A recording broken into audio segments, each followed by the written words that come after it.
And welcome back again to another episode of yours. Yes, you. I am talking directly to you. Yep, that's right. Check your headphones. You're the one talking to you. Welcome back to another of your favorite podcast, your favorite true crime and criminal culture podcast, Thought Riot Podcast. My name is Brendan. And I am Malia. Welcome to the show. Woo! So exciting. Riveting. It is. Just riveting. Super exciting. So we got an awesome show set up for you tonight. Sorry if you guys could hear me moving my mic there. We had to adjust things. We're not in our comfortable setup yet, but soon. I know last week I said I hoped we were going to be completed by this show here, but it hasn't happened yet, and it will next week. Yes. Next week, it'll be it. It'll be it. Hopefully, as long as these storms don't end the entire world, you know, being in Chicago, we're looking at like -40. And like a lot of snow. But, you know, I heard that there were severe weather alerts in 49 out of 50 states. You know, the state that probably didn't have one is probably Alaska because it's so far north. But like the whole United States has just been getting pounded by either rain, tornadoes, or blizzards. Oh my gosh, that's crazy. It is crazy. Yeah. I was wondering, has that ever happened before in history? Have we ever had 49 out of 50 states with severe weather? I mean, I'm sure, maybe. I don't know. I'm going to side with yes, because it's really unlikely that things happen like one time, you know what I mean? True. So. But they said this winter was supposed to be mild. So to everyone out there, be safe, plan ahead, make sure you have extra food, extra water, something to keep warm if the power goes out. Just plan ahead because you never know what's going to happen. Yeah, you guys are watching after the fact, but like one thing that I always suggest to people, I know that you have those like weekend warriors out there, the ones that like are the preppers, prepared for everything, you know what I mean? But for your average everyday citizen that doesn't find interest in that, being prepared for anything, at the very least, I suggest getting like a couple of those 36-pack or like 48 packs of water and putting them somewhere out of the sun. Like even if you stick it in the back of your closet and use them to set shoes on, you know what I mean? A multi-layer shoe platform, whatever. Like I just suggest having something like that. Just have extra water on hand. Yeah. And if you don't want to like go all out of your way to prep, they sell survival packs on Amazon for a pretty decent price. Like you can get a bag full of stuff like food, blankets. Water is like the most important. Water's the most important always, but like they usually come with those like little tinfoil like blankets that keep in body heat, like freeze dry food, all kinds of stuff. Water would be like what you would fight for if the world lost resources, though, following, you know, food.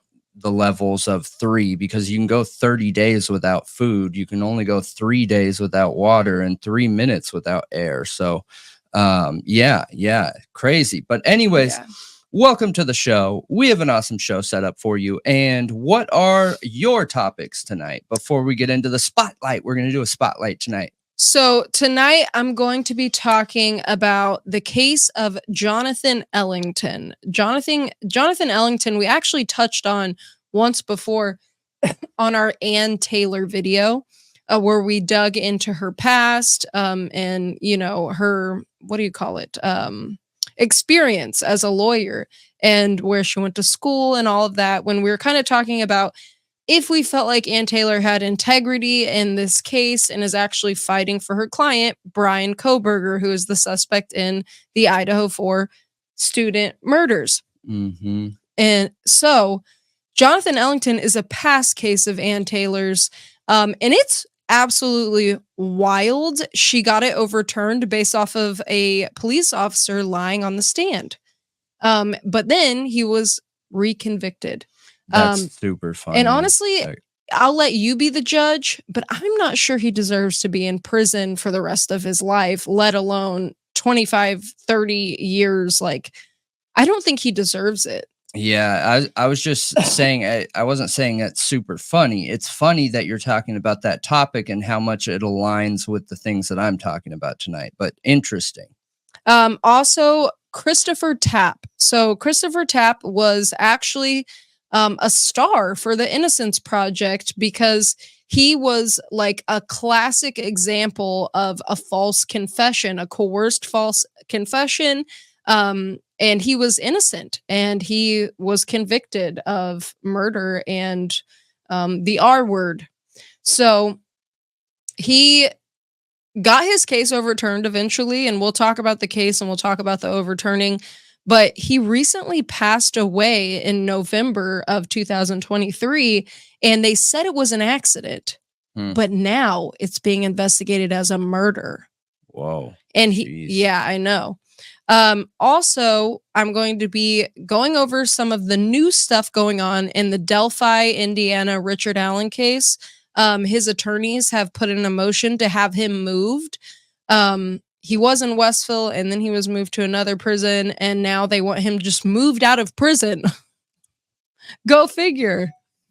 Also, we're going to talk about the judge a little bit, Judge Gull, and how she basically just got a promotion. Weird, right? But yeah, that's my cases for tonight.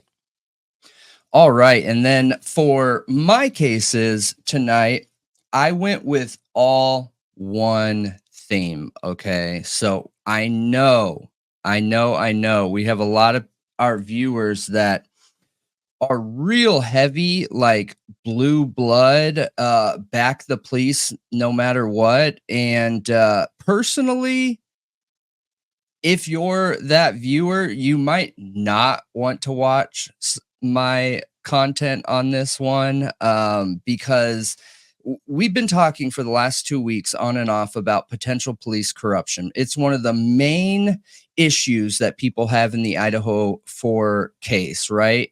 And I didn't intentionally go into all police corruption cases this week, but it happened. You went down a rabbit hole? Yeah. And I just kept thinking like more information.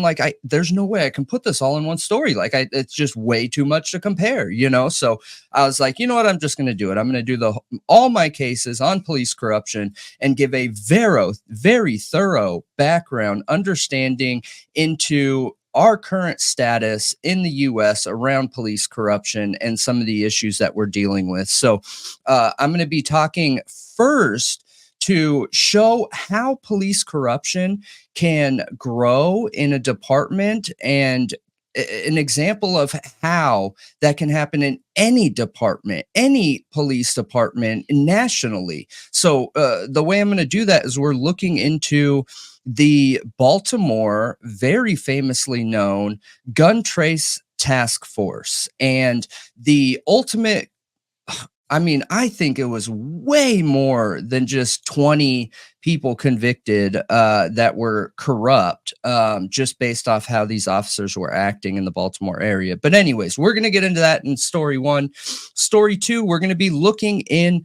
Idaho, Coeur d'Alene, Idaho, and talking about the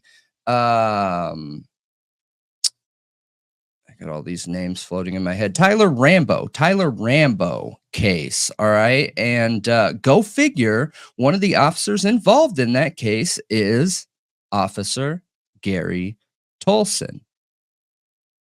Dun, dun, dun. Right. Like, oh my gosh, what? Yeah. Yeah. Oh gosh. And he wasn't. This is going to be a good one. He wasn't like involved in it, but he stepped forward as an expert to, in my opinion, smooth the story over, which I thought was interesting, that he has enough confidence to come to court. Dude, just wait, you guys. Any case Tolson is a part of, I question, and also connect, actually having those examples of cases he's been a part of that scream corruption, I think is vitally important to the Idaho 4 case. Yeah. Yeah, I agree with you. And then because if there's multiple examples, not just Dr. Moore, but multiple that he's been a part of. I know. Dude, that was already, Dr. Moore was already like the most glaringly obvious red flag ever. But if you can find more, you can show a pattern of repetition of the him hypothesis, continuing. right? Because we can find these facts all day long, but who says they're true unless we have evidence proving them true and a hypothesis proving those facts? Everyone has facts, but facts are literally opinion until they can be proven. We already have a hypothesis that has been proven with Dr. Moore so far, as we know. To create a true theory, we need multiple examples. Absolutely. Absolutely. And that's what we're going down here. So number 3 is going to be a direct conversation and talk through police corruption as it stands, the current statistics in America, and what it all means, and tying it directly to the Idaho 4 case while comparing some of the data we talked about in the first 2 stories. So should be good. Yeah, no, sounds great. I'm looking forward to it. And then going right into it. So we talked briefly about this content creator, right? And this is the Thought Riot True Crime Creator Spotlight. And this creator is semi-new. Like I would even consider us still semi-new. We haven't even been doing true crime for a year, you know. All our success has been in like 5 months or something like that. But anyways, this person gave us a shout out a while ago, and I saw it when it came out, and you know, I had a lot going on, no excuse, but just an explanation, you know, having a new job, remodeling the entire huge studio. And then they gave us a shout out, and I just kept forgetting, and it made me feel really bad. But anyways, we wanted to be able to appreciate them and give them a shout out. Who are we talking about? Drum roll. I actually insert the drum roll. Drum roll again. We are talking about Murder Metal Mayhem.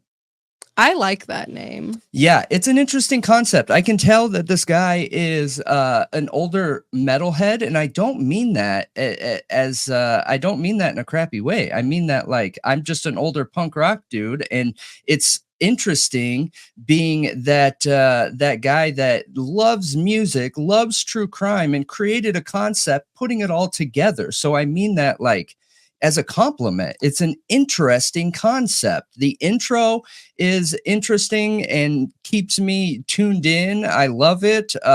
The information is really good and pretty thorough, because he does this show where it's 666 seconds of true crime, and he talks about true crime specific topics, walks people through things in 666 seconds of time, which I don't remember what that comes out to, but it's an interesting concept and I love it. And I think anytime people can come to true crime and bring their facts and or hypotheses and a little bit about who they are and themselves, I find that incredible. You know, we have Drip Drop, who we love, not everyone loves, but you know, I'm a think tank person. So for me, if you throw ideas at me, more than likely I'm gonna love you, because you get my brain going, you know. Can I talk now? Murder Metal Mayhem is really good at doing that. So, you know, I appreciate you, and huge shout out. Yeah. I'm not sure why you said I don't mean that in a bad way. Like, is that just because your punk rock background? No, but true crime tends to be very objectively focused, where like people expect you, like even when we wore those costumes, people hated on us for it, like despised it, like, oh my gosh, you're just making fun of victims and this and that. And not the case. We were literally having a good time while learning and growing and expanding our knowledge. And this guy is coming forward as an advocate, you know, for metal. So I could see some people out there be like, how offensive is this? Oh my gosh. Or 666 seconds, which like, he's not saying he's satanic. It's part of the metal scene. You know what I mean? So I wanted to be able to give our viewers just a general rundown of what they're going to find there, you know, and I don't think it's a bad thing. I think it's a good representation of metal and that and what metal was and is and true crime. And I think he did it great. No, yeah, I think it's amazing. And I was into metal a lot when I was younger. Like I honestly like almost every type of music, but metal is one of my true favorites that I've listened to literally since a small child. Like my mom would play Rob Zombie and, you know, gosh, I can't think of the name. Metallica. I don't know why I couldn't remember that. Yeah. I had an ADHD moment. Yeah. But no, I think it's incredible when you mix pieces of yourself, just like Bailey Sarian's you know, Murder Makeup Mystery Mondays or whatever. Yeah. I love that too. Yeah. I love that. Like I like when there's a piece of the person, a part of it. Yeah. Yeah. I think it's really cool and it helps keep your attention. And when your attention is kept, then you're there absorbing the information, you know? Yeah. Yeah, absolutely. So, yeah, shout out to you. Thanks for giving us a shout out. We appreciate you a ton and keep doing the good work. I mean, and I was just going to read the about here too. So the direct about here is a channel for the Murder Metal Mayhem podcast hosted by Pete. I'm sorry, I'm going to hack your guys' last names. I almost guarantee it. Altieri, Chris Schaubeck, and Joey Cashman since 2018. The 666 seconds of murder series are shorter videos that focus on current true crime stories like the Idaho 4 case, the Delphi murders, and others. Our podcast also features heavy metal band interviews and discussions, and those videos are now on a new channel at 666 seconds of metal. So yeah, that's awesome. That's incredible. And it looks like they joined April 25th, 2018, but really only started doing videos not too long ago. So if it sounds like it's your kind of thing, check them out. Thank you for the shout out. We appreciate you. You're awesome. Thought Riot Podcast, stamp of approval. All right, now let's get into it. Let's get into the, what's the saying? I think the saying is like meat and potatoes. Let's get into the bubble and squeak. The bubble and squeak. The bread and butter. Oh yeah, I like that one. Yep. Let's get into the bread without the butter. All right. Yours would be bread and cheese. It would be. I could live on bread and cheese. Like, you should have lived in like the 1800s. My entire life, I could have lived on bread and cheese. Yeah.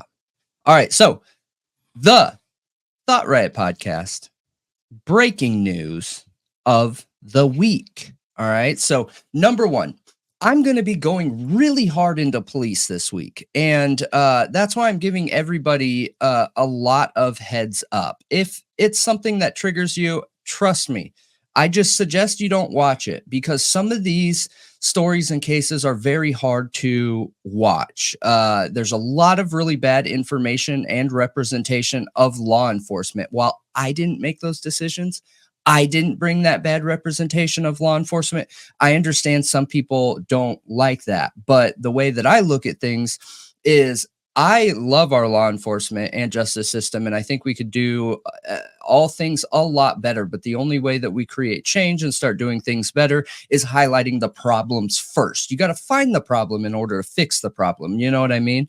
So one thing that I wanted to do to kind of try and countermeasure that is if you guys haven't checked out police1.com, it is all things police, like it sounds. All right.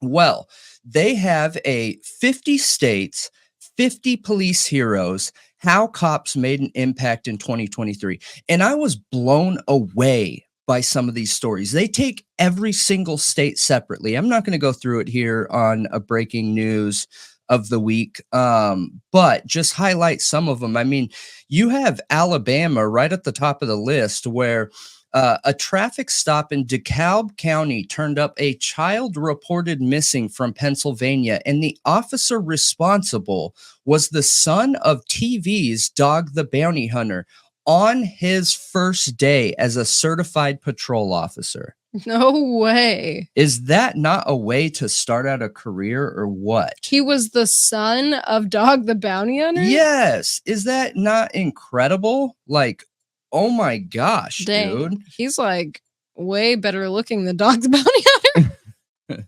Yeah. I couldn't even tell. I was just like, this is man. Yes, I'm being serious. He's a patrol officer. Patrol officers usually wear blues. I don't see anyone in blue. Yes, this is what police blues are called. I'll put this one on the video, but we're trying not to do so much overlap because it takes so much time editing while I'm going through my new training and things like that. But I'm telling you, I think this is him, man. Because this is a different star than what a normal state star is. But I could be wrong. I could totally be wrong. Dog is just so big, so I assumed it was the other guy automatically, which I shouldn't have.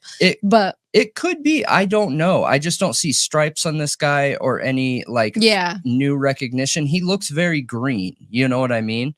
But that could be it. I mean, all through this, you guys, we have Alaska, guys going to shop for children. You have Arizona, where it shows officers putting their lives in danger to save a dog. You have officers going to older people's home in California. There was a 13-year-old girl that was kidnapped and assaulted, and all she did is hold up a little tiny sign that said, "Help me," and the police were able to track them down and find her. I mean, all through here, it is absolutely incredible stuff. Illinois? Go down. You didn't pass it yet. That's Idaho. Illinois. It is. They officers helped rescue a 5-year-old girl who was trapped on a 3rd floor apartment during a fire. So putting themselves in harm's way to save a child. Cops aren't even supposed to be doing it. It's supposed to be firemen. Well, they aren't. But if a fireman's not on scene, this goes above and beyond service, because cops are actually told to, preserve their life first before they help another. However, I have a major argument with that, because I don't believe that you can truly be a public servant, and not have the drive or want to, in a situation like that, not save a kid. Like, I'm not trying to put myself on a pedestal or anything, but I think with how I feel around children and how important it is for adults to take care of them, if I was in that situation, no matter the circumstances, I don't think I could not run in.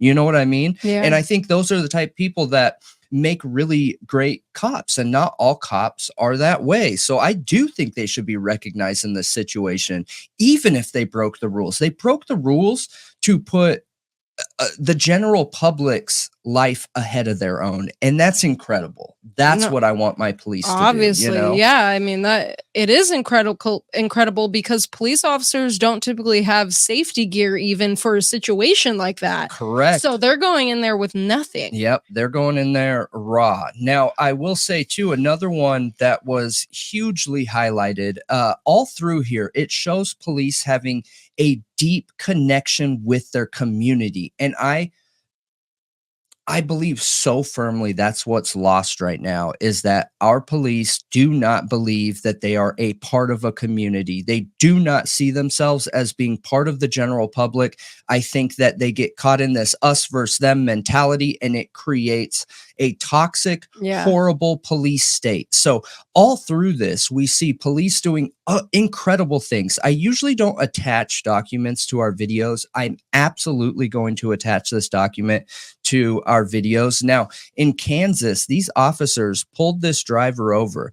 This driver was having a really bad day, and what seemed like to be like freaking out, having a breakdown. These officers took the time to, one, realize there's something going on here more than this pullover, and they took time to talk with him and let him know that things are going to be okay, like he'll get through it, gave him words of encouragement, and it ended up where the officers gave this guy a hug and tried to make him feel better. And I think that's incredible. Like, can you guys imagine seeing an officer doing something like that? Never seen that in my life. And that's wonderful. Like, wow. Yeah. Seriously. It's incredible. And it says in parentheses here, you know, the cops were telling him, I promise you it's going to get better. And the driver asked deputy if he could have a hug, and the deputy gave him one without hesitation. Yeah, it'd be nice if most officers were warm like that. Like you actually felt like you were interacting with a human that cares about you. Which is why I have that opinion that I believe where we see this police corruption, it is us versus them mentality. We see it in the Baltimore case, which I'm going to prove to you guys on this show, and then we're seeing it in some of the other cases as well. So yeah, I just wanted to give these cops a shout out, man. In Kentucky, they had a whole ton of cops come and be there for kids on their first day. They show a back the blue and pictures all over, and it's just really incredible stuff here, man. And I think all these cops deserve a shout out. And I think it's important for us, in order to point out the areas that need repair, we have to highlight the areas that are good. Absolutely. I agree with that 100%. I know that the bad cases get way more attention. They're way more fascinating. They're way more, it's just so much more drama, you know? And for whatever reason, when we hear that, when we hear something horrible, we need to know more. We want to know more. But when we hear something good, we're like, oh, that's nice, but we don't really want to dig into it. Yeah. And what's interesting is the last episode I did where we're giving like kudos to cops, dude, they get barely any views. But a lot of times we do our videos not with the intent of getting views, you know, we do it because we feel like it needs to bring a positive view to either the community or what we're looking into. Yeah, like we do it because we care about it and think it's important. Absolutely. Yep. But yeah, let us know what you guys think. Let me know if you checked out that file, and let me know what your favorite story was in here. So, we have a new filing in the Bryan Kohberger Moscow, Idaho case. And this is a ruling on the IGG. Okay. So this was filed the 11th of January, 2024. It is public order for disclosure of IGG information. It's really short, so I'm just going to read it real quick. On October 25th, 2023, the court issued an order addressing IGG DNA and order for in-camera review that addressed the state's motion to prevent the disclosure of the investigative genetic genealogy information to the defense and the defense's motion to compel discovery of all information pertaining to the IGG investigation.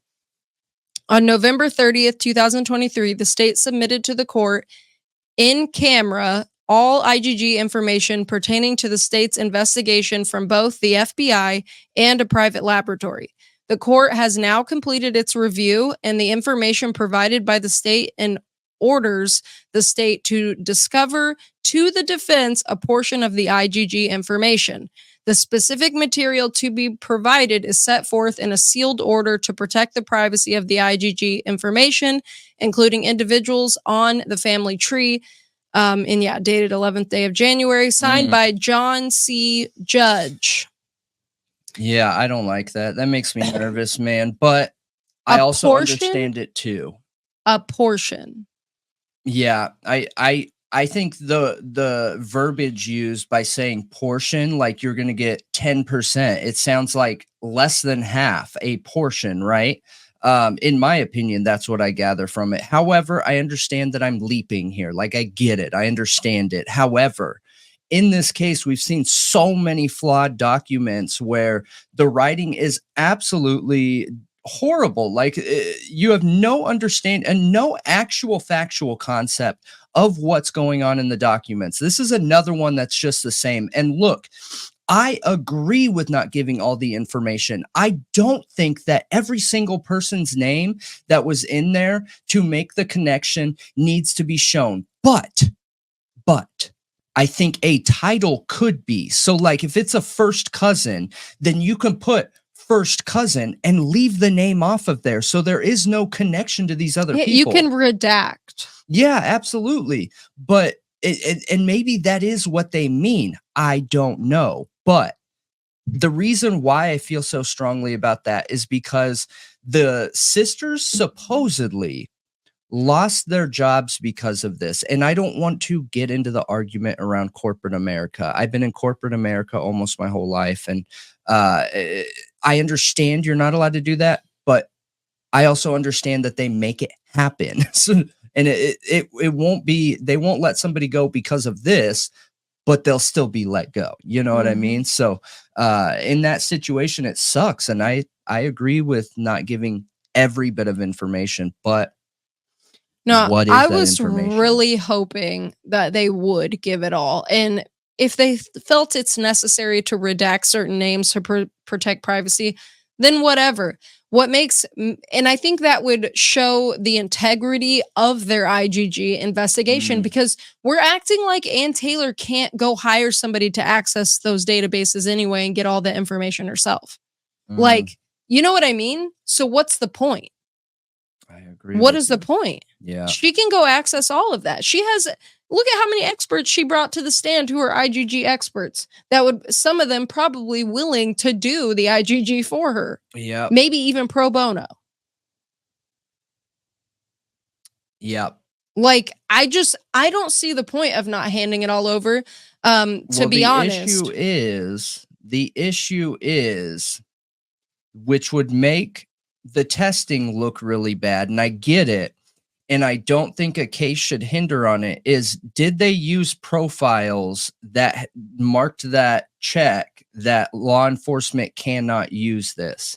If they use those profiles, that is a separate issue, okay? Everyone needs to be held accountable if they did that, and they aren't supposed to, but it shouldn't hinder this case. Like, I don't think they should let somebody out because they did something wrong like that, because I also understand they're claiming the STR profile was a direct match and the IGG was just to get him on the radar. You know what I mean? So in a situation like that, maybe there's something like that going on. You know, one thing police don't do real well is openly hold their police accountable, even when they did something wrong. Yeah, and that's a problem. And I think that they're now afraid the public is coming to hold them accountable for things like that. And they should be. They should be. A portion to me, like, we were told this was handwritten notes and that the FBI destroyed the IGG information. So a portion, what? Just one handwritten note instead of 5? Like, dude, what are we talking here? What does a portion mean? And I know it's also from Authrum, not just the FBI. So it also makes me curious.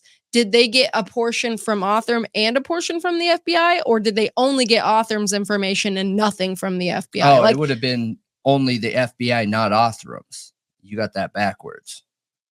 Authrum's the problem here, not the FBI. The FBI is a law enforcement federally that agreed to help with testing in this case. Authrum is what's exploitable in court. Yeah, but the FBI is who said they destroyed all of their work. I get it, but we've talked about this a million times. Cops are allowed to lie. There's no, we just talked about the difference between facts, hypotheses, laws, and theories.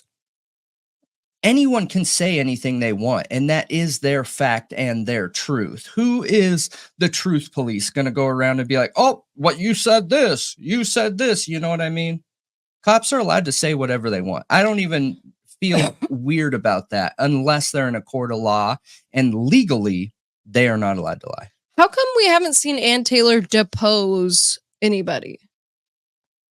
That's what I want to know. We How need to come she look hasn't into the laws there. How come she hasn't deposed investigators? If you guys know, definitely let me know why you think she hasn't deposed anybody.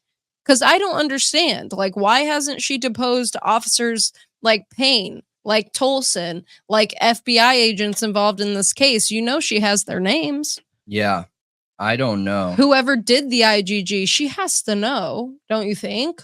No. Maybe not.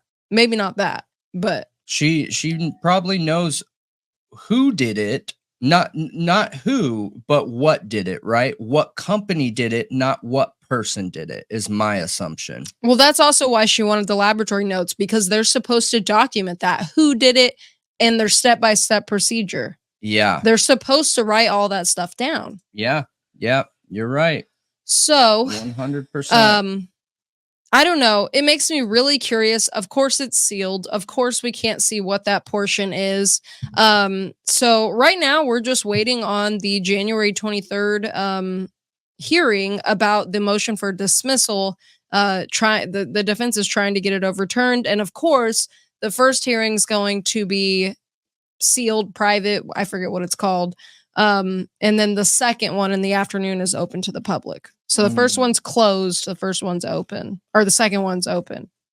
And again, that's January 23rd. And we're going to see where that goes. I'm really, really curious how that's going to go, since they have the defense is requested to appeal to the Supreme Court. Yeah. I'm really curious. I'm curious too. But again, we don't get to see everything, just like everything in this case. But I want to know what you guys think. What do you think a portion means? Do you think it seems shady? Do you think they should have turned it all over? Do you know why Ann Taylor hasn't deposed anyone? Please let us know in the comments. Yes, yes, yes. All right. And number 2 here that I actually just changed, because I realized we only talked about this in our live stream, and our viewers that watch the podcast are different. Normally, you guys are like committed to the long form podcast, and I love that you are. But I feel like we need to talk about it again. So we got the 11th request for discovery. 11th request for discovery that came in, what was it, 4 days ago, 5 days ago, on January 9th. Defendant's 11th supplemental request for discovery. It says, please take notice that the undersigned pursuant, what? You didn't say what case this is for. Oh, okay. Yeah, I just assumed since we were talking about that, but you're right. For the Idaho 4 case with Bryan Kohberger. And I'm assuming if you guys listen to us, you know what we're talking about now. But if you're new here, check out some of our content on YouTube. We actually have a playlist on there with all things connected to the Idaho 4 case, which is our main case right now. We have 3 or 4 main ones that we work, but this is probably the main of the main cases. So it's the one we're really digging heavy into. Yeah, everything within the area. But so we have here State of Idaho plaintiff versus Bryan C. Kohberger defendant. Please take notice that the undersigned pursuant to Rule 16 of the Idaho Criminal Rules, the 4th, 5th, 6th, 8th, and 14th Amendments to the Constitution of the United States and Article 1 and 1, 2, 13, and 17 of the Constitution of the State of Idaho request discovery and inspection of all materials discoverable by defendant per ICR 16B1 through 8 and the aforementioned constitutional provisions, including but not limited to the following information, evidence, and materials outlined in Exhibit J. Now, we can't see what Exhibit J is. It's all sealed. There is nothing that we can see from it. However, it is very interesting that we have 11 supplemental requests for discovery. I agree. It's insane. Like, really insane. Yeah.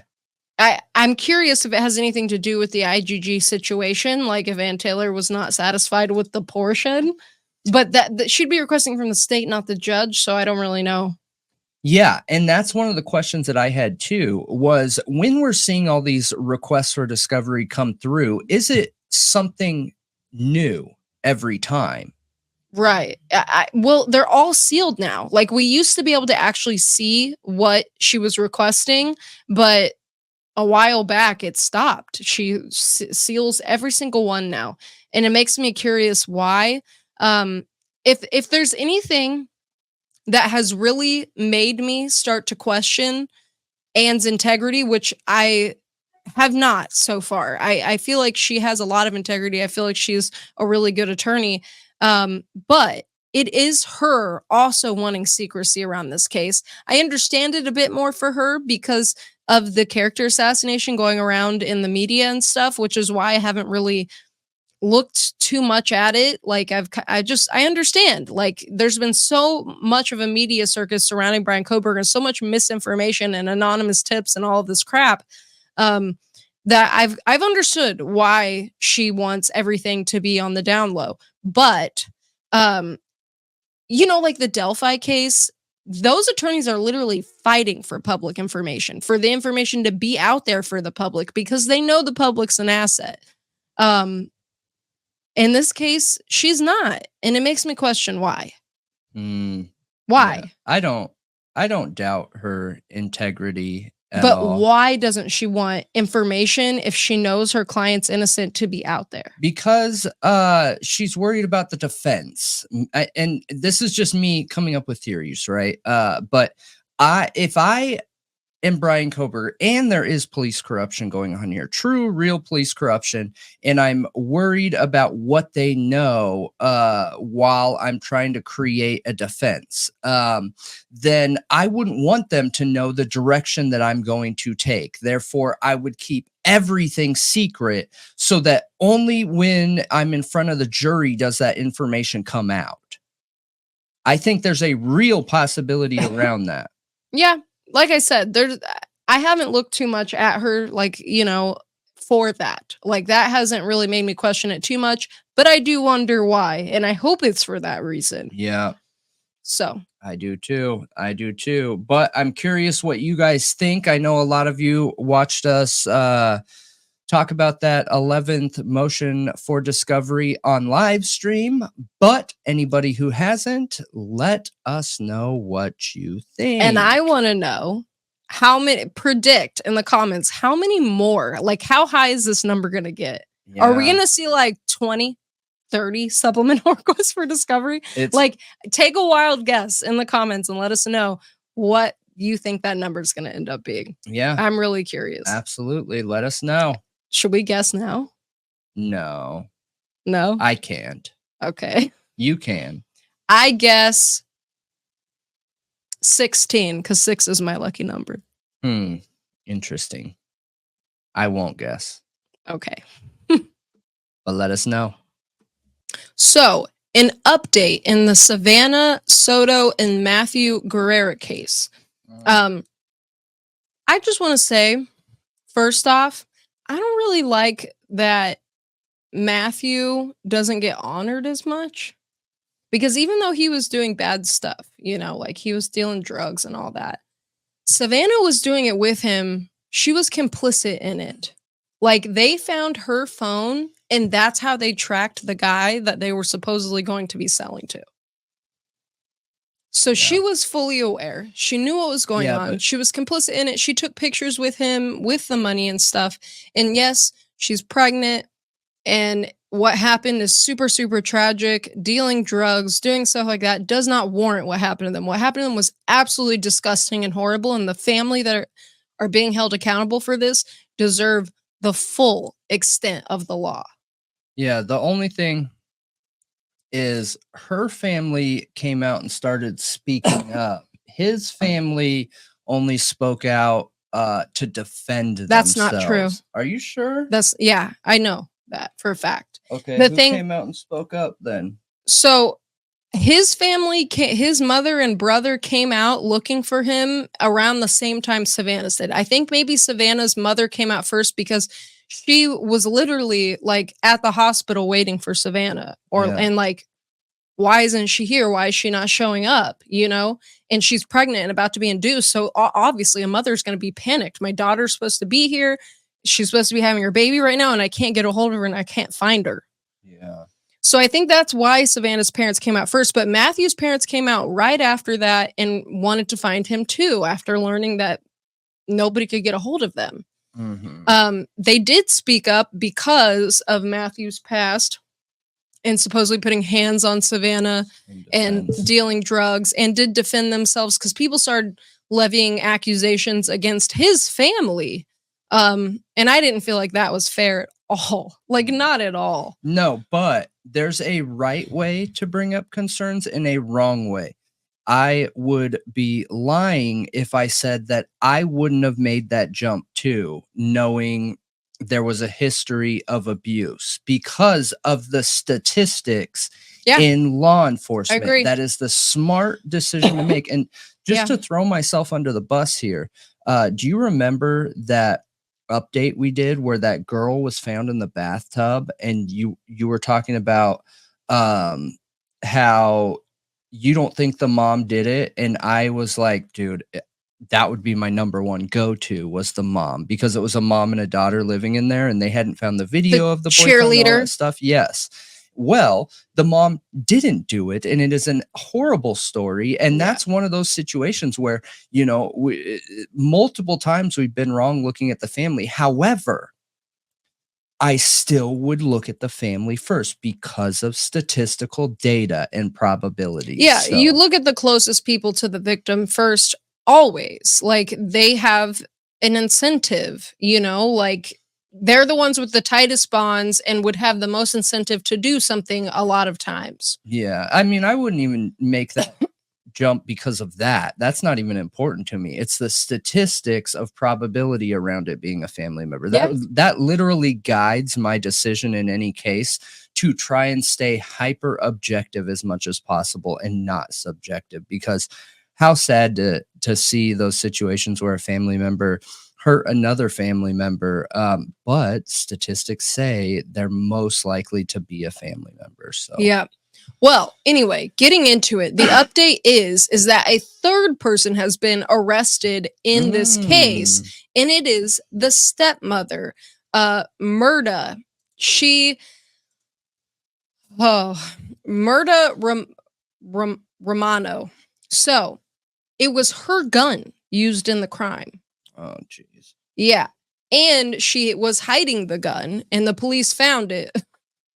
And also, she is the towel lady from inside the truck who was throwing the towel to the kid's father, the 19-year-old who is said to have actually ended Savannah and Matthew. Jeez. Yeah. So she's charged with abuse of a corpse, alter, destroying, and concealing a human corpse, and tampering with evidence.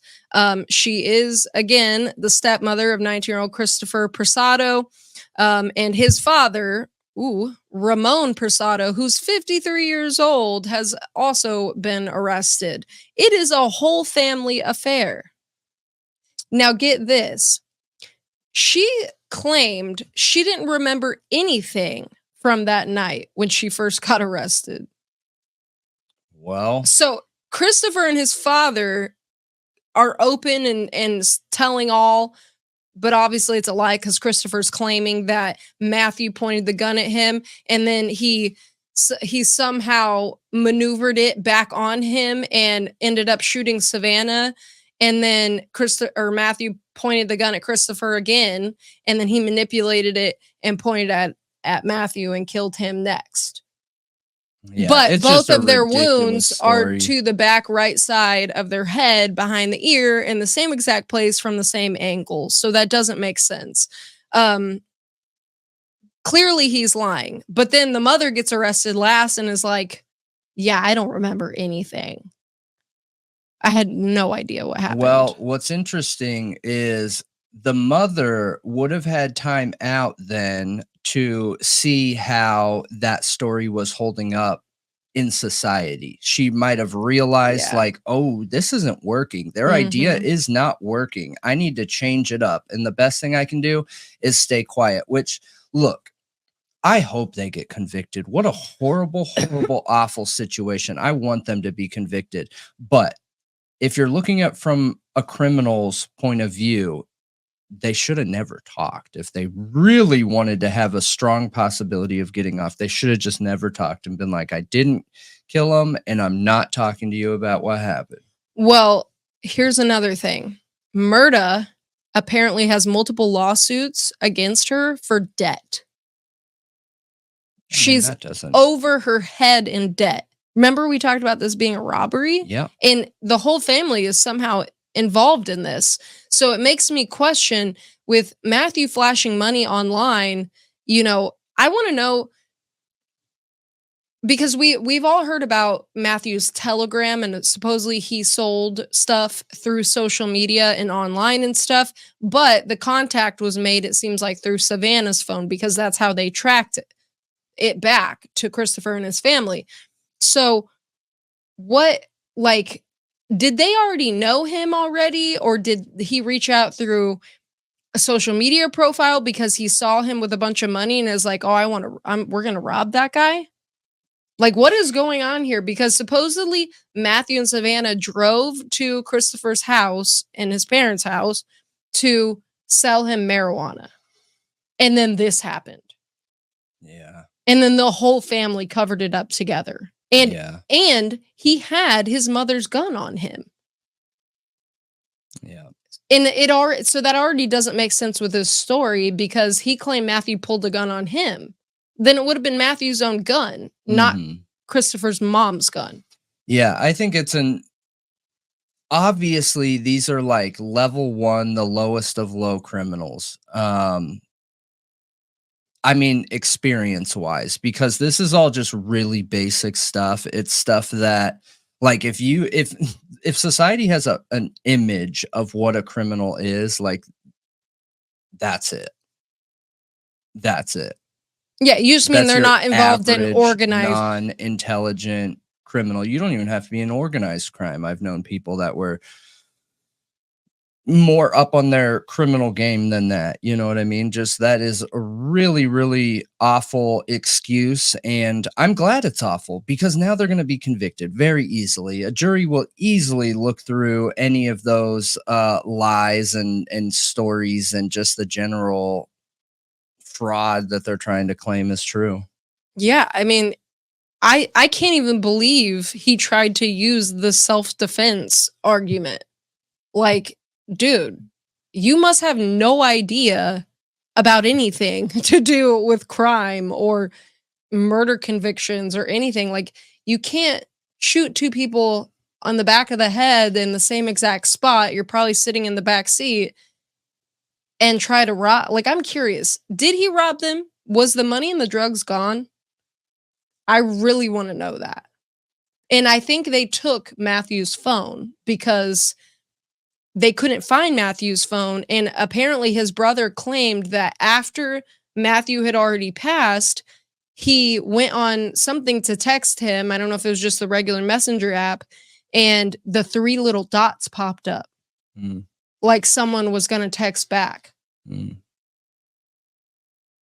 Like, I'm really curious. Did they get robbed? Were things taken? Like, did he go there to make a drug deal and have no money on him and no drugs when they found him? For me, it doesn't matter to me. I don't care if it just helps paint the real story, the picture. Paint the picture for the real story is already just, he ended them. The why, in my opinion, doesn't matter, because there's nothing in life that warrants doing something like that to people. So, like, literally, I don't care.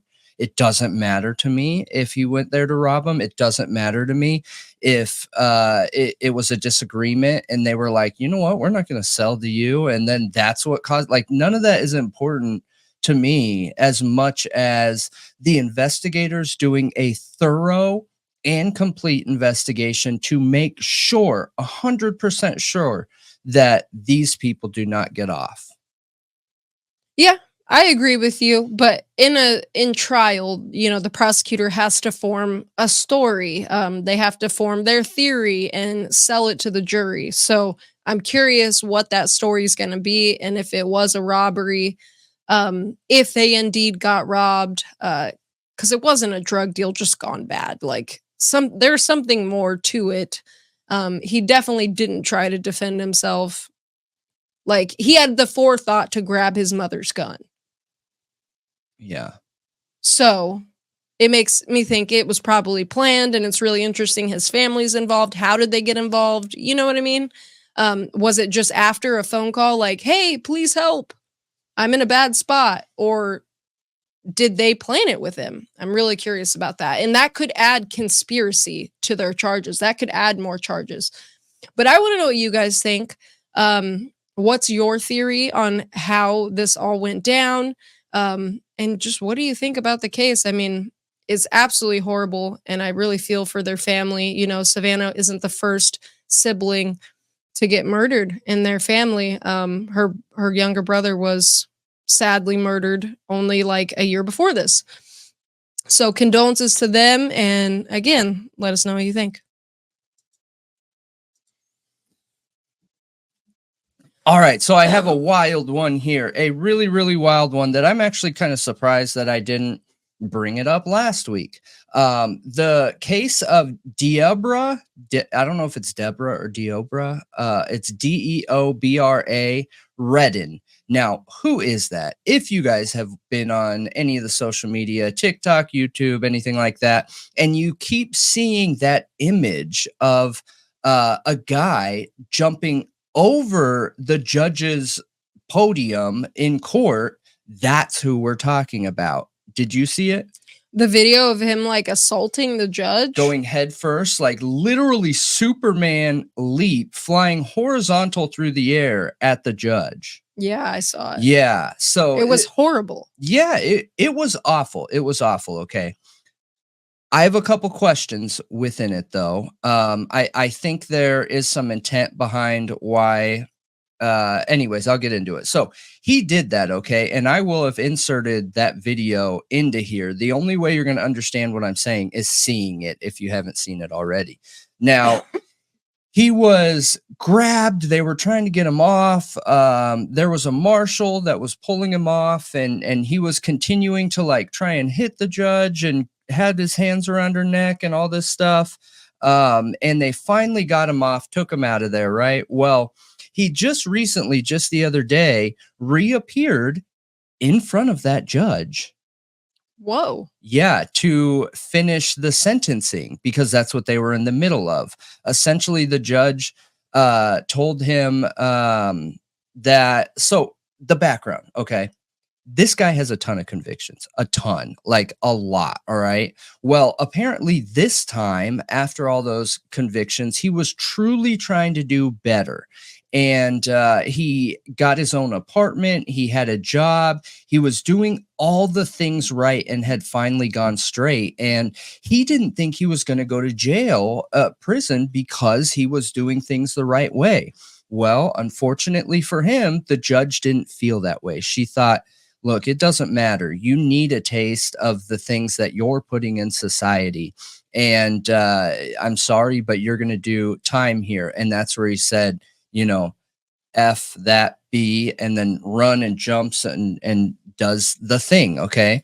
Well, they take him out and they are bringing him back in with the same judge. And this time he's in full body cuffs, restraints, ankles, wrists. He has a spit hood on at like the whole 9 yards. And he has 4 officers around him, and she finishes the sentencing. But she didn't change it, which is pretty incredible. But they got, for that scene that he did, they charged him with attempted murder. That's kind of intense. I feel like that's intense too. Why didn't they just charge him with assault of like a public official or something? I don't know. When I heard that, I was like, ooh, I mean, don't get me wrong. That scene was awful. And I understand wanting to slap it to somebody by assaulting somebody so important to our justice system. I get that. I understand it. And I advocate for that. But attempted murder? He didn't have a murder weapon. If he goes to fight this, a charge like that could potentially get him let off. Why wouldn't they just go with a lesser charge of assault? The only thing that I can think of is because they're trying to get him to plea out and take something less. So common tactic, they charge you with something way big, way overcharged to try and get you to plead to something smaller, right? Well, a little bit of background about this guy. His family claims he has psych problems. He was a dope baby born, addicted to cocaine. He has a mental instability and is required to take psych meds. Apparently, when he was doing really good and on top of his stuff, he stopped taking his psych meds. And that's what led to that fight or flight. Because when you watch the video, he snaps. There is no agitation or increase. He is perfectly calm, monotone level to flying across the desk at the judge. It truly looked like fight or flight to me. And knowing that he has, a disorder and on psych meds makes me feel for him. But he needs to be held accountable. I just don't know if accountability is attempted murder in that case. No, attempted murder seems really harsh. And with his psych problems, I really hope that they're going to try to get him help, mandatory help. I mean, he might never be out if he gets charged with this. I know. That's awful. It is awful. And it makes me feel like it feels very police state-y, right? Because our ultimate goal of a suspect should be rehabilitation, right? That should be number one. And I'm sorry that judge had to go through that. That is absolutely awful. It probably was embarrassing and just something you would never expect to have to go through. Another weird situation, which I also didn't agree with, and I'm surprised anybody let this happen, is the marshal who was involved that got injured was there for the sentencing where he came back in front of that judge. They let him stand behind the judge's podium area just off to the left in plain clothes. What's wrong with that? I mean, he's off duty, standing where a regular citizen wouldn't be allowed to stand. And what's the intention of that? To me, that feels aggressive. Weird. Why? What's the point? I don't know. Do marshals have a required uniform? Yeah, he was off duty, 100% off duty. Yep. So I don't know. That's like one of those situations where, it could feel threatening showing up somewhere where, why are you there? Why? To rub it in his face? Yeah. A mentally disabled person? An instability because he wasn't on his meds and you're there to rub it in his face? I don't know. That just feels gross when it's a presentation of our justice system who's supposed to be above these human emotions. Yeah. We're supposed to be objective here. We are supposed to be the justice and the law of our entire country and putting the best foot forward always. Now, I understand we're all human and there's going to be mistakes, and I understand that. That rubbed me the wrong way. I think he could have been held accountable. I think everything the judge was deciding to do was spot on. With a record like that, you're going to do time, bro. Sorry. I don't know why you went there hoping you weren't, but you were going to do time, when you have that many convictions. And then to have a situation like that where you have the marshal that was involved in that scene standing in a place where the general public is not allowed to stand and in plain clothes, I don't know. It felt very police state-y. While the suspect was in the wrong, I feel like they could have handled it better too. Yeah. Attempted murder? Bro, Come on. It feels like You're too trying much. to prove a point? That is the us versus them attitude. It is. That's what it is. We're going to show them, and we are going to make sure that nobody does this again. Them. We're going to show them. Yeah.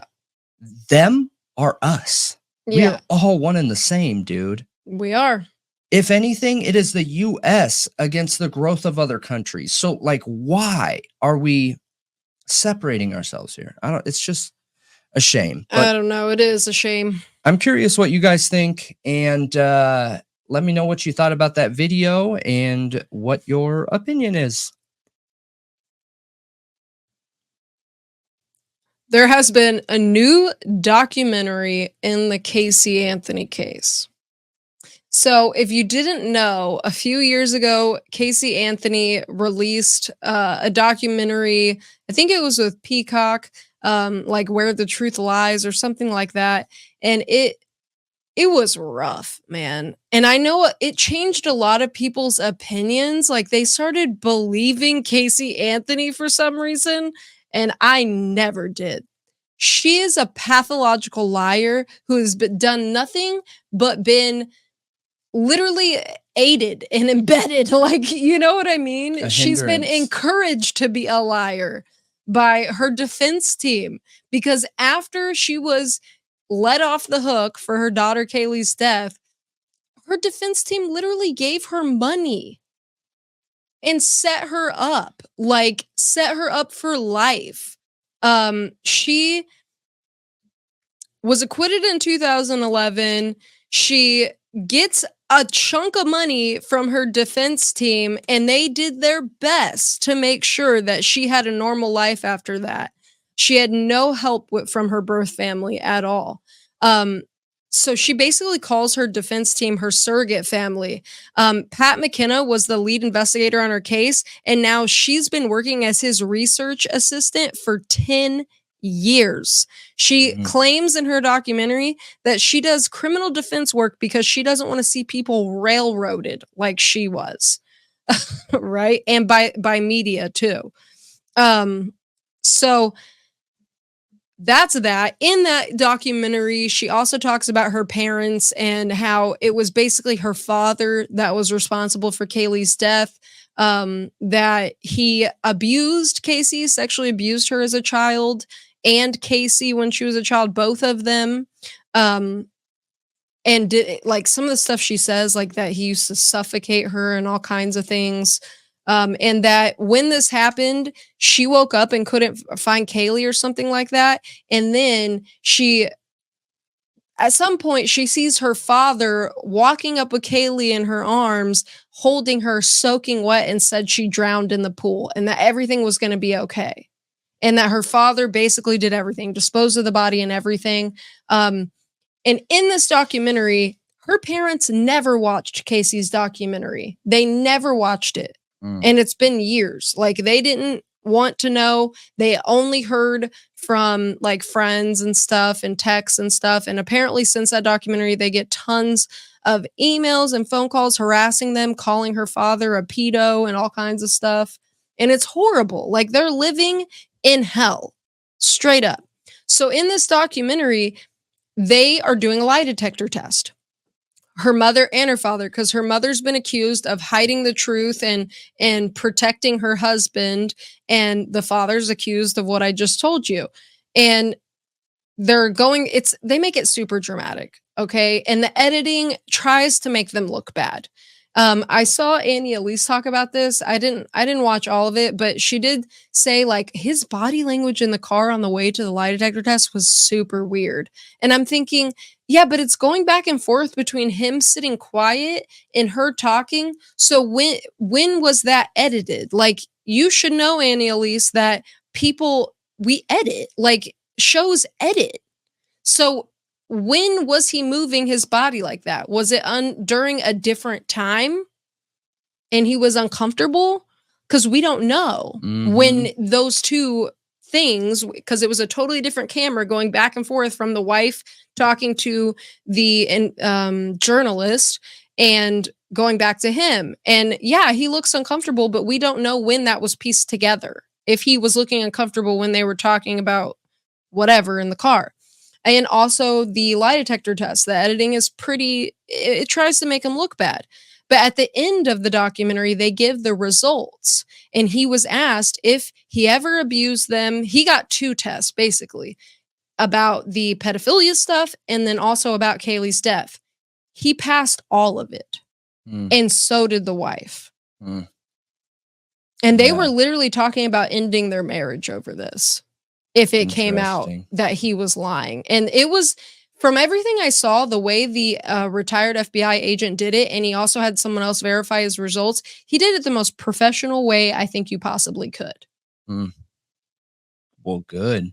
Like, he verified and he asked the questions over and over. He made sure they didn't see the allegations from Casey to make sure that they didn't have any like emotional things going on so they could only watch it after. Like, he did a lot to really control the variables to try to make it the most accurate reading possible. I mean, that's good. That's the only way to do those tests because those tests are so flawed.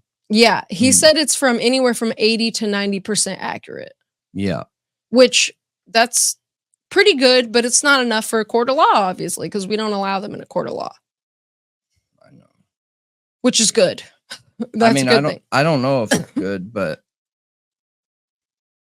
So, since their documentary came out, this article came out 3 days ago. It came out on December 11th or January 11th.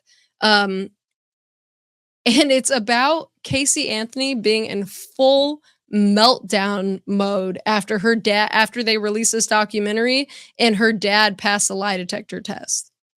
Her friends apparently have been contacting the Messenger, which is the name of this website that the article's on, themessenger.com. A friend of hers, I guess, has been talking to them and told them Casey's state of mind. So it's been nearly a week since she saw it, and she's still going on and on. She's watched it a couple times, and she keeps talking about how much BS the whole thing was, and she's in full-on meltdown mode. Interesting. Really interesting, because I think I never felt like the parents were involved. I never, because she was such a liar. She lied so much about every single thing. And she wasn't even living with them at the time. Her daughter was missing for a month. I know. Her mom had no idea where her daughter was. And her actions during that month were so shady. Yeah. Like going out and partying, and I know. That's in her. There was a big argument in the parents documentary between the mother and the father of Casey, talking about like what their theories on the case was. Her mom actually like really believes that Kaylee drowned, and the father he has a hard time with that because he feels like she's still validating Casey in some way. And he's like, dude, the attorney Jose Baez literally made that up with her and tried to get him to take the fall.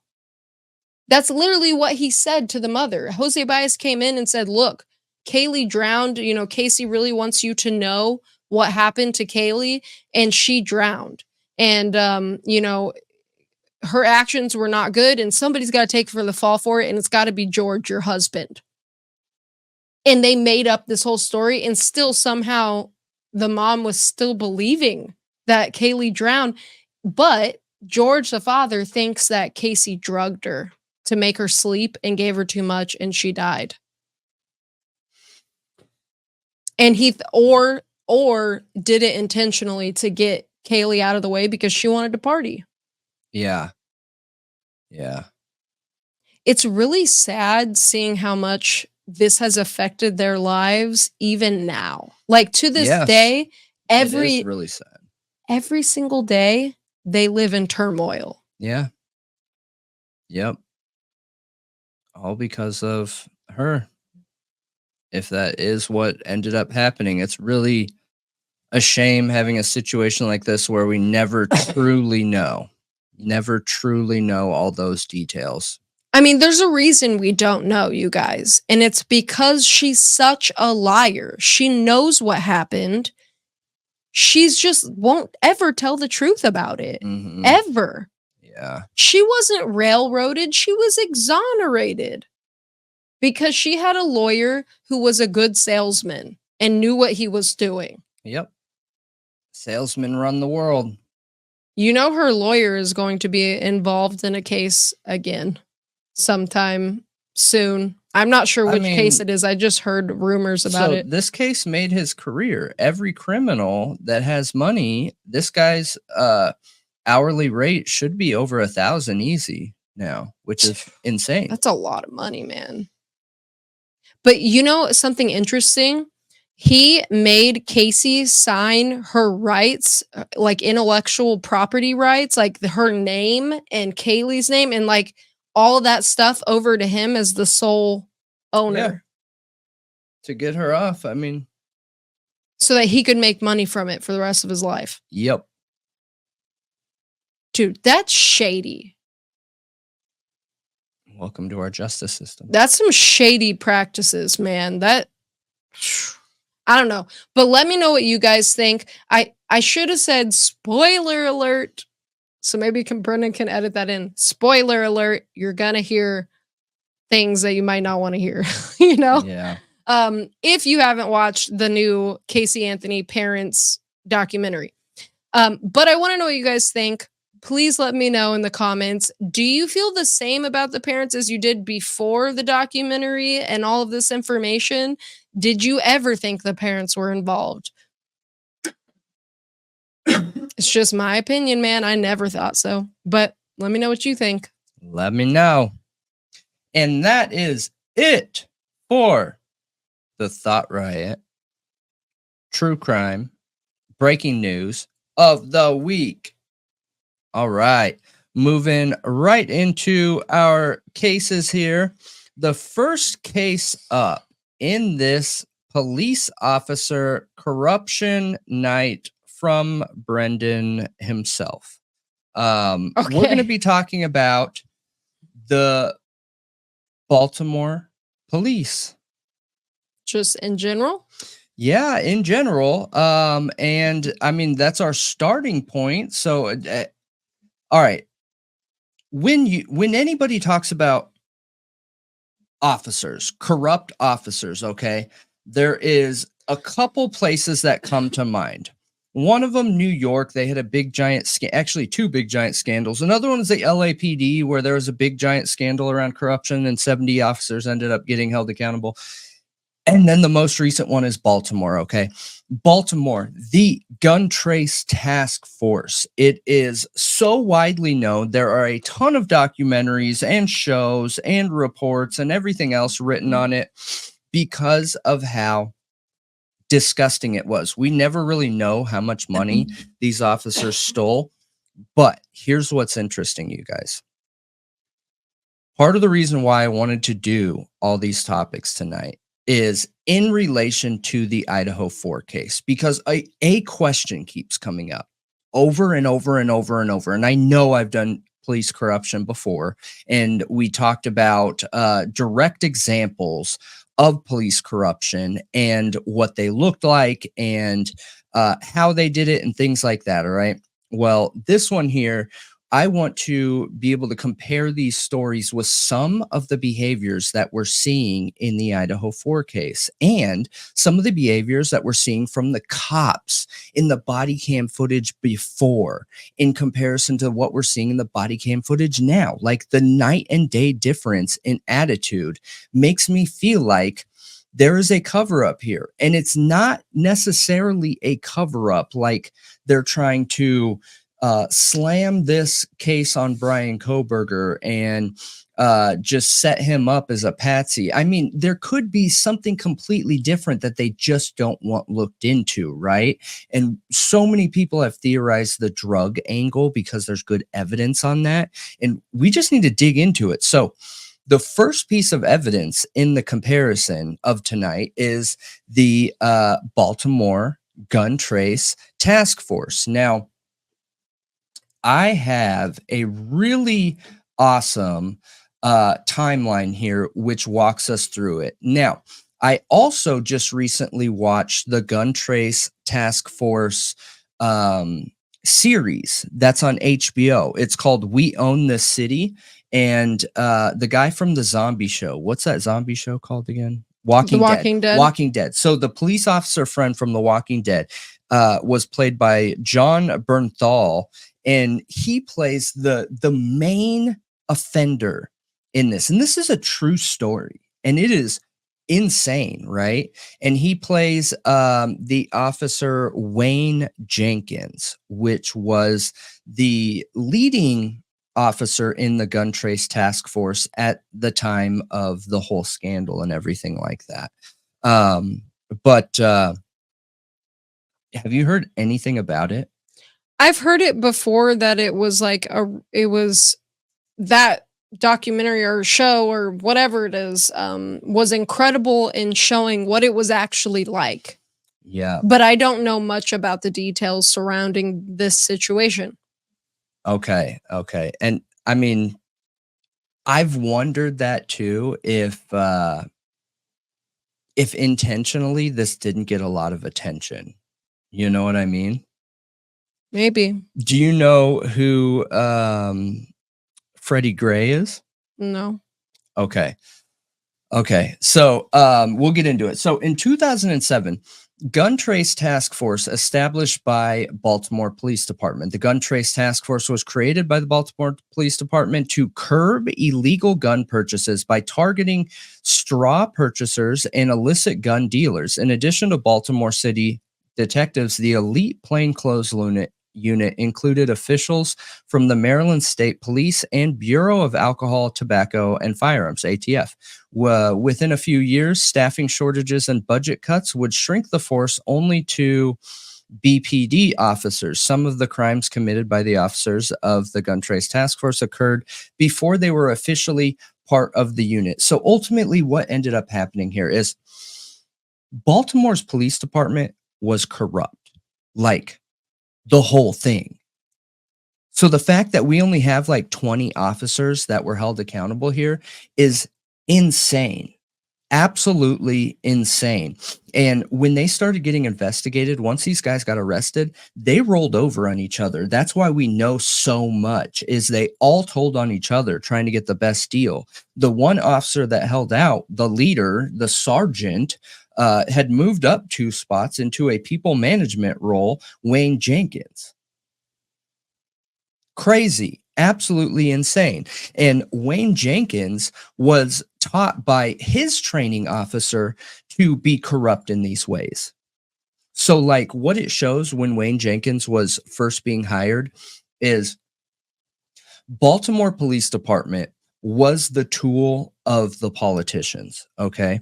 So the governor was trying to get into office or stay in office during re-election, and they needed their arrest records to spike. Okay, so you know what the Baltimore Police Department would do every night is they'd go down to the hood, arrest everybody that was out on the street, everybody. And in the hood, people hang out outside, dude. They hang out on their stoops. They have block parties. That's where block parties originated from. They have even in the summer, they'll take off like the fire hydrant, people playing in the street. Like all that stuff is real stuff, you know? Yeah. And these officers would go down there and arrest them because that was a statistic. Everybody. If you were out on the street, you were getting arrested. And what they were doing, this is the shady part. What they were doing is they would be taken in to holding, held overnight till they get in front of a judge. A judge sees that their charges are not true and no evidence to back it, and then they get let out. But that statistic is still there. Yes. So it makes it look like these cops are doing their job. The politicians' rates go up, you know, and they could say, oh, look at me. Look how great our cops are doing. When they're solving nothing, they're making people in the community lose their jobs because they have to no call, no show, you know, if they're arrested or whatever. They're arresting regular, normal, everyday citizens, and they're turning everybody against them. It immediately becomes an us versus them atmosphere. Yeah, they're literally bought and paid for. That's ridiculous. Ridiculous. And this is when Wayne Jenkins is in training, okay? And that's the guy played by the Walking Dead guy? That is the guy played by the Walking Dead guy. Absolutely. So that's why the whole place was corrupt, is they're bought and paid for. Not only that, but also they're being trained to be corrupt. Oh, dude. So every new officer coming in is corrupt automatically because of their training. When this whole thing broke out, I should have wrote this down and I didn't, but multiple officials ended up catching charges for tax evasion, things like wire fraud, theft, all these things. Like, I'm talking up to the mayor, all the way up the chain, dude. Police commissioners turned over. One police commissioner was fired, and the city claims he quits. He claims he was fired. More than likely he was fired because he was a white guy, and like, there were serious racial issues going on. And I get why they want to have, like, if the majority of your city is black and they're claiming that a police department is racist, you need a minority to connect with the community. And that is not saying that I'm not going down the political hole when I say this, but that is just the fact, because a lot of these people that have been in the hood don't feel like someone like myself, you know, that came from middle class and you know, would be able to relate. And I get that. Like, I get it. I understand it, because the whole goal is to serve the general public and the citizens, you know? So anyways, but going back here. So April 28, 2010, officers chase and plant drugs on Umar Burley. Sergeant Wayne Jenkins, Detective Ryan Gwynn, and Detective Sean Suter chase Umar Burley and Brent Matthews in their vehicles until he crashes into another car.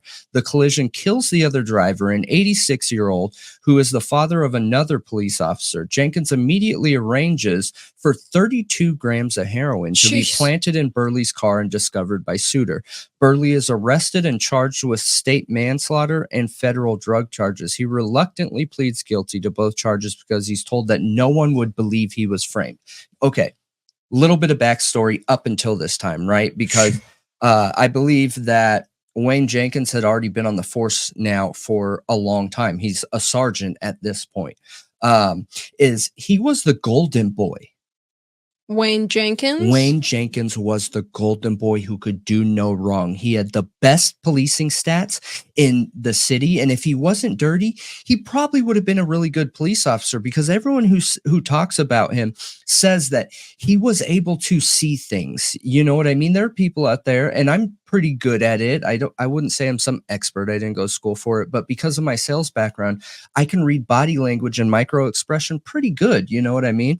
I'm assuming he had some similar technique where, you know, you can tell when someone's up to something that they shouldn't be up to, right? Now, whether you can actually pull them over and search them, completely different story. I'm not suggesting any of that, but he was able to see things other officers couldn't, right? However, he was dirty. So his stats were phenomenal. He was literally like carrying the department's arrest stats in this. So he was like untouchable. He got away with everything for so long. He would beat people up. He would rob people. He was doing all this dirt, dude. Yeah. And not just him, like 19 other officers. I think within this, 20 officers have been straight up arrested. I have no idea how many got let go. I couldn't find the exact number because this isn't information law enforcement wants out. You know what I mean? Yeah. But up until this point, he was the golden boy. So at this point, he is a sergeant, and he is the sergeant of the gun trace task force at this time, where he was in it and was trained how to be dirty in this. And their statement was like, it's all about the money. Everything that was their goal in life was all about the money. Oh my gosh, right? It's like a gang, man. It is a gang. It is literally a gang. That's exactly a gang. What they're doing.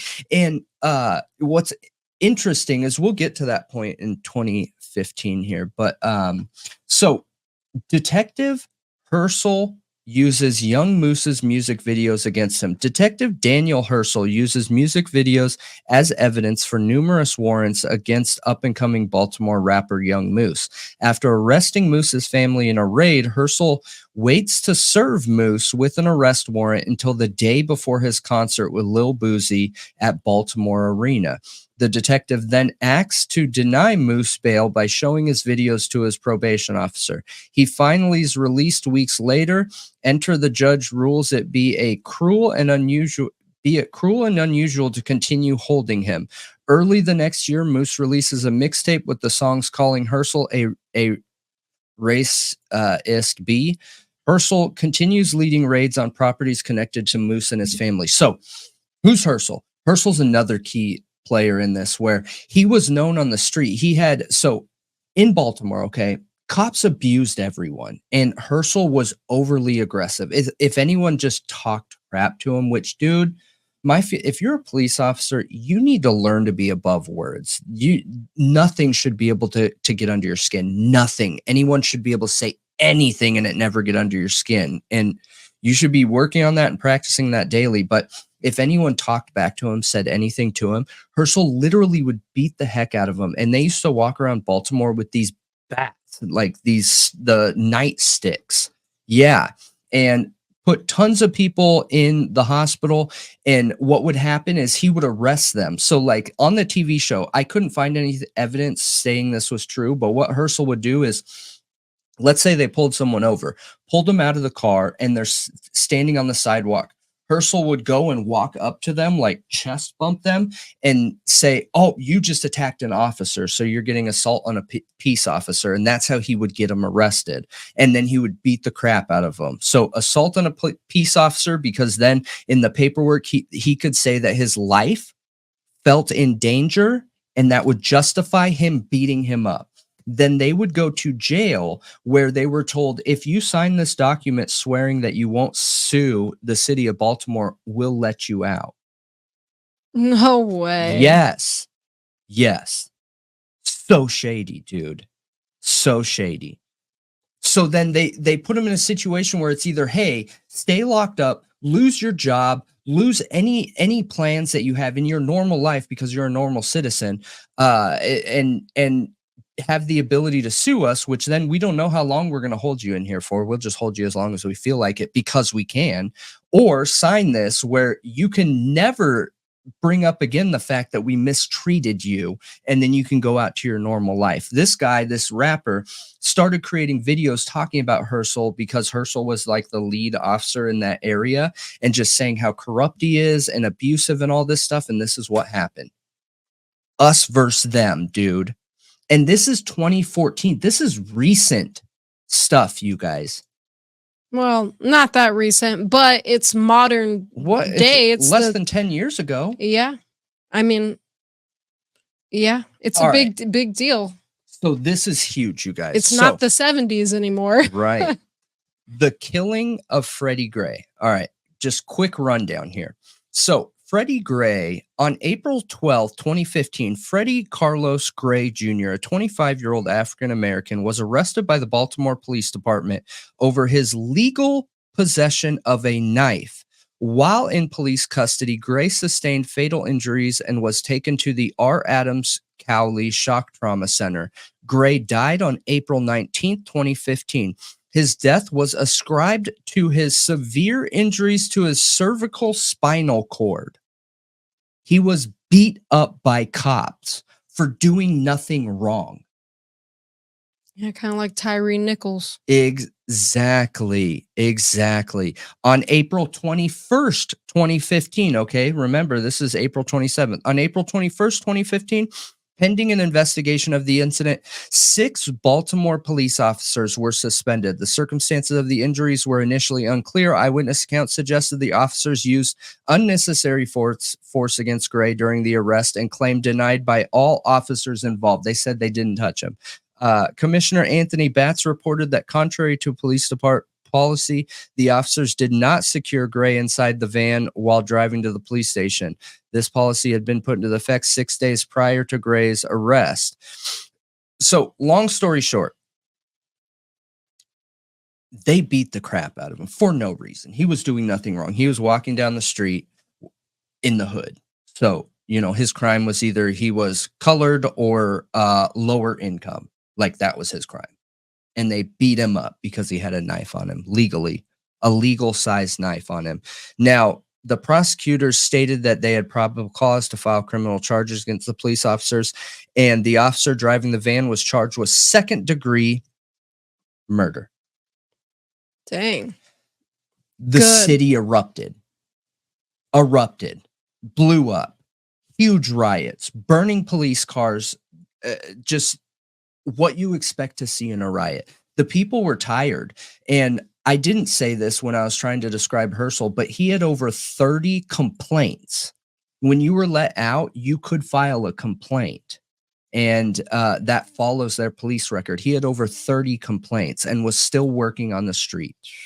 Insane, right? You know, it was so bad in Baltimore that they couldn't get jury panels because everyone who came forward said, like being honest, like they should be in court and saying, you know, I can't be impartial to a police officer. If a police officer is saying this happened, they're lying.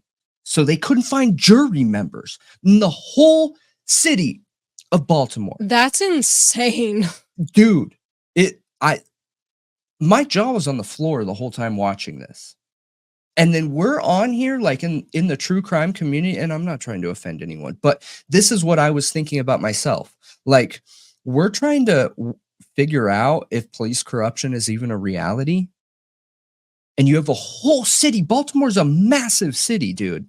I mean, I don't feel like I'm trying to figure that out. I feel like I know that it is. But I never thought that in today's age, it would be to that extent. I'm telling you, I know. Like that's going really, really far to the point that it's mind blowing. Yeah, like they killed this guy. They killed Freddie Gray. I think small town, like everybody's brother, sister, cousin, uncle. I'm glad you said that. You know, I think like that. And that's very real, and I've experienced it myself. But this is like a huge city. I have statements on here saying that small towns are more likely to be corrupt. Yeah. So if we're seeing this kind of grand scale corruption in large major cities, imagine metropolitan city. It's a major metropolitan city. Dude. Yeah, for sure. So, okay, the whole city erupts, right? And so on April 27th, pharmacies looted after Freddie Gray's funeral. Now, this is up in the air. There's a lot of people who believe the police did this, okay? Oh, gosh. But pharmacies and drug clinics were major targets for looters following Freddie Gray's funeral. Sergeant Wayne Jenkins capitalizes on the chaos, delivering trash bags of drugs taken from looters to his longtime friend, bail bondsman Donald Stepp. Stepp testifies later that Jenkins says, in parentheses, I got people coming out of these places. I've got an entire pharmacy. In the summer of 2015, then Commissioner Anthony Batts blamed the influx of looting drugs for a surge in murders. Ha!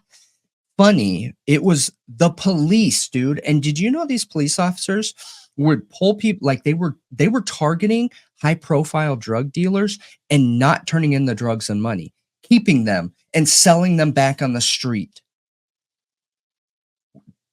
Job insurance? Like, what are you guys doing? For a minute, I thought, well, they probably didn't loot the pharmacies, but then he shows up with giant bags of drugs. And bags. Then he probably looted the pharmacies. You know, Wayne Jenkins was getting so many drugs that this guy couldn't keep up with them, like couldn't sell them. What? Yes. That's how bad these guys were. There were times where they were taking millions of dollars. Wow.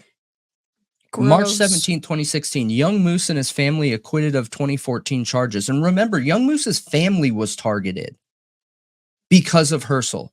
Because Young Moose wrote a song, Herschel's family was targeted and arrested for nothing. He was harassing entire families. And this is a whole unit, you guys, a plainclothes unit. Wait, whose family? Herschel's? Herschel was targeting Young Moose's whole family and harassing them. March 31st, 2016, feds pick up BPD officer on wiretap. A wiretap on a top heroin dealer named Antonio Shropshire tips federal investigators to the illegal activities of the gun drug task force, or gun, what was it? I'm drawing.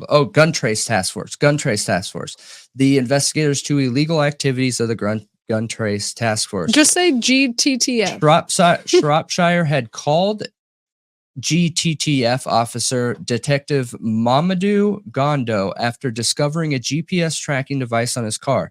Gondo instructs him to put the device on another car. This is an officer telling him to put a device on another car. Gondo later admits in court to protecting Shropshire and his crew. The FBI agents investigating into Gondo reveal more crimes by him and fellow GTTF members. Insane, right? They're literally gang members. So, robbery of Ronald Hamilton, July 2016, and his wife. GTTF officers grab ex-convict Ronald Hamilton and his wife as they leave the Home Depot. They take the couple to a police substation known as the Barn, where they're interrogated by Sergeant Wayne Jenkins, who poses as a U.S. attorney. The couple are then driven to their house in Carroll County, where the officers search their property, discovering tens of thousands of dollars in cash. The officers claim $20,000 for themselves and then call Carroll County officers, who seize the remaining $50,000 as alleged drug money. They never found drugs. Never found drugs. They just straight up robbed him. Robbed him. Oh my gosh. August 10th, 2016, Justice Department report on BPD release. After a thorough investigation prompted by Freddie Gray incident, the DOJ finds reasonable cause to believe BPD engages in a pattern or practice of conduct that violates the Constitution or federal law. 7 BPD officers indicted on federal racketeering charges.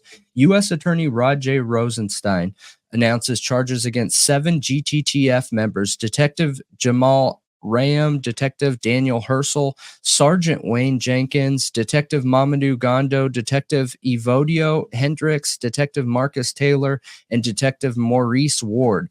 They're charged with racketeering, robbery, filing false paperwork, and overtime fraud. This is not about aggressive policing. It is about criminal conspiracy, Rosenstein said. Prosecuting criminals who work in police agencies is essential both to protect victims and support many honorable officers whose reputations they unfairly tarnish. Okay. Thank you. That's amazing. Prosecuting criminals who work in police agencies is essential both to protect victims and to support the many honorable officers whose reputations they unfairly tarnish. Exactly. Dude, you can't say it better. No. Like, that is why we have to look for these things. Yeah. Yeah. If you believe in your police officers, law enforcement, justice system, we have to actively seek for fraudulent behavior. Because they're literally corrupting the whole system. They're ruining it, the whole thing. And they are continuing the us versus them attitude, because then we have good cops out there who want to be a part of a community, who were on that 50 states and 50 positive things I talked about in the breaking news. But their lives are at risk, for one. And because of these guys. Yeah. And they're at hated. Risk. They're hated. The rest of society treats them as us versus them. And they're the them. They have no option but to back their other boys in blue because of all the bad things these people are doing. The dirty cops, dude. It is so horrible. Yeah. Hendricks and Ward take plea agreements. The last GTF officer arrested was the guy who was the sergeant before Sergeant Wayne Jenkins, because the whole time GTTF was out, they were all doing this. Ram pleads guilty. Gondo pleads guilty. Detective murdered before testifying about GTTF. Yeah. Yeah. Officers responding to a call find Detective Sean Suter lying face down in a vacant lot in West Baltimore with a gun wound to his head and from his own weapon. He dies the following day, one day before he is scheduled to testify to a grand jury about the 2010 arrest of Umar Burley. Police have said Suter was not the target of the investigation. His death remains unsolved and is under investigation. So they tried to make look like he did it to himself. Correct. Jeez. That's why I say they got it light. Baltimore PD did. I think the whole thing is corrupt. Here's a comment I didn't give originally. You know when the Freddie Gray stuff happened and they said that they were charging them with second-degree murder because they did murder him for doing nothing illegal. Cops that were on refused to get out of their cars. So what they would do, and this was all across the whole city, is they stopped fighting crime. They just drove around in their cars or sat in a lot and would refuse to arrest anyone because they were mad, because they felt like these prosecutors were stepping on their toes, that they couldn't effectively police without beating somebody's head in. Is that not the craziest thing you've heard? So they refused to even help people or do anything? They refused to do anything. They refused to do anything. And that's another reason why the GTTF excelled, because these guys were actively doing stuff because they were robbing them. They were taking the drug. Like if they found a 10, let's say they found 10 kilos, okay? They were keeping 5, submitting 5, putting those 5 back on the street. Usually where there's drugs, there's money. They would find 100 grand, keep 70, submit 40, and split that up. Like it was money, money, money, money, money. Insane. And this is recent, 2017.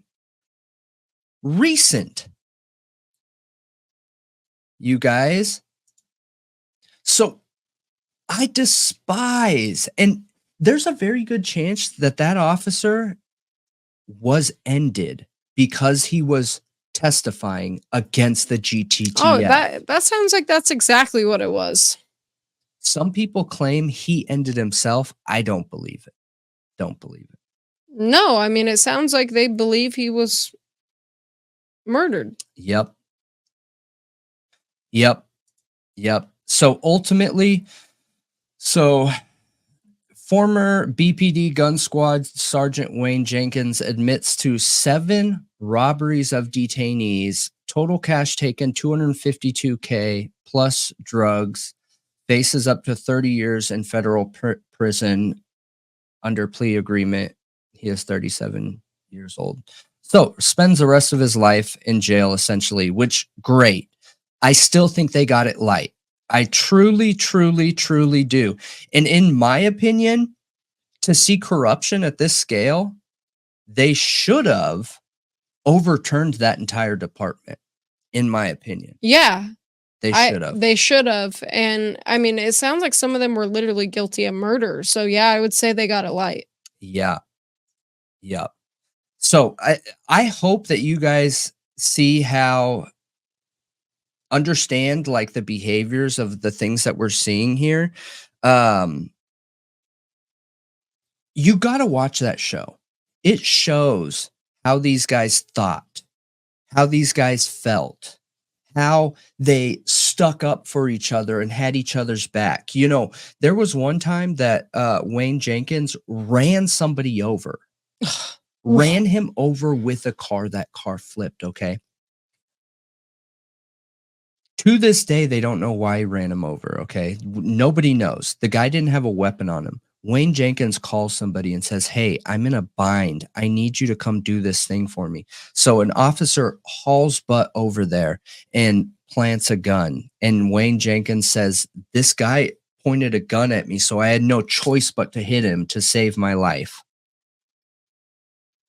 All these guys were taught to write reports where when they killed people, they had to make it seem like their life was in jeopardy. Right. If their life was in jeopardy, they're in the clear. Disgusting. Absolutely disgusting. And it's scary. It's scary, and it doesn't matter if you're white. It doesn't matter if you're black. This supersedes all political drama that's out there right now. These are police. The only thing that they care about, and I see, are boys and girls in blue, okay? And they aren't part of the society here. They aren't part of this community. They see the community as them, and they see themselves as us.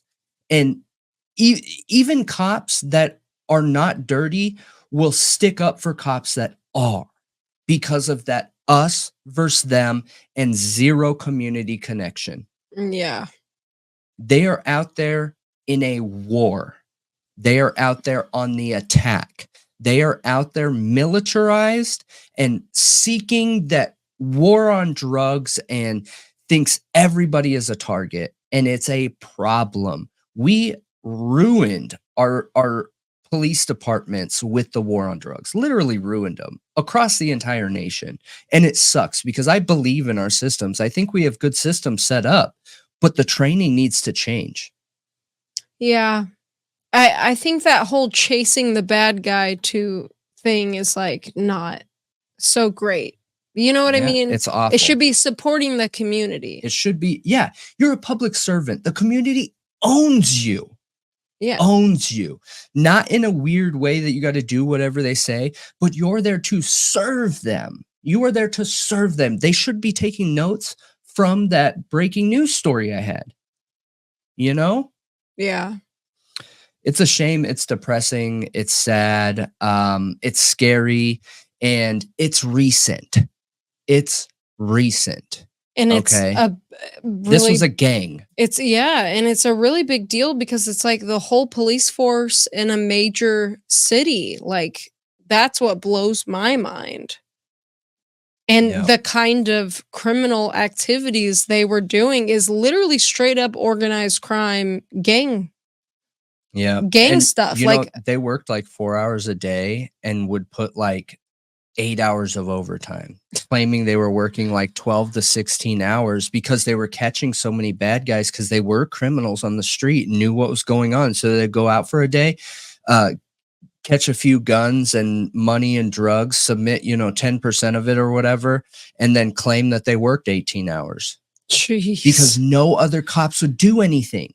Yeah. Because the whole system is corrupt. Not necessarily all the people, but the system that was built here was corrupt because of flaws. Well, also, good cops know, like, if I speak up, I'm going to be an outcast. I'm going to be condemned. I'm going to be shamed, if not hurt by these people. They were violent. They were murderers. They were scary people.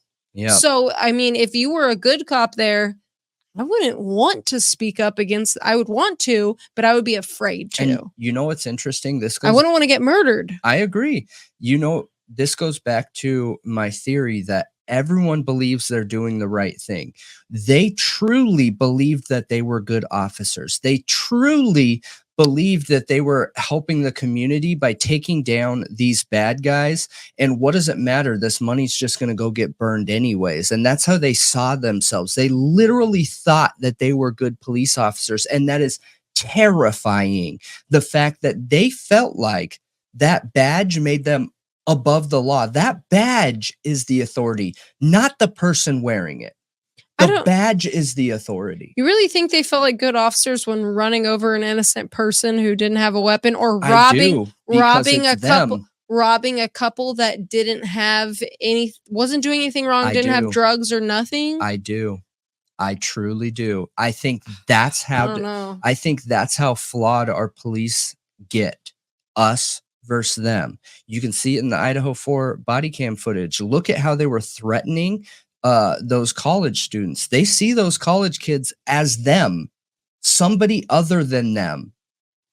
Yeah. They're aggressive, dude. They came up there threatening all kinds of things when it was a simple noise complaint. Are you serious? Yeah. No threats need to be thrown, even when you're writing a citation.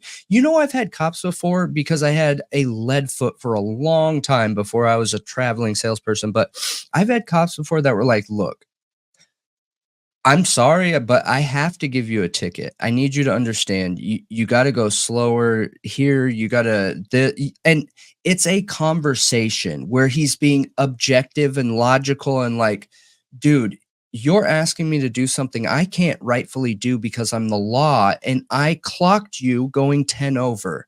Don't ask me to let you off because that's not okay. You know, you can be an officer, hold people accountable, and speak to them with respect and authority. Yeah. Authority doesn't have to mean aggressive. It doesn't. But I'm curious what you guys think. Let me know what kind of, correlating things you heard in here in relation to the Idaho 4 case. Does any of it make you think of the Idaho 4 officers and some of the ways that they were acting, some of the things they were doing? Plainclothes officers. Baltimore did away with all their plainclothes officers after this. All of them. Yeah, the plainclothes officers, when you first said that, I was like, plainclothes like task force, Banfield, like, that's a bit weird. It is. Dude, anybody can put on a police vest. That's not okay. I do not think plainclothes officers should ever be allowed. No. Ever. No, not unless you're literally undercover infiltrating like a gang. Yep. Not a task force. No. Yeah. I know. Agreed. But let me know what you guys think. I hope you enjoyed that story. And I'm glad these cops got caught because I love our police and justice system country. And these guys are a stain and disgusting and deserve to be behind bars, having the hardest time possible with all the people that they wrongfully convicted and put in there. Let me know what you think. We're going to be talking about the Jonathan Ellington case. Now, this is the case that I've seen just briefly mentioned a few times in other content creators' channels. The Daily Mail wrote an article about it, talking about Ann Taylor being the public defender on this case in the past and how she got this man his verdict overturned because of an officer lying on the stand. But then he got another trial and he was reconvicted and is in prison. It's pretty wild. Talked about we this, right? did touch on it once in our Ann Taylor video. And Ann Taylor, if you don't know, if you're new here, is the public defender, the lead public defender for Bryan Kohberger, who is the suspect in the Idaho 4 Moscow student murders. So this case is pretty insane. And by the end of it, after taking in the facts of the case, I am curious how you feel about it because I am not sure how to feel about it. I understand he was in the wrong with some of the things he did, but I feel like the family involved in this literally pushed and pushed and pushed until he had no other option. It's insane. So I don't know if I believe he should be in prison for the rest of his life or honestly any super extended amount of time. Like maybe he should have got some charges, but what they charged him with seems like overkill to me. Yeah, an overcharge. Yeah. So this is directly from court documents, and it is the state of Idaho versus Jonathan Ellington, 2011. And this is directly about his overturned trial. And it's kind of like the Dr. Moore case where it reads through kind of like a story. But I'm going to read the nature of the case real quick. Jonathan Ellington appeals from his convictions for 1 count of second-degree murder and 2 counts of aggravated battery. He argues on appeal that prosecutorial misconduct, evidentiary errors, and a biased jury and the cumulative error doctrine entitle him to a new trial. We find merit in several of Mr. Ellington's assignments of error at trial, and they granted a new trial to him. on the basis that the district court abused its discretion in denying Mr. Ellington's motion for new trial brought after evidence came to light that the state's sole rebuttal witness, Fred Rice, that's the officer we're talking about, an Idaho State police officer, provided false testimony at trial that went to the defense's sole theory of the case. So this took place about 11 a.m., January 1st, 2006. Jonathan Ellington left his friend's house in Athol, Idaho, to head back home. He's driving along when he comes upon a white Honda Accord, and in it is Jovan Larson, who was 22 at the time, and her sister Jolene, who was 18 at the time. He claims that they were playing a game of cat and mouse with him, and attempted to cut him off and also flipped the bird at him, like put up their middle fingers at him. Okay. The girls claim they did not do any of that, and they deny it. They completely deny it. Mr. Ellington passes the car, and then at the next stop sign, he gets out of his car and yells and screams at them, curses at them, and hits their window, the driver's side window, and like freaks out basically. Then gets back in his car, and starts to drive away. And the girls get on the phone with 911 because they're scared. And I've been in a situation like that where I was scared, and I definitely called 911, but I did not do what they are about to do. So there's apparently no license plates on his car. So they follow him. Okay. They chase him for a while. Then he makes a U-turn and faces the girls and drives into their lane and then swerves back into the other lane, passing them going the opposite way. And one of the girls, Jolene, claims that he flipped them off and mouthed like cuss words at them or something. They turn around and try to catch up with him, but they can't. And they decide to stop and wait for an officer. And they were also instructed by the 911 dispatcher to not follow him anymore. Right. And they called their parents, Joel and Vonette Larson. They arrived about 15 minutes later. The deputy sheriff arrived as well and then left to go investigate. Mr. and Mrs. Larson went the other way to look for Mr. Ellington in their Subaru. While driving along the road, they see his Blazer drive out of a driveway, and then they begin to follow him. What? Yeah. So strange. So then the girls follow their parents.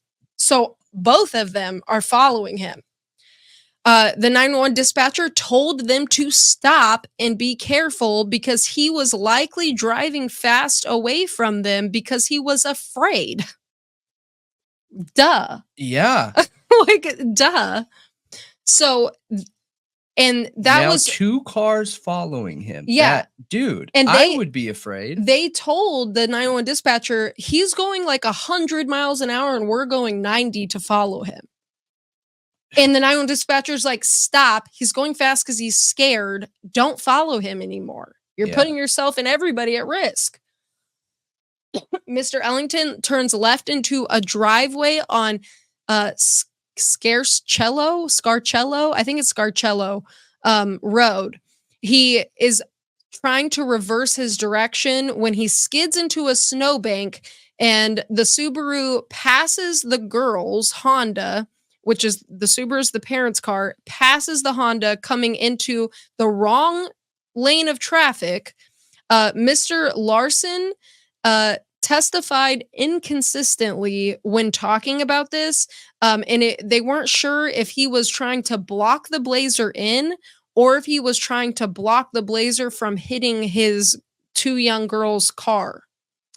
I mean, block him in. For sure. He claims he was just trying to protect his girls, and then at another point, no. And then let me block this car. Well, they in multiple different interviews, he said he was trying to protect his girls, and then in different interviews, he says that he was trying to block him in to wait for law enforcement. So Mr. Ellington reverses out of the snowbank, and then he's attempting to drive away back down the road, and the Blazer makes contact with the front of the parents' Subaru, which is still slowly moving towards the Blazer, and it's blocking most of the lane. Like, they're literally blocking like almost the whole road. So the Subaru hit him. I don't know. That's not very clear. So the Blazer's trying to get out of the way. The Subaru's still moving slowly towards him, and he's literally trying to avoid them and get out of there. Yeah. Is what he's trying to do. He's trying to run away. So acceleration marks suggest Mr. Ellington was attempting to swerve around the Subaru. And that's what Fred Rice, that's what his testimony is directly about, is this situation, and basically pinning it on Ellington like he was trying to hit them. So yeah, he was trying to swerve around. The expert testimony at trial also tended to show that the impact with the Subaru caused the Blazer to rotate somewhat in a counterclockwise direction. And apparently that was like a really big point of contention in the trial. So that the Blazer was pointing across the road where the Honda was in the westbound lane instead of pointing towards its initial path. After making contact with the Subaru, the Blazer continued past the Subaru and impacted the left corner of the Honda. So after the impact, the Blazer rode up onto the Honda. Like, his tire literally went onto the car, on top of it. And the Blazer pushed the Honda across the road and into the shoulder of the opposite side. Mr. Larson then grabs his .44 Magnum revolver from under his seat and gets out of the passenger side of the car and runs towards the Blazer right around the time it was backing up and disengaging from the Honda. At the same time, Mrs. Larson gets out of the Subaru and runs toward the Honda that her girls are in.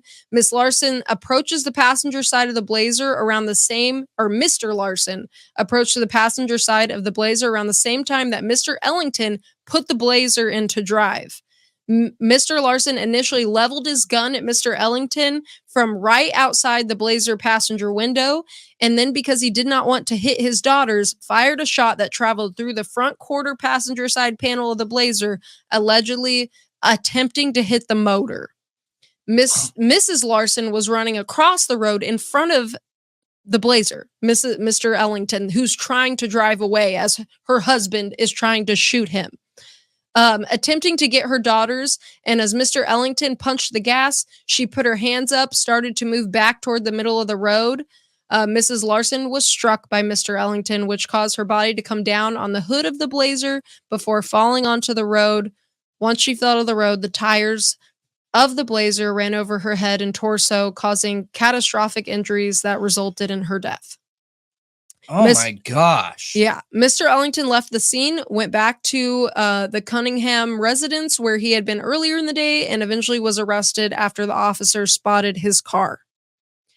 He was charged with 2 counts of aggravated battery for hitting the Honda and 1 count of second-degree murder for Mrs. Larson's death. At his first preliminary hearing, the magistrate found that there was not sufficient evidence to bind him over for second-degree murder or for the aggravated batteries at issue here.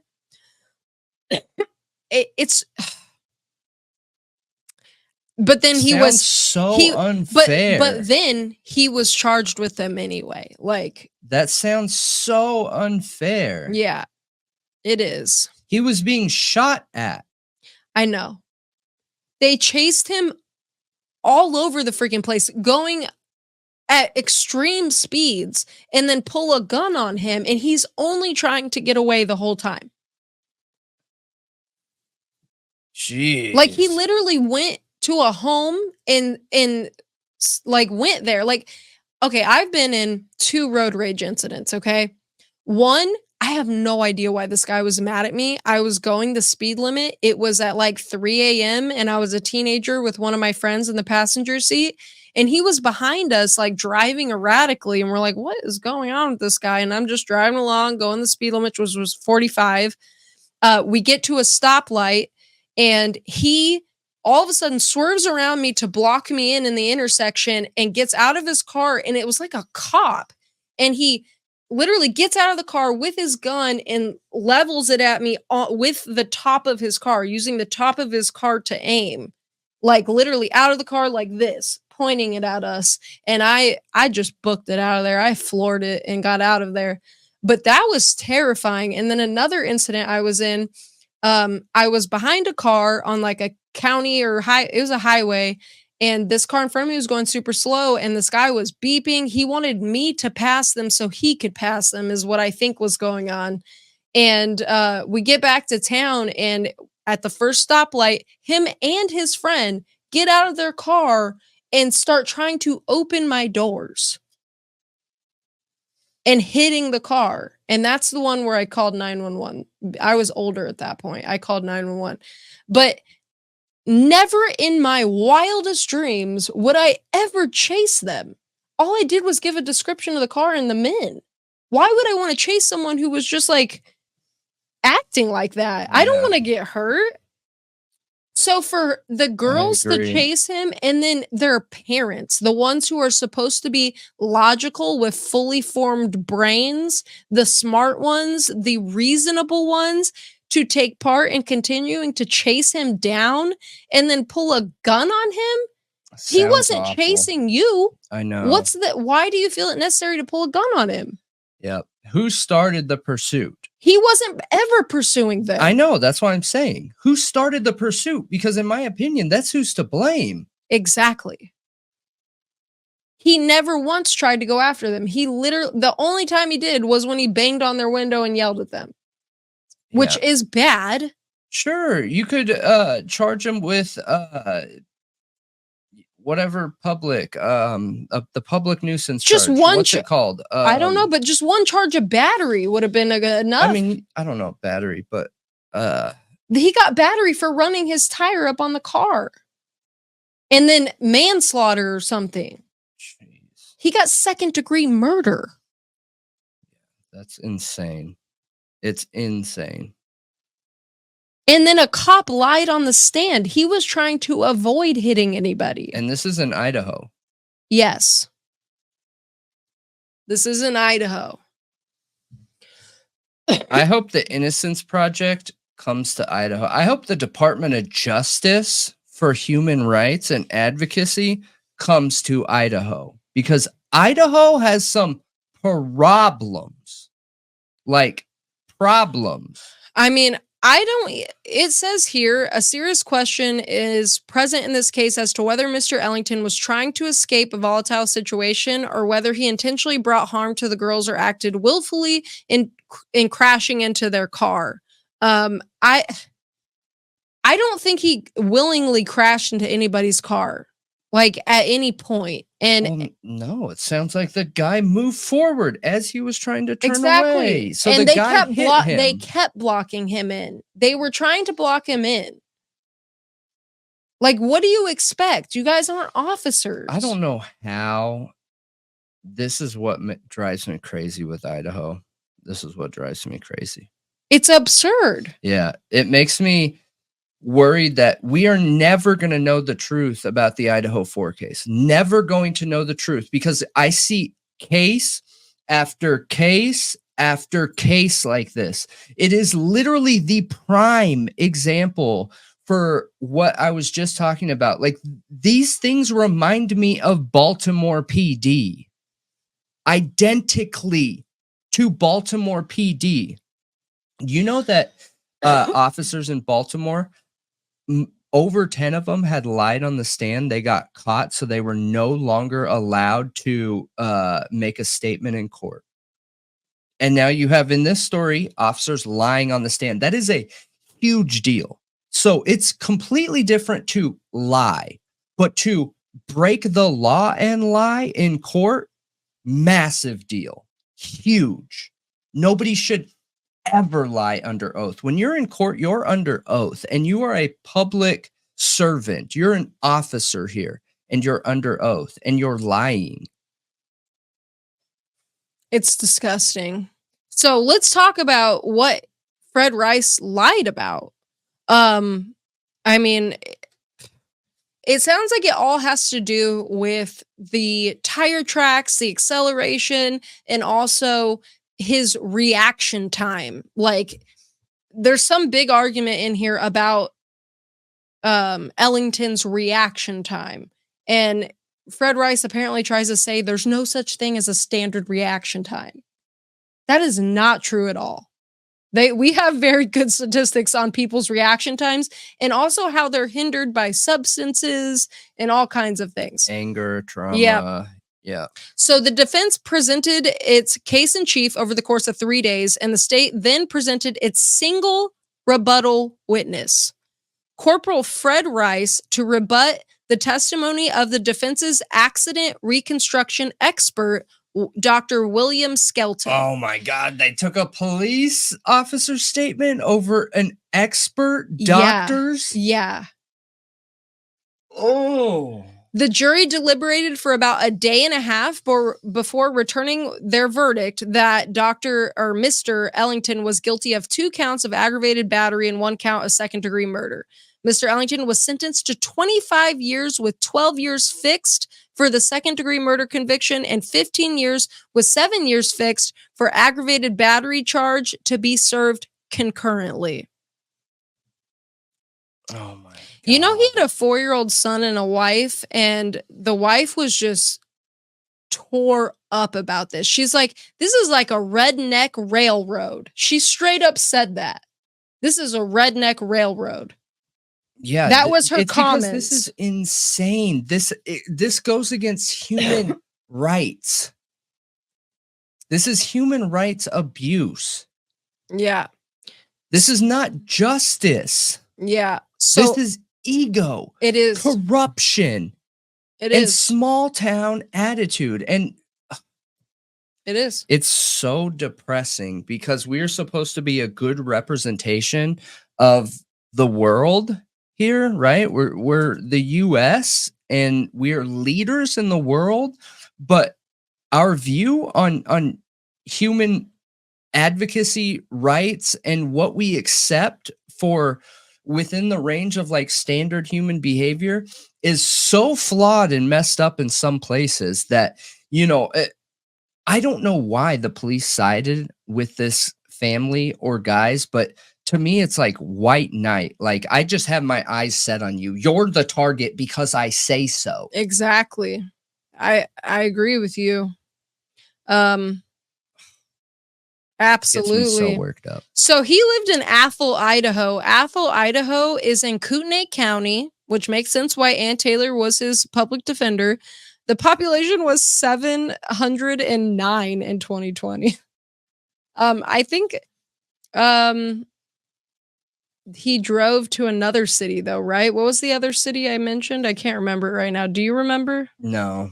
Okay. So but these are tiny towns. Like, they are tiny little towns.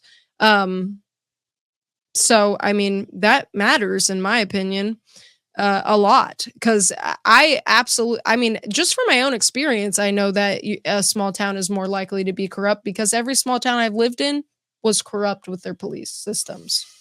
And everybody knew each other and everyone was in bed with each other.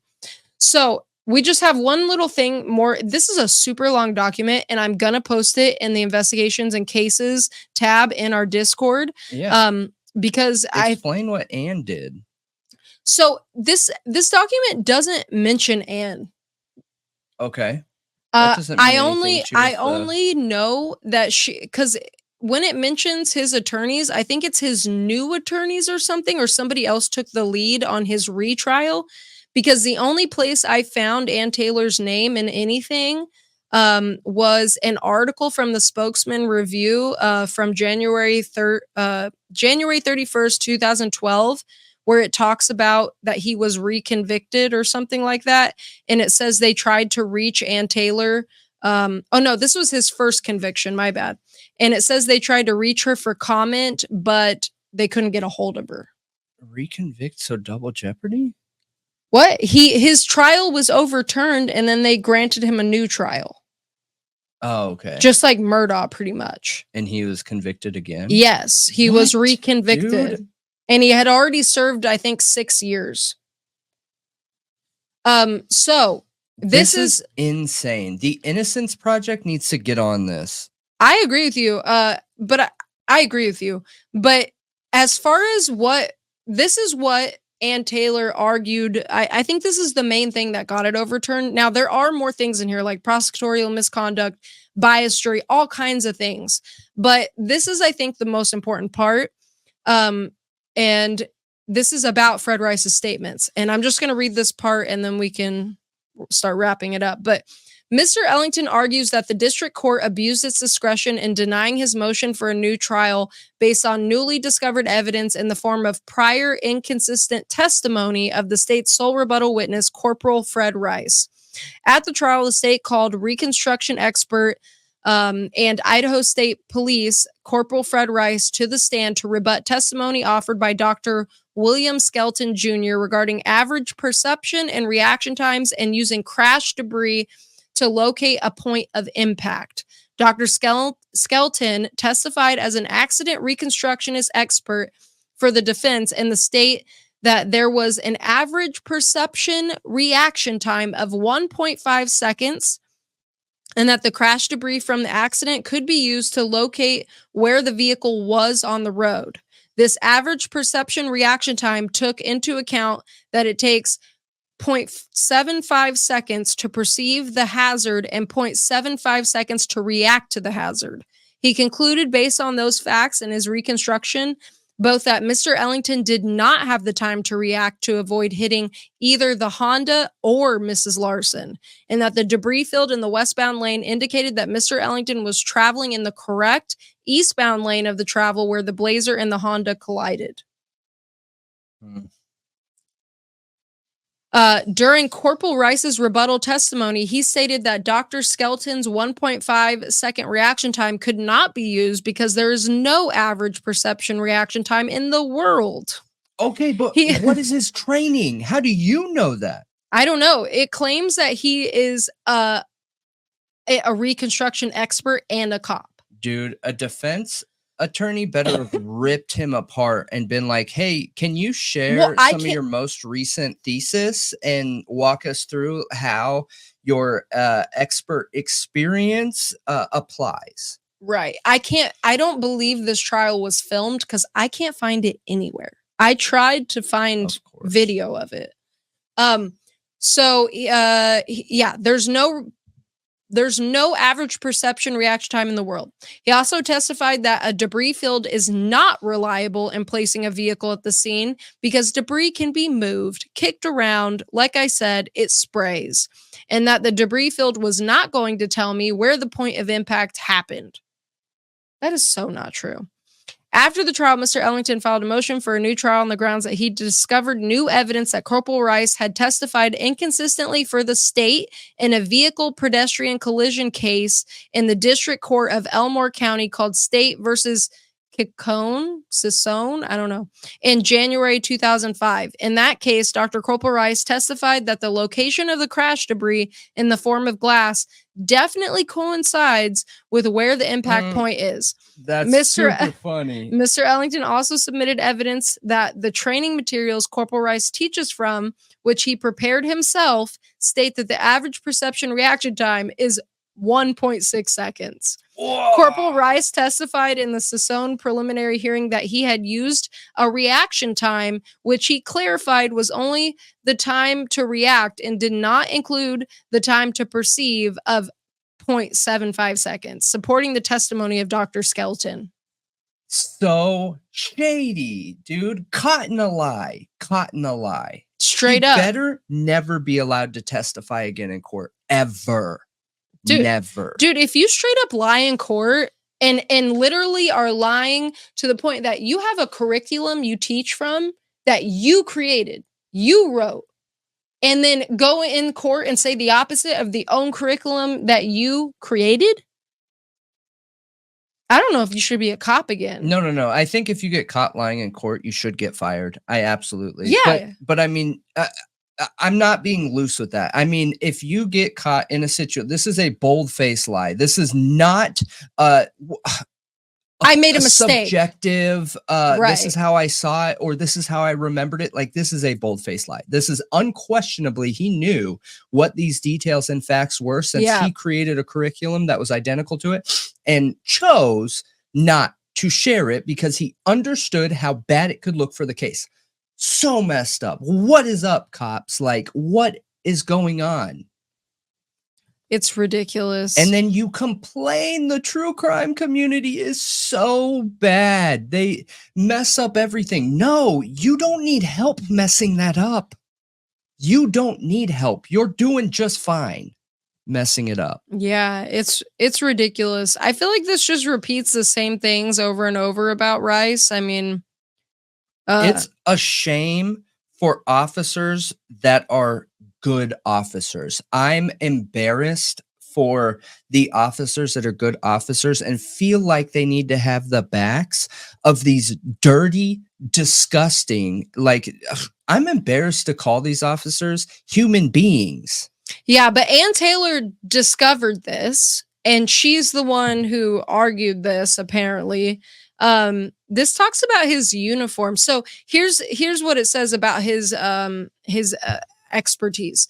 Corporal Rice, a police officer with 25 years of experience who teaches accident reconstruction to other Idaho police officers and who has testified for the state on many other occasions regarding accident reconstruction, took the stand and attacked Dr. Skelton's testimony, derailing its credibility in the eyes of the jurors. He was also not merely expressing his opinion on the usefulness of debris fields and average perception reaction times in this case, as the state attempts to argue. He was emphatically stating that a debris field could not be used to locate a point of impact, and an average perception reaction time doesn't exist. That's so stupid. It is. He was okay, so yeah, he wasn't ignorant or uninformed. He was well aware and testified to them previously in the Sassone case. The record does not indicate whether Corporal Rice was wearing his uniform at trial. We know that he was presented to the jury as an Idaho State police officer, as well as training officer at the police academy regarding accident reconstruction. Under such circumstances, it's not unlikely the jury would place a great deal of reliance upon his testimony. Yeah, he has taught for many years and reconstructed hundreds, if not thousands, of accidents. So shame. He biased the jury. Yep. And I'm guessing this lawyer who's talking about this new trial and what happened in the last, he said he doesn't know. While the record does not indicate whether he was wearing the uniform or not, meaning Ellington must have had a new lawyer, a new public defender on this retrial. Yeah. And I don't know. So maybe it's not Ann Taylor's fault that the second one, like maybe she had to be off of the case for some reason. Because her name is not listed in this anywhere. I can't find her name in this document. And I don't know, maybe it's just me, but it shows the public defender here. So we have Molly J. Husky, State Appellant Public Defender, Boise for appellant. Eric R. Lenton argued. Han Lawrence G. Wasden, Attorney General, Boise for respondent. Yeah, but she helped find this. She was an active. Well, she was his public defender for the first case, for the first trial. Right. And she's the one who got it overturned. Yes. Yeah. And because what you're saying makes it sound like you're trying to prove that she wasn't a part of this. No, she was. She was an active part of this. But I'm just curious why she's not mentioned in the second one. And that right there proves to me whoever's writing this up wasn't at the first trial, because they don't know if he was wearing his uniform or not. And there's no video of it. There's no one that can look back at it. Where's the importance in that? You're just curious. Well, because I wonder why he didn't win the second trial. Why did he get reconvicted? And if Ann Taylor found this police corruption and got his case overturned in a new trial, I don't know how she didn't win the second trial. But it doesn't sound like she was a part of the second trial. It sounded like she was only a part of getting overturned. Yeah, I don't know. But I don't know But the either. fact that she helped find this police corruption and bring it to light is the important thing. I'm I not agree. caught up with the subjective as much as the objective and trying to create a better America. You know, sometimes you can't rely on jury. Sometimes you can't. We've seen really weird situations, and I personally don't think this guy should be in prison. I don't think it feels very fair. However, I understand that the whole thing was initiated from him punching the window. So this is one of those times where, look, the world is holding you accountable in a very unfair way. And you shouldn't have reacted in this way, my dude. But unfortunately, this is the hand you're dealt. It says his lawyer was John Adams in the second one. But police lying is unacceptable. 100%, dude. You are supposed to be a pillar of the community with a solid and deep connection to the community and stand up for justice and truth and honesty and be the presentation and representation of what we expect our citizens to be. And that's disgusting. Yeah, I think he's a criminal. I think this is super messed up, man. Super messed up. Like, I don't understand why it hasn't been picked up. I don't know where Jonathan Ellington is today. I'm really not sure. But I don't know why nobody picked up this case to try to get it overturned, like appealed. Like, I don't understand. It's hard to know where this case is today. I'll probably look more into that and see if I can find anything in court records and stuff. But I want to know what you guys think. Do you think this was deserved? Do you think it was overkill? I mean, let us know what you think. Yeah. So, nearly 6 years after the 4th of July shooting at Coeur d'Alene's annual fireworks display at Independence Point, the teen who was shot by police after his gun fired during a standoff with officers was sentenced to 10 years in prison. All right. So, one, with how insane the Idaho 4 case is, I feel like in order for us to prove or have data backing some of the claims or theories that are out there around police corruption and a repetitive behavior over and over and over and over and over, we have to be able to look into some of these cases. I feel like we've been covering a lot of Idaho lately, but Idaho has insane cases. It is very scary. And so many of our viewers that are not from Idaho look at these cases and think, I never, ever want to go to Idaho. I will go around the state. I will drive further to not have to go through Idaho. That's terrifying. I feel you, man. And we know they can do things the right way. We saw that what's her name? Crazy lady. Lori Vallow. Yeah, Lori Vallow Daybell case, right? And that was handled so great. Everything was done by the book and still kept under wraps, but done in a way where the public felt supported and a part of that case, like they should have. It was good, right? Well, here we have an officer involved that was part of the Idaho 4 investigation. We have an officer involved that was part of the Dr. Moore investigation. Now, what officer do you think we're talking about?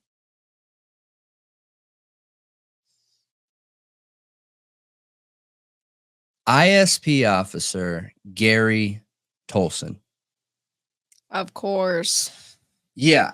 This guy And gets around. I find it interesting. Fred Rice was a part of the Jonathan Ellington case, who was also an Idaho State police officer. Yeah. Who lied on the stand. We just talked about this, though. Is ISP the new Baltimore? Right. Because that's how I'm feeling when I'm looking at these cases. Yeah. That's how I'm feeling when I look at the behaviors of the body cam footage pre-Idaho 4 massacre. Well, let me just say this. Think about it. You have a bunch of these small towns in Idaho who, when they get a case as big as Dr. Moore, Dr. Drake, and the Idaho 4, one that is like, they don't typically have murders. They don't typically have these, like, you know, really bad crimes. Just a lot of missing people, or, you know, drug charges. But when they get a case like that, they call up the Idaho State Police, please help us, because we're just a little town department and we haven't had to deal with something like this before. Then Baltimore comes in, the Idaho State Police, corrupt, and are like, sure, we can help you. Like, you know what I mean? Because I feel like that's where I'm seeing corruption in all of the cases we've talked about so far is Idaho State Police. Yep. What's going on there? I agree. I think that the Department of Justice needs to send human rights advocates out there to start digging. That's what I think, for real. Yeah. I want to submit a request. I wonder if I can. That might be something I can look into. Anyways, going back to our case here. Who am I talking about here? Who was shot on, what was it? July 4th, 2019. July 4th, 2019. His name is Tyler Rambo. All right. So, who is Tyler Rambo? At this time, he 19 then. So he was 17 at the time. Was there in Independence Park, I believe. Independence Park, right? Celebrating at City Park in Coeur d'Alene for Independence Day, just to watch the fireworks at Independence Point, right? Where you can see a bunch of fireworks and everything. There were a whole bunch of people there. Now, setting the stage just a little bit earlier here, we have Tyler Rambo, who, by all accounts, I got to be honest with you, he seemed like he was getting into some trouble, okay? I was that kid, so that doesn't mean that he's not going to grow up to be a normal, productive human being, but he was a troublemaker, it sounds like, from everything I've seen. He had a warrant left open for his arrest, and he was getting in altercations. He had an altercation with these people, which I'm not going to go into the name of who these kids are. They were children at the time. They were under 18, but he was beefing with these other people. Now, before the 4th of July, he had been beat up by these guys, and he was worried that it was going to happen again. Apparently, there was a hospital trip, or he was beat up pretty badly, and so he didn't want that to happen again and decided to carry a gun with him, a .357 Magnum, and went to the Independence Day Park. So at the park, everything seems to be normal. There were a whole bunch of people there just hanging out. Well, like Tyler was worried about, like Tyler Rambo was worried about, these people were at the park, all right? And they approached him and started messing with him, and started to attack him, all right? He pulls the gun out and shoots one in the air. That's where the first contradiction starts right there, because police say he pointed it at the guy and tried to shoot him. And then while trying to get up, he pointed it at the guy's girlfriend's head. According to Tyler Rambo, he shot in the air to get them away from him, got up and started running. He started running. There's no question there. He started running away, and Police approach him. Police are already there watching the area. And they start shouting commands at him. And initial reports say that he lowered the gun to shoot at the police. However, what ends up happening as body cam comes out is he's angry. He's really hype. And we'll watch the video. I'll post it on here for you guys to see. You can see the adrenaline and everything going on in him, you know, younger kids throwing their hands up, things like that. And they're shouting commands at him. And he takes off his sweatshirt and puts his sweatshirt down. He still has the gun in his hand. And the cops are like, get down, get down, get down. And he has his hands up like this with his back to the police, turns around. The second he turns around, it looks like he's going to get down on his stomach, like lean down like this. And when they tell him to get down and drop the gun, another officer simultaneously shoots a taser at him while holding the gun. Oh my gosh. And he's already trying to And lay he's down. going to go down, hits with the taser, tenses up. A bullet goes off. They say, okay, we'll get into that. They say that he aims and tries to shoot at police. How about not hit him with a taser when he's trying to lay down and he's got a gun in his hand? He's falling because he's being tased. Okay. He's out. KO. Those tasers knock you out. They make you, you know, lose control of your bowels. Even that's how strong they're. Well, not everyone. Some people can still run and police do stuff. Drop 14 bullets into him as he's falling. And being tased? And being tased. Yeah. He gets rushed to the emergency room. He loses his legs at the hip and is forever in a wheelchair. At the hip? At the hip. And forever in a wheelchair. And gets sent to court with a whole boatload of charges. Attempted murder, assault with a deadly weapon, and then 3 charges of assault on a police officer because they say he intentionally shot at them. So these 5 charges, all right? Attempted murder, that's a big one. And he loses his legs. Goes to court. He gets the attempted murder and assault charge dropped, found not guilty. They charge him with or convict him on the 3 assault on a peace officer. He gets 10 years. Okay. 10 years. For never attempting to assault a police officer, but getting tased while shouting contradicting commands and a gun is in his hand with his hands up. They say he fired 2 shots. 1 in the air to get away from the kids, and then 1 at the police officers. What's interesting is a slip happens, and a slip happens with Tolson. Apparently, Tolson shows up later, okay? A statement is said that, if you guys don't know, a revolver doesn't spit shell casings. They stay in the gun.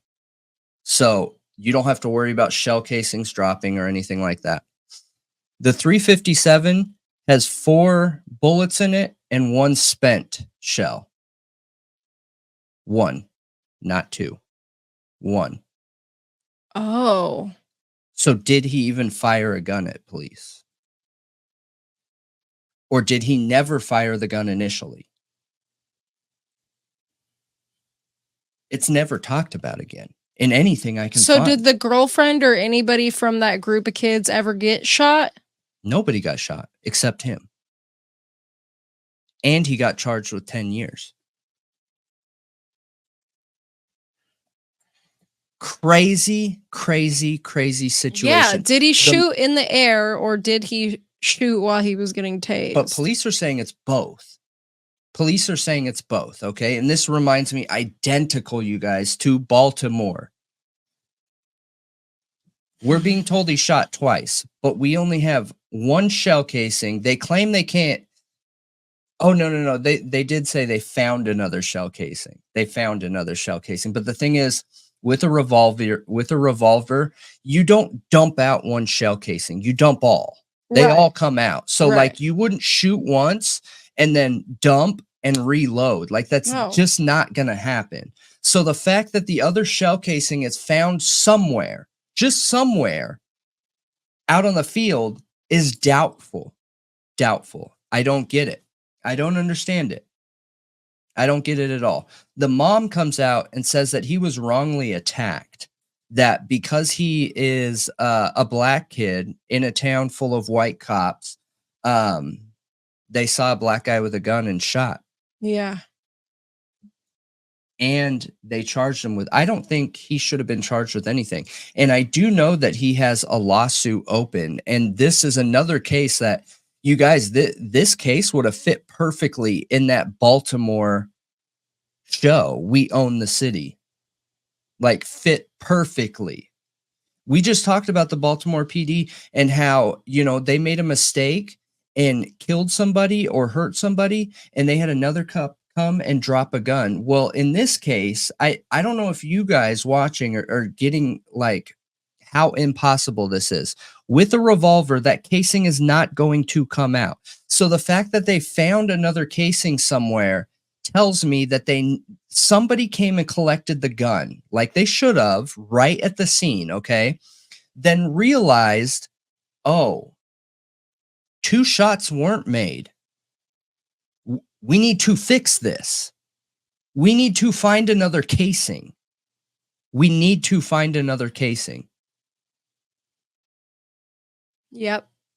So I wonder if it's a 6-round gun, because the only other option is to take a bullet and pull the bullet out. It's the only other possibility. Make it look like it's shot. I don't know. You'd have to hit the pin. Depends on how well you control this evidence. But so as I'm doing research, I'm looking at documents in chronological order, okay? The first documents I find say that police made a comment and said that this guy shot at the guy who was trying to jump him, and then grabbed the girlfriend and held it to her head, and then shot at police. They don't mention the taser. They don't mention nothing. Then as other reports come out, the mother starts talking. And you guys, I tried to reach out to the mom too, and I'm still waiting. I just reached out to her today, so it's not like there's been a lot of time. But I would love to know her side of this story, because she doesn't, based on everything I'm seeing, statements she's made, she feels like something fishy was going on here. And we're going to watch the body cam footage. In my opinion, they shot him right after they tased him. That is insane. And to me, that proves a major gap in training and experience. Why does one officer have a taser out and all these other officers have live round guns out? Right. Why are these being used together? They claim that he wasn't listening to commands and threatening police. I see him listening. I see an elevated, adrenaline-filled young kid that is starting to listen to commands. That's really sad. It is so sad, dude. He was 17.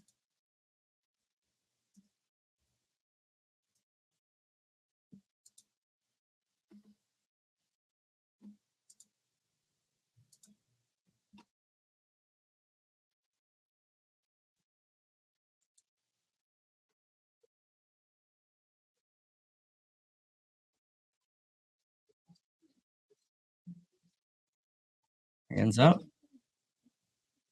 Boom. He's falling backwards, dude, which is why,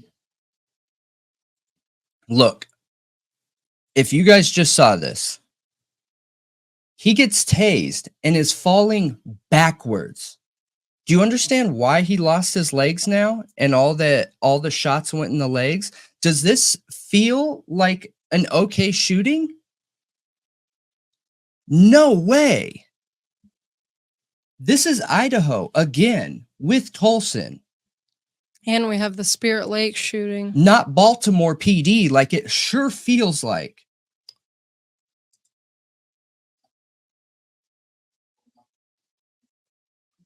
Look, backwards. His arms jolt down because he's being electrocuted.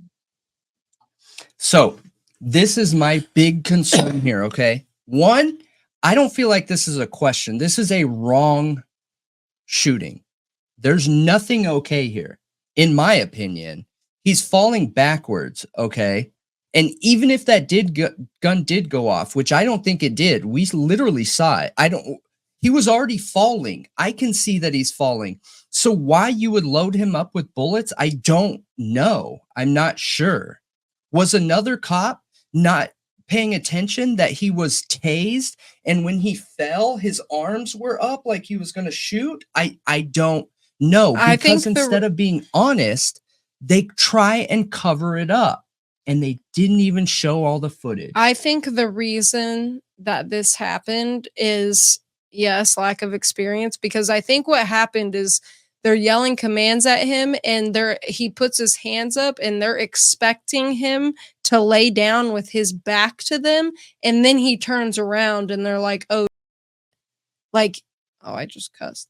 And he turns around and they're like, oh, like, I don't think so. He's turned around for at least a solid 3 seconds. I think him turning around is what alarmed them and thought that he might shoot at them. His hands were up when he turned around. I know. I don't think so. I think you have an over-aggressive police force who sees us versus them, and it doesn't matter what he would have done. They were pulling triggers. I truly think that. I think when you have corruption that runs deep, there's nothing that's going to change it like Baltimore PD. So the in-depth research into Baltimore PD truly has changed my view into police corruption. And when you have one officer, I will have a very hard time not believing there's another because of that. I know. Because of what I've seen. Me too. In that documentary. Because officers are so up on charges and cases, and they know what's going on. Officers know which ones are more likely dirty and which ones aren't. They talk, they gossip like little girls in elementary school, you know what I mean? They know who's who. They know what's what. They know all of that.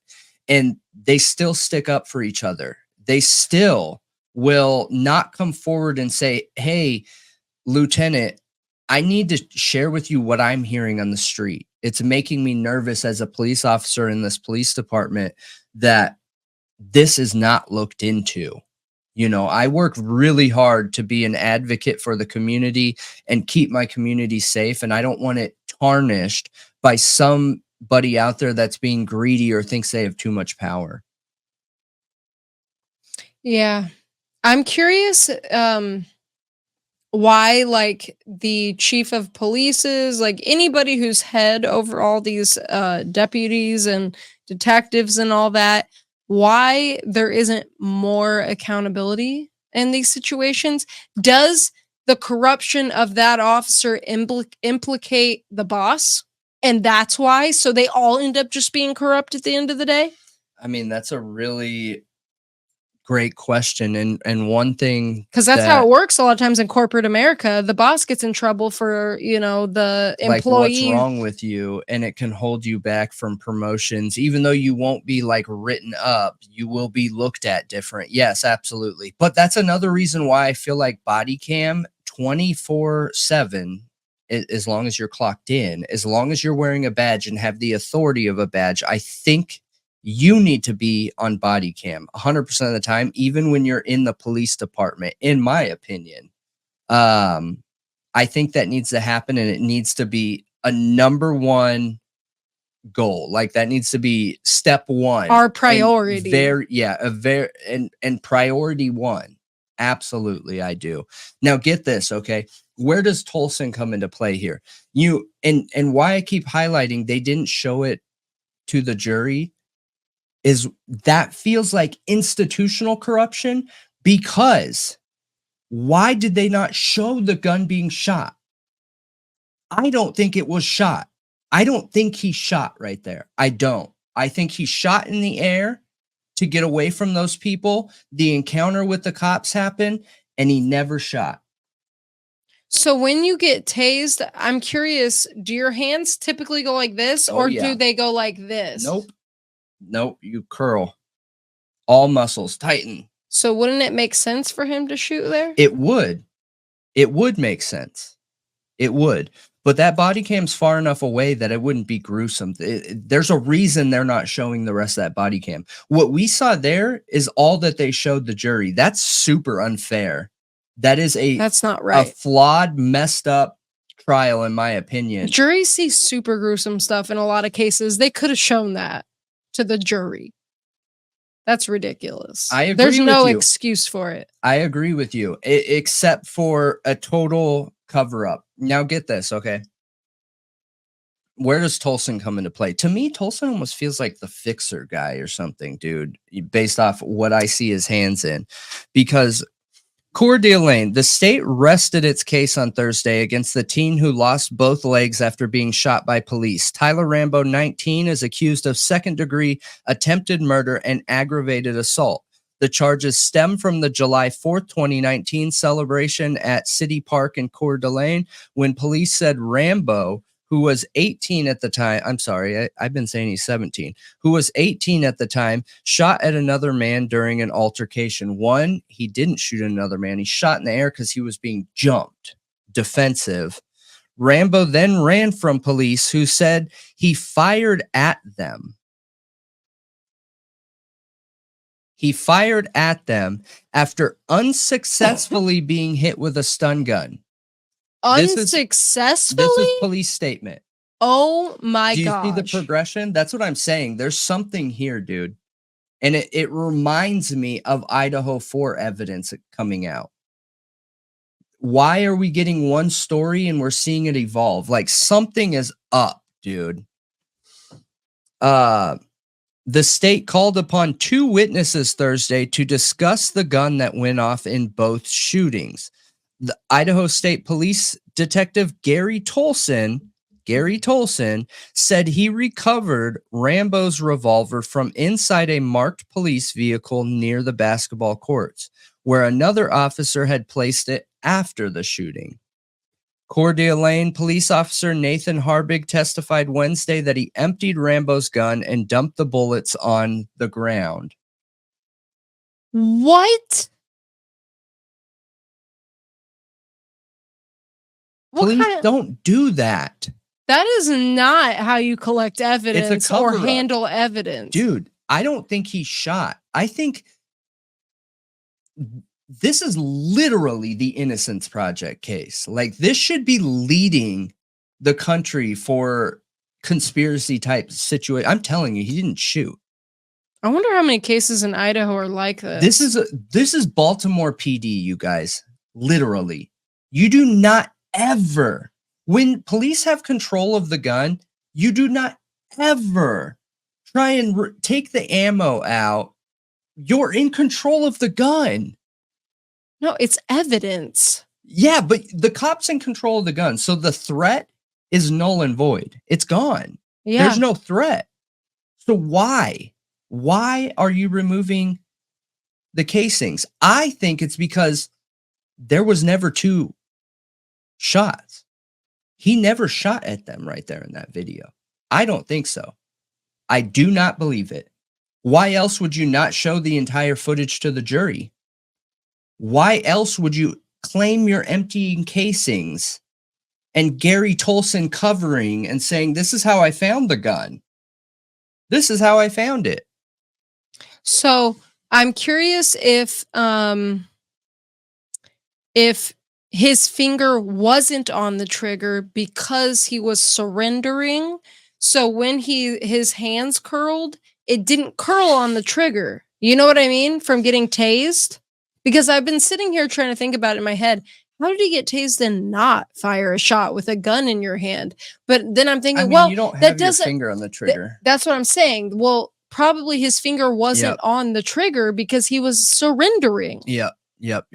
And so Harbig, that he emptied Rambo's gun and dumped the bullets on the ground, where he left them for some time while he helped secure the scene. So ridiculous, dude. Herbig said that he did not count, photograph, or document the bullets, but later returned and put them in an evidence bag, which Tolson took from the scene. Oh. This is a straight up setup. I'm telling you. He just left them there? And walked away. And came back and collected them. But you know what's interesting? Is Tolson claims he found the gun with bullets in them and one spent casing, with an extra floating around at the crime scene. Yeah. The bag contained 4 live rounds of ammunition and 1 spent casing, Tolson said. He said he also processed clothing that had been collected as evidence, including Rambo's jeans. Police found 13 rounds of ammunition in the right rear pocket, he said, and found a taser probe near the right front pants. Tolson described in court how a gun's trigger operates when pulled and demonstrated with Rambo's revolver. Why are police used as experts, dude? I don't get it. What is going on, Idaho? Tolson described in court how a gun trigger operates when pulled and demonstrated with Rambo's revolver. A single action revolver requires the hammer to be pulled back manually before the trigger is pulled. The trigger pull is short, less than a 1/16 of an inch in the case of Rambo's gun. Tolson estimated and requires less force than normal. A double action revolver has a trigger that both cocks the hammer and releases it in one pull. The pull is longer and requires more force than a single action trigger. Tolson said the revolver identified as Rambo's can fire in single or double action.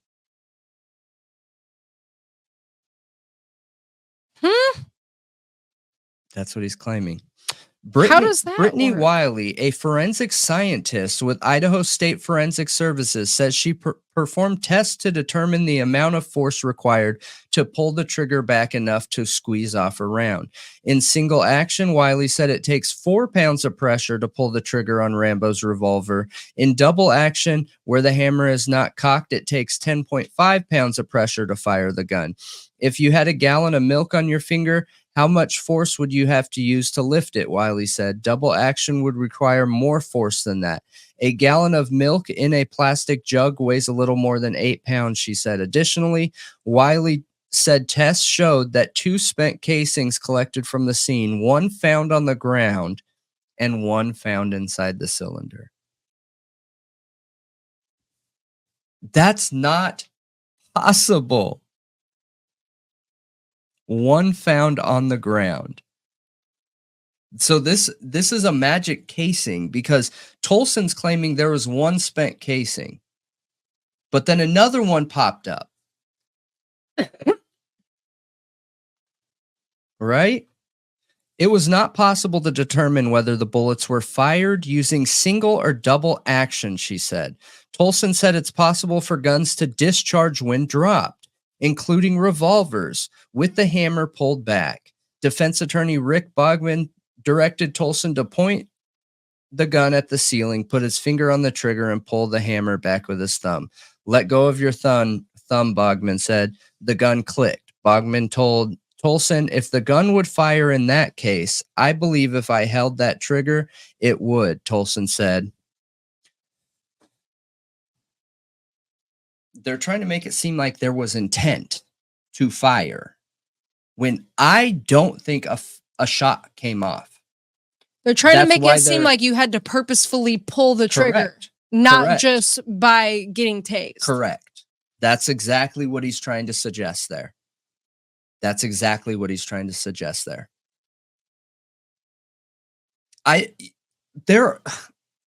is like a big heaping pile of doo-doo again. So one, when you get shocked, you are not conscious. No. To even pretend that this boy, not even fully grown 18. It was conscious enough while having 2 pins in him, being shocked to the point where some people lose control of their bowels. He had enough control he straight up to went, make the decision to point at police and fire. He straight up just fell backwards. Like as soon as I'll he show got it again hit, here. like But yes. he had no reaction time.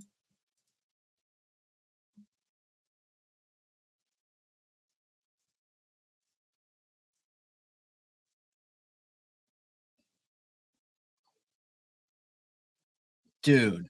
So so do you see that part when he turns around where his hands are up, he's turning around, and then he pulls this hand down that the gun's in? Do you not think that's him cocking it? No. No way. Look, he's going to go down. Look at his knees buckling. Bam. Oh, they're trying to say him doing this when his arm. When both arms went down, one just has weight in it. You know, a 357's heavy.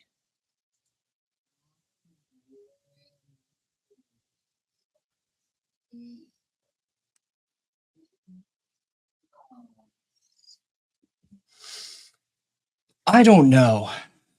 I think the whole thing's shady. Whether he fired the gun, whether he didn't, everything is shady here. Yeah. Everything, the whole thing is super shady. Yeah.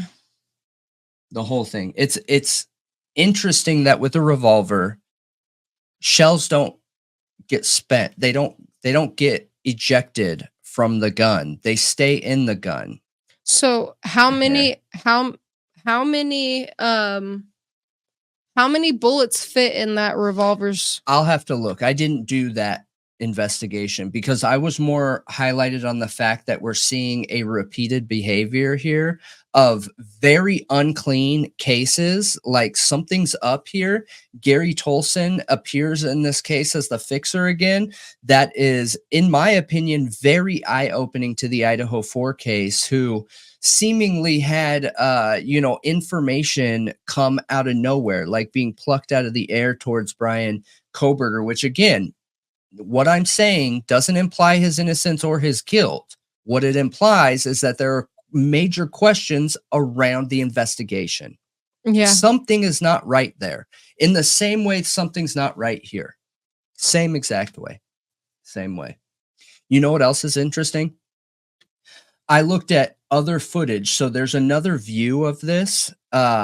And it shows the dock. You see how they're on the water right there? Well, there's a dock right down the way. And police were also surrounding somebody else and arrested somebody else too. And I can't find details on that anywhere. I was hoping his mom would tell me more about that. And I can't find anything on it. But multiple police officers surrounding him as well. I don't know anything.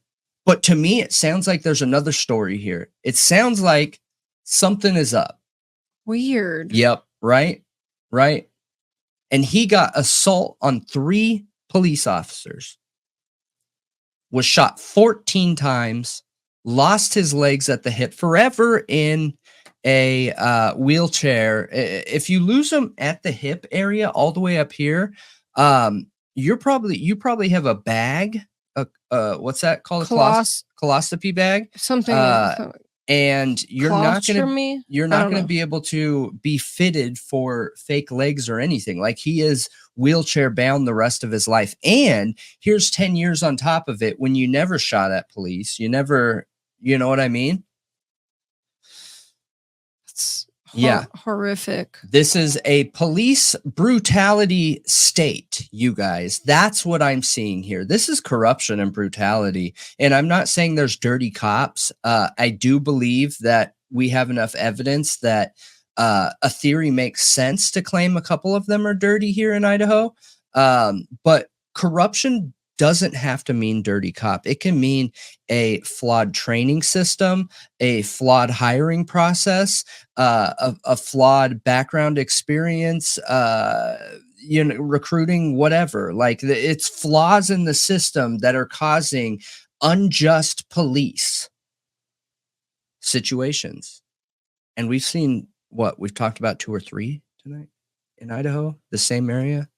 But I'm curious what you guys think about it. I don't know if it was eye-opening for you like it was for me. Do you want me to dig deeper and go further into this? Because I didn't so much dig into the very specific details. I was more interested in the horrible idea of the statements being untrue. To me, it sounds like these people are just straight up lying in court, but yeah, it makes me worried. Makes me worried for everyone in Idaho. But I agree. Let me know. And corruption, it spreads. Yeah. It spreads. In police, it's like a virus. Background, it spreads really quick. But let us know. Now we're going to talk about the case of Christopher Tapp. And buckle up, because it is also a case of police corruption. I didn't realize this is the theme tonight. But yeah, it totally is. And then next I'll be talking about Delphi. Go figure. I mean, that's whole judicial system corruption, in my opinion. But anyway, Christopher Tapp was kind of the poster boy for the Innocence Project in Idaho, because he was exonerated after being accused of murdering and sexually assaulting a woman. And honestly, it kind of feels like he was just straight up framed. Like, I think he was just straight up framed. I mean, nobody ever says that, but he was coerced and pretty much forced into confessing to this crime. And there was never a single piece of evidence that connected him to the crime scene, ever. They even found exonerating evidence and explained it away. So, I say framed. I mean, come on. So, let's go into the case a little bit and talk about it. And then we'll talk about the fact that, unfortunately, Christopher Tapp has died. And it's suspicious. So, this crime took place on June 13th, 1996, and the victim was Angie Dodge. She was sexually assaulted and stabbed to death in her apartment in Idaho Falls. She was just 18 years old. And her body was found when she didn't show up for work. So the police department started investigating, but the summer and fall went, so they're basically a whole year later and there's no arrest. That changed in 1997, the next year, after a man named Benjamin Hobbs was arrested in Ely, Nevada, and charged with SA.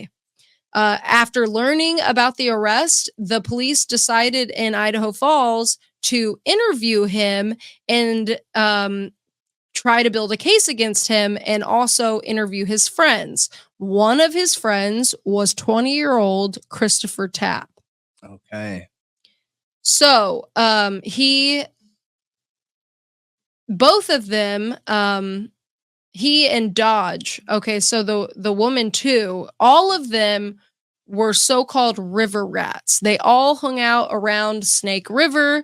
I actually watched an interview with Christopher Tapp after he was exonerated, and he was talking about this and explaining all of it. And it wasn't very far from this girl's apartment, I guess. But they were all just a bunch of little punk kids hanging around the river, and yeah, so they had been seen with that girl the night before at a gathering by the river. So the night before she died, they had seen her. Okay. Tapp was first interviewed by the police January 7th of 1997. And then he was released. Then he was interviewed again January 10th.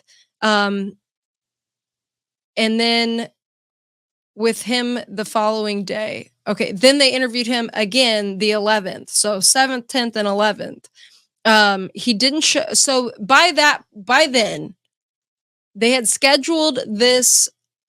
Okay, I got that messed up. So 7th and 10th, then they scheduled it for the next day, the 11th. But his parents got an attorney for him. And I don't know why he made this decision, but the parents are talking about getting an attorney for him, and he doesn't show up to the interview because he's waiting for his attorney, which probably wasn't a smart decision. So the police show up to the door, knocking on the door, and talk to his mom. And she's like, he's not coming in for questioning because we're getting an attorney. And they decide to go get an arrest warrant. Yeah. That drives me crazy with police, man. They charged him with an accessory to a felony. What? And arrested him. Okay. So in the very first interview, he said that him and his friend Hobbs had nothing to do with the crime, and he knew nothing about it at all. Then the next interview on January 10th, he said that Hobbs killed Dodge, the woman, and asked him to give them an alibi. On January 15th, his story changed again. He said he'd been with Hobbs when Hobbs killed Dodge. He said Hobbs was angry at the girl for trying to break up his marriage. During most of these interviews, a video recorder was running. In addition, Tapp's attorney watched on a monitor from a separate room. One of the officers who questioned Tapp was Jared Furman, who had been a school resource officer and was seen as somebody Christopher Tapp trusted. And he also talked about that in that interview, that he had many experiences with this school officer and many good experiences. So he naturally just trusted him a lot and looked at him like, you're going to help me. Okay. Which is kind of like Dr. Moore. That's what happened to Dr. Moore. Somebody that their kids went to like stuff, with, like, because they both had kids, that one officer, wasn't it the chief or something? Yep. Mm-hmm. But it was a similar thing. So January 15th and 17th, Tapp got an immunity agreement with the police under the conditions he would give them truthful information about the crime, and that he would only be charged with and allowed to plead guilty to aiding and abetting an aggravated battery. So they're like, you tell us everything about this crime and we'll only charge you with aiding and abetting an aggravated battery, and you have to plead guilty to it. Which is kind of crazy. So it is crazy because it makes me wonder. Can they force you to agree to plead guilty? No, but it can be a plea agreement. Yeah. But to me, and the lawyer was involved in that. Yeah, the lawyer literally watched these interviews, not inside the room. He was outside the room, like through the glass, watching them. And watched some of these interviews. Like, he had clearly ineffective counsel. Yeah, it feels like it. So Tapp was then interviewed on January 18th, but now there was a problem. They had found DNA inside of her, okay? And the test came back and excluded Tapp and Hobbs. It was not Christopher Tapp's DNA, and it was not his friend Hobbs' DNA. Okay. So then the police offered a solution to that, in that, you have this friend named Jerry Sargis who was also there. So then Tapp changed his story again and said now that Hobbs and Sargis sexually assaulted and killed Dodge. Then on January 27th, the DNA tests come back on Sargis, the other friend. They're also negative. Sargis was not there. And his alibi checked out. So prosecutors were angry and they voided Tapp's immunity agreement. They take it away. That is shady.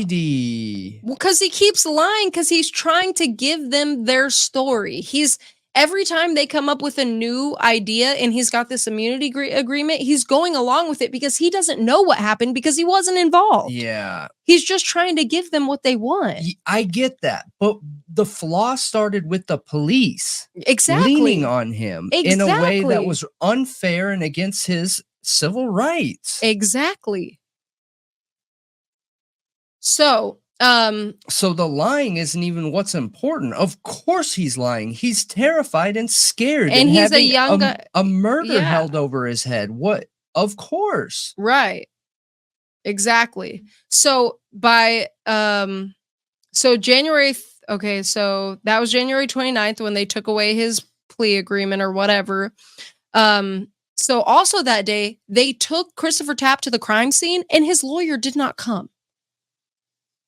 His lawyer literally declined to come. What? They asked his lawyer to come and he was like, nah, I don't want to go. Oh my gosh. So he's taken to the crime scene. His attorney says no. He changes his story again and now says that he held Dodge down during the sexual assault and stabbing and that Hobbs was still there, but Sargis left. And wasn't there anymore, and replaced by a friend of Hobbs named Mike, who Tapp didn't know. On January 30th, he took a 5th polygraph test. So, whoa.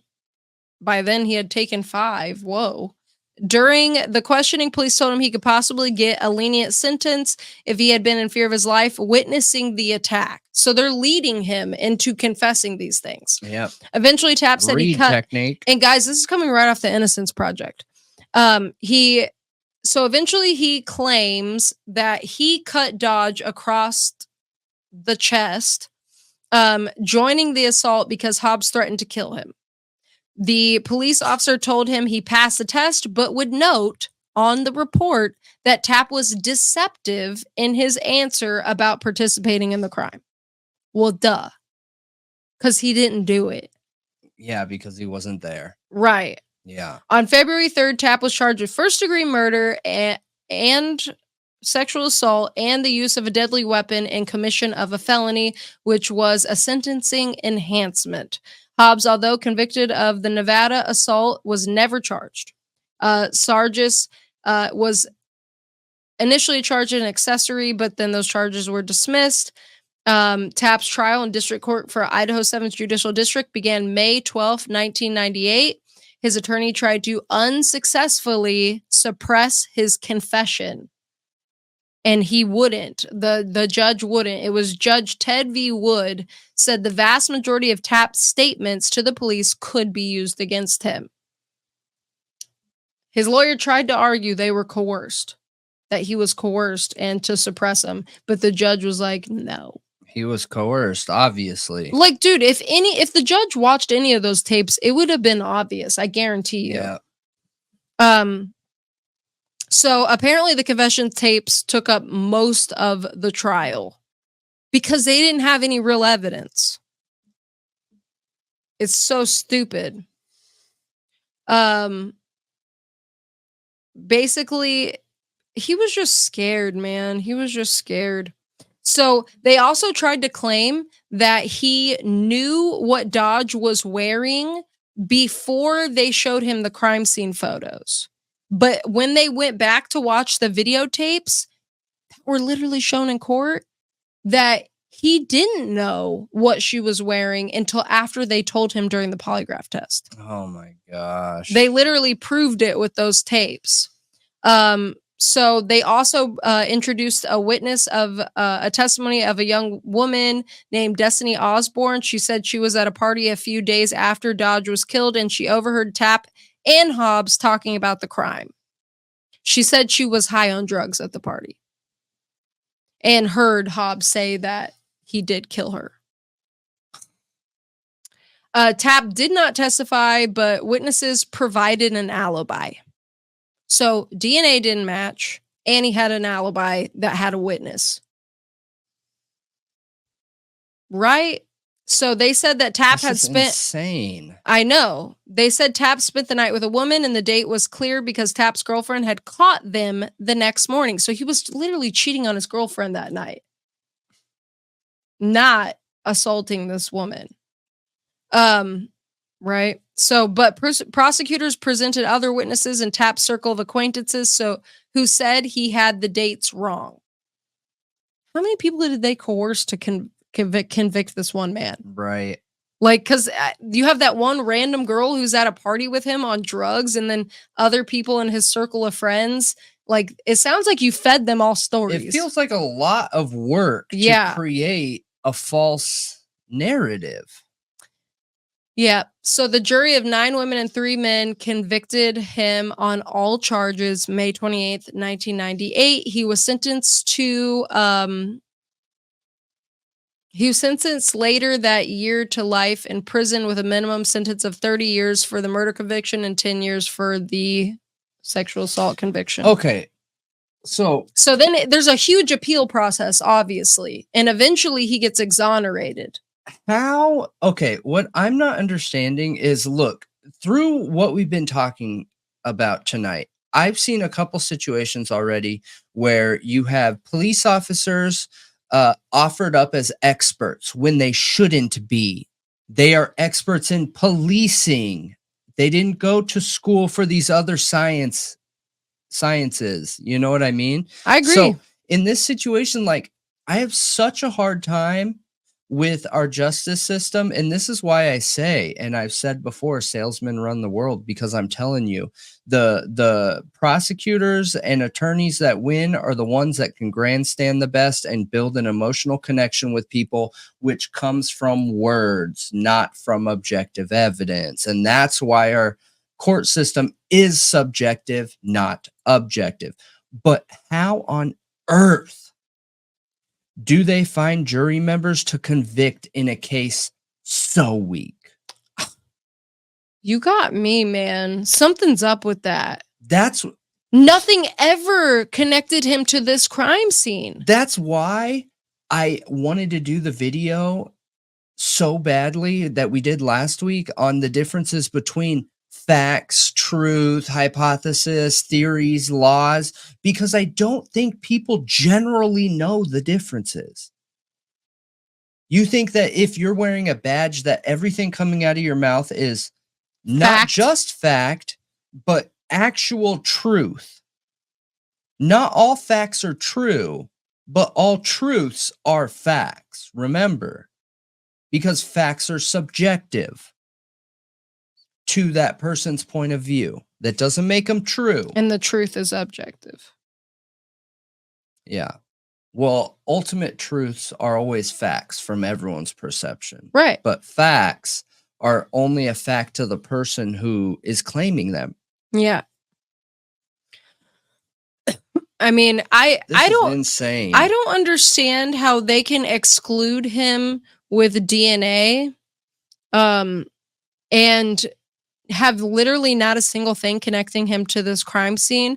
Everybody else gets dismissed of the charges who apparently was involved in all these confessions, and he is the singular one to get convicted with literally no evidence but a bunch of confession tapes. That's it. That's all they had. Confession tapes and witness testimony. That's it. And I agree with you. I don't think police officers, honestly, at this point in time, I don't know if police officers should ever be called to the stand. Not as expert witnesses. No, literally for any reason. Because if they're always wearing a body cam, why do we even need their subjective view on it? Yeah. Why not just watch their body cams? We need them to be expert police officers. Yeah. Not expert at landing cases. Right. Their job is to only protect the public, serve the public, collect evidence when they have to, and then a prosecutor builds the case. Actual investigators like detectives build cases. Prosecutors assist in building those cases. I agree.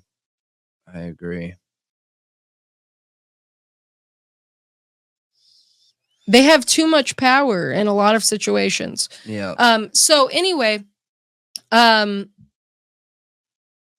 basically, they found hair on Dodge's body. And in addition to the other DNA that was found, and the Innocence Project actually kept pushing for this DNA to get tested. They got on board in 2007. So he had already been serving like a lot of time, almost a decade.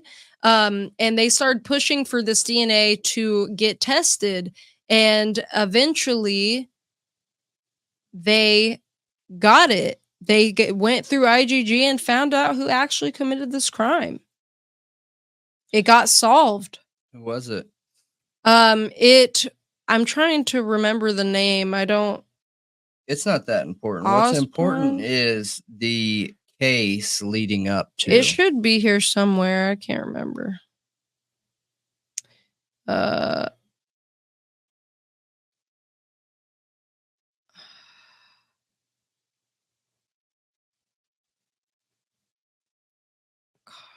He was the first person in the world to be proven. That's important to mention. He was the first person in the whole world to get exonerated with IGG. And it's in Idaho. Go figure. Like, isn't that weird? Yeah. Isn't that super weird? It is strange. So Bryan Drips. He lived across the street from Dodge, the girl, and had been questioned by the police early in the investigation before they started focusing on Hobbs and Christopher Tapp. He actually lived in Caldwell on the other side of the state in Idaho. They surveilled him, waiting for him to leave a DNA sample. Eventually recovered a cigarette butt, compared it with his DNA, and they brought him in for questioning. He confessed and was arrested on May 15th, 2019. Yeah. And then on July 17th, 2019, Tapp's murder conviction was vacated.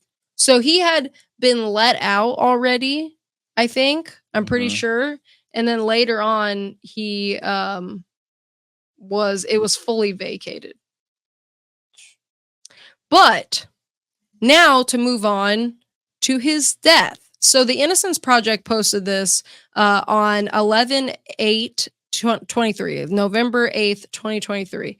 And they said they're deeply saddened to share the news that Christopher Tapp, 47, died in Las Vegas on November 5th after an accidental fall on October 29th caused serious and irreversible head injuries.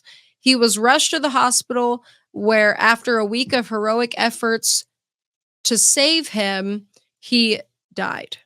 He's survived by his mother, Vera, who stood by him the whole time during his trials and all of that.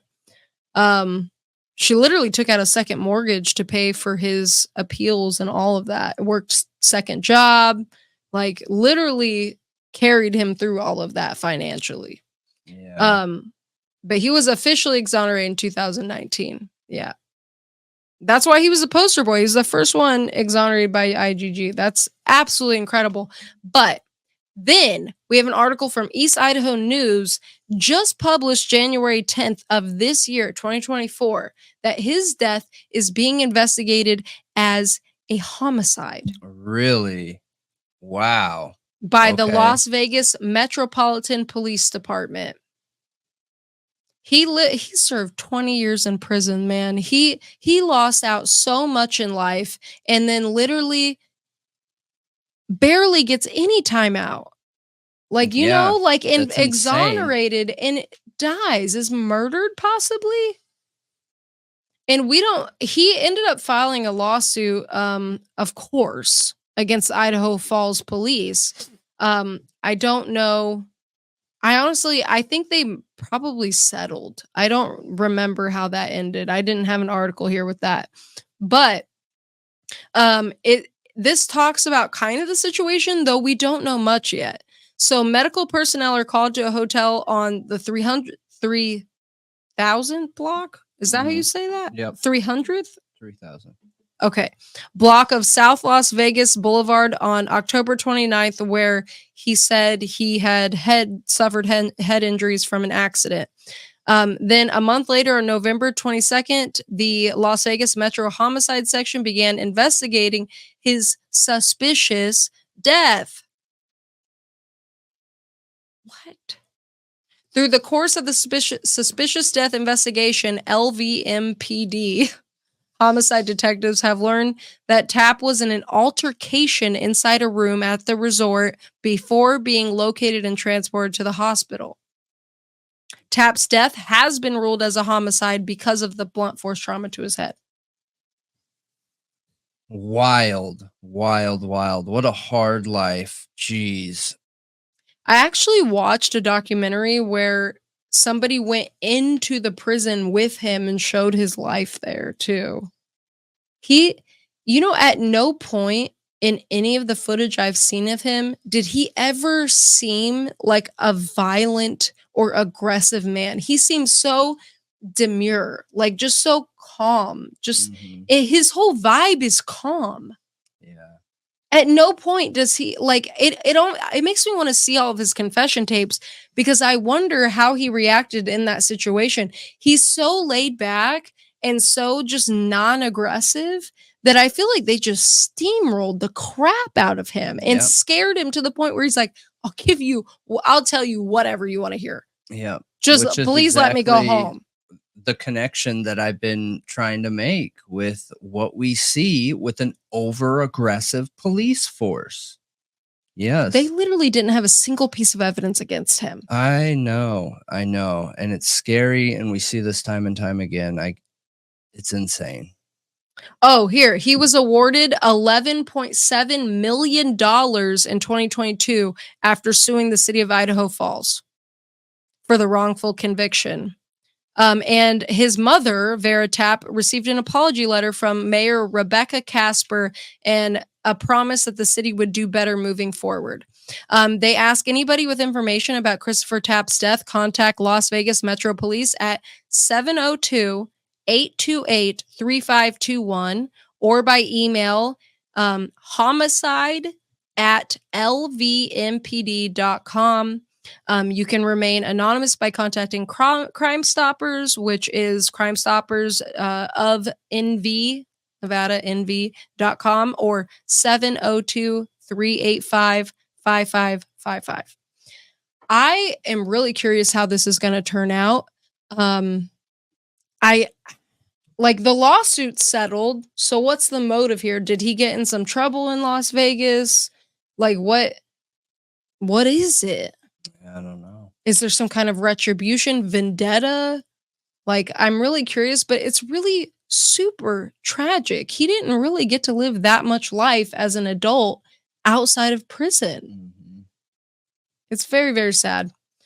But let me know what you think. If you have any theories on this case, if you have any specific parts of this case, because this was suggested by a viewer, Pebbles. She asked me to look into it, but if there's any certain aspects of this that you would like me to dive deeper into, please let me know and leave your opinions in the comments. Yes, let us know. All right, so to bring my topics to a close here, we are closing it out with a compare and contrast with police corruption types. We've been talking about police corruption literally the whole night, and pretty much. Yeah, and we need to touch on the possibility of police corruption in the Idaho 4. So, open conversation when it comes to it. Just some of the highlights when I was looking into this is, there are multiple different papers, right? So it seems like it's been focused on by the educational system, unfortunately, not by the Justice Department or the government in any way, which is a shame because I looked everywhere for a national statistic around police corruption. And the only statistic that I've been able to find says it's 0.02. I don't think so. No, I don't believe that. I don't think so. There's no That way. would be 2 officers for every, what, 100,000? Right? I have no idea. I think. Or maybe it's 10,000. Yeah, 2 officers for every 10,000 that are corrupt. Not true. I think that there is a major flaw in that statistic, right? Because your medium matters. What corruption statistic are they using? If they're using how many officers have been arrested, that would throw the whole thing off. Then I believe that 0.02 percentage. Yeah. So how does corruption relate to the Idaho 4 case, right? Because I think that's one of the biggest leading theories out there right now. Whether you believe it could be drug related, whether you believe it could be 4chan theory, whether you believe it could include Bryan Kohberger, whether you believe it could be Kopaka, whether it doesn't matter what it is. In almost every single one of these theories, it comes back to the same flaw in the policing. And there's a couple reasons to that. One of them being the body cam footage of the police officers before the crime. We see multiple weird things and issues happening here. Then on the night of the crime, we have the Banfield footage where you have plainclothes officers in a plain car that doesn't, an unmarked police car, if it is a police car, because they're holding radios, not the CBs, and don't look like cops, have no idea who they are, and they're trying to make kids stop and then aggressively, verbally coming at them sideways because they didn't stop for some random person with a flashlight. Strange, strange, strange stuff. Really strange stuff, in my opinion. And it screams corruption. Now, I want to go through what I'm saying when I'm saying corruption. And I have a feeling this is going to end up turning into a couple different videos because I just don't think we have the time to go through it all. But I do have a couple statements that I thought were super interesting here. So one cop, ex-cop, when talking about the Baltimore PD, said that the biggest flaw to policing in his entire career was the war on drugs. That was the single biggest mistake in the US, because the war on drugs, officially labeling it a war, means that our opponent is our citizens. It is a total police militarization. It is a total aggression, an overabundance of funds filtered into our police, and said that the enemy is the citizens. They said, we lost this war a long time ago. We completely and totally lost the war. And the worst part about it is that we refuse to admit we lost this war. Still continuing it today. Yeah, because it's way worse now. We have full prisons, brutalized citizens, militant police, addiction rates higher than we've ever seen, a full and total loss of trust between police and society. When I heard that, I was like, dang. That's a cop that really knows his stuff. That is so spot on. It is spot on. So spot on. It's really sad, but it's the truth. It is the truth. I've never been able to 100% label this as being what has changed, but I think everyone believes something has changed, whether you feel like it's because of the riots that happened, because society was, trying to work through its racial politics and all that stuff that's gone on over the last few decades, whether you think it is, police being corrupt. Like, there's a million different reasons, but I think the biggest reason is the war on drugs, which one thing he didn't talk about is in the war of drugs, we connected politics with policing. And that was a mistake. Politics should have nothing to do with policing. I agree with you. But crime rates are used for politics. Therefore, connecting police to politics. And that is awful. That is scary. How is increasing? That is dangerous. I just don't know how increasing arrests means a good thing. That means you have more crime. So why does that make you better? I hear you. I don't. Because if you're supporting the communities as a politician, making sure they have everything they need, crime goes down. Not arresting people. That doesn't work. I know. Arresting drug addicts doesn't work. I know. Yep. And now all of our prisons are full of non-violent criminals who are not out there making money for society. They're making the people who own the prisons' pockets fat. They are now have trauma from the arrest from inside the prison. They have all these issues right now. What's interesting is as I'm doing this research, I'm sitting here thinking, dude, this sounds like Moscow PD. You have a police department that is inherently tied into the local politics. The local politics is the school and the school's student numbers and student rates, trying to make a once-in-a-lifetime deal with the University of Phoenix or Phoenix University or whatever. And you have the president of the college so intertwined in the area with the police and the local politicians. Like Green runs that city. Is it even typical in a situation like this to have the president of the university at the press conferences to give a statement? I don't think so. I don't think that was normal either. Never see that in a metro city. I agree. And that makes me feel strange about it. I felt strange the first time I saw it. I was like, wait, why are they having the... But I didn't think that deep into it because I didn't know who Scott Green was yet. Yeah, I agree with you. But who he is, in my opinion, doesn't matter. I know people feel weird about certain things he does.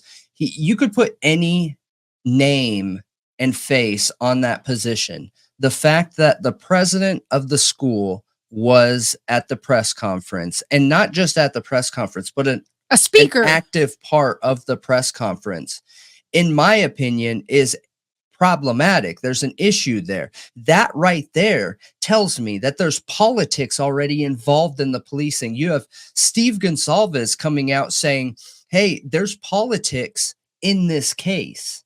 They're more concerned with the school than my daughter. Correct. Yeah. Correct. They're more concerned with, the pockets of the big corporations. He also said something along those lines. I don't have that pulled up. That reminded me. He did mention it though. I know. And he said he would speak out if it continued this way. Like if they put this over my daughter, I'm going to be the one to talk. Yeah. Yep. I agree with you. 100%. And it goes back to the comment around him also saying like, who's going to step up and be a man and who's going to be an alpha in this situation. From the beginning, Steve has not seemed 100% that it was just Bryan Kohberger. Does he have additional knowledge? And he knows that bringing up that additional knowledge is going to make the police look bad, which, hang with me here, if the police look bad, the city looks bad. The politicians there in the city, local politicians look bad, therefore making the school look bad. If the mistake is bad enough, will it impact the student sign-up rates?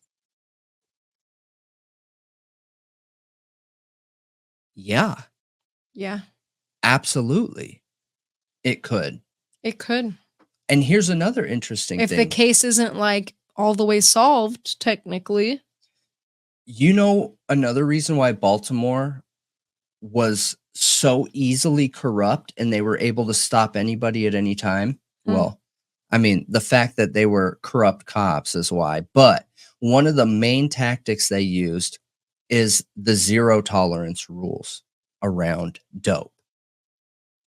Of course. Department of Justice came in, at least on this video of We Own the City, and was saying stuff like, dude, we still have people in our prisons for smoking a joint for like 10 years. And in Idaho, like, pot is super illegal. Exactly. They're literally on a state line where you have a progressive state around drugs, not even like belief systems like conservatism or anything like that. But Washington is much more lenient on drugs and trying to problem solve instead of zero tolerance, because we know zero tolerance doesn't work, aka war on drugs. And then you have Idaho, who hasn't changed anything, has a complete and total zero tolerance lockdown on anything drug related. Now, that zero tolerance is what started the drug war. That zero tolerance is what started the militarization of police. That zero tolerance is what started the aggression and the targeting on normal, everyday citizens. And that is Idaho. Yeah. They have the 3-strike rule on drugs. It's absurd. It is absurd. It is absurd. It is. That place is so backwards. Like, the whole state seems that backwards. It's like the whole state is one podunk town. Yeah. It's really weird. And we've already talked about one person tonight. We've highlighted, because we have unarguable proof that ISP officer Gary Tolson's dirty. Not just accidental corruption, literally dirty, literally altering timestamps on evidence to make it look like somebody was at the place of a crime when they knew he wasn't. Yep. They knew for 100% certainty he didn't conduct this crime, but they set him up to take. He had an alibi. He had an alibi and everything. A provable alibi. They had no way of connecting him to the crime. And they convicted him anyways. Now, that same Gary Tolson in the Idaho 4 case with Bryan Kohberger as a lead suspect was there during the autopsies, was making key decisions in the investigation and helping move it along. That same Gary Tolson. Now, I have another statement that Gary Tolson was involved in, just for people who haven't watched our Dr. Moore videos. If you haven't, you need to, especially if you're concerned with police corruption in this case. All right. This is directly from the Dr. Moore case. So, in parentheses, we later observe Moore's truck leaving Mellett's house just prior to the shooting. The truck is then seen circling the area where the shooting occurs 2 more times, including driving down the area between the 2 buildings directly outside the window where the shooting occurs, and then stops for several seconds. Dr. Moore's truck then drives north on Main Street from Dr. Drake's office and parks at Dr. Moore's office. After parking, the taillights flash in a manner consistent with Dr. Moore locking his truck with a keyless remote. A human figure is seen walking from the direction of Dr. Moore's office towards Dr. Drake's office, and 1/2 minutes before the shooting occurs. As previously established, the shooting occurs at 7:26 p.m. A human figure is then seen walking and then running back from the area of Dr. Drake's office towards Dr. Moore's office. 1.5 minutes after the shooting, the lights on the back of Dr. Moore's truck again flash in a manner consistent with Dr. Moore unlocking his truck using his keyless entry. His truck is then seen driving back towards Mellett's house. After 5 minutes, Dr. Moore's truck is seen leaving Mellett's house and driving in circuitous route back towards Dr. Moore's house that conspicuously avoids the crime scene. That is an eyewitness, or that is the witness expert testimony of the police officers involved. That's all fake. And they know it's fake because they're the ones who changed the timestamps to make this happen. He wasn't anywhere near there at this time. He was at his friend's house, which is the coroner of the city. Bonner's Ferry, yep. And this guy, this officer, both of these officers were involved in the Idaho 4 case. One of them was very, very, very heavily involved and has direct ties to Officer Payne in Moscow PD. Who was lead of the investigation. Correct. For Moscow PD, yep. Lead of the whole thing. So you tell me, is it likely there's police corruption going on here? Is it likely that if there is police corruption, that it will be brought forward?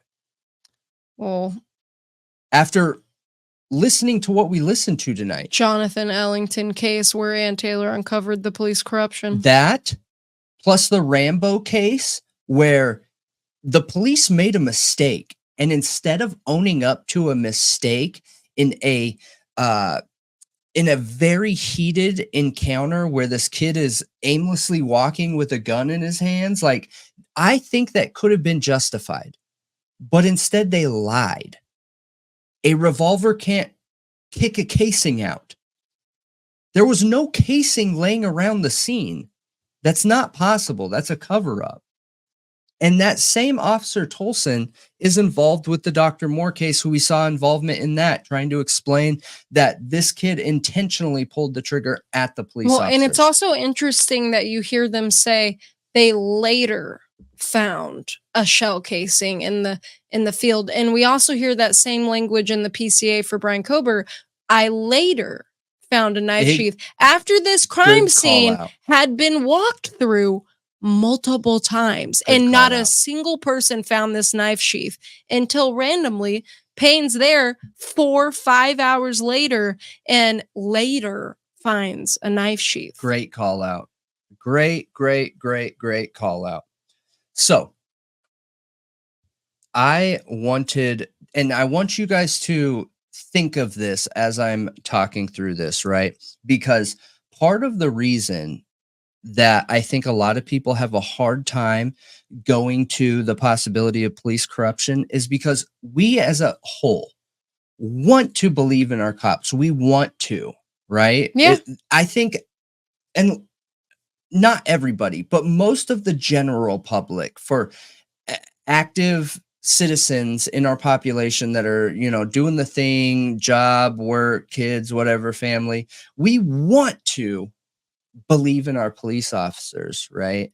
So we need to be able to see clear connections of why this could happen, how this could happen, and if there's real evidence showing a possibility in the Idaho 4 case. I don't think that's an unreasonable ask, and I think that's why I wanted to keep digging into this. You know what I mean? Yeah, you want it to make sense. You want to understand the why, or else you feel like, why would they do that? What's the point? Yeah. Exactly. And what's interesting is Moscow PD has only hired military men. Yep. They only exclusively hire ex-military. Military guys. Trauma bonded military guys. You know what's interesting is during the Baltimore case, one of the cops was speaking up and they were like, why did you do this? And he was like, look, I'll be honest with you. I grew up with brothers, and I'm not a dirty cop, and he did something dirty to help Jenkins. And he's like, I grew up with brothers, and that camaraderie was home between me and the boys. And, I had brothers, and then I got out and I got straight into the military, and here we go again, camaraderie with the boys, and then I get out of the military and I go straight into police, and here we go again, camaraderie with the boys. Like, it's home for me.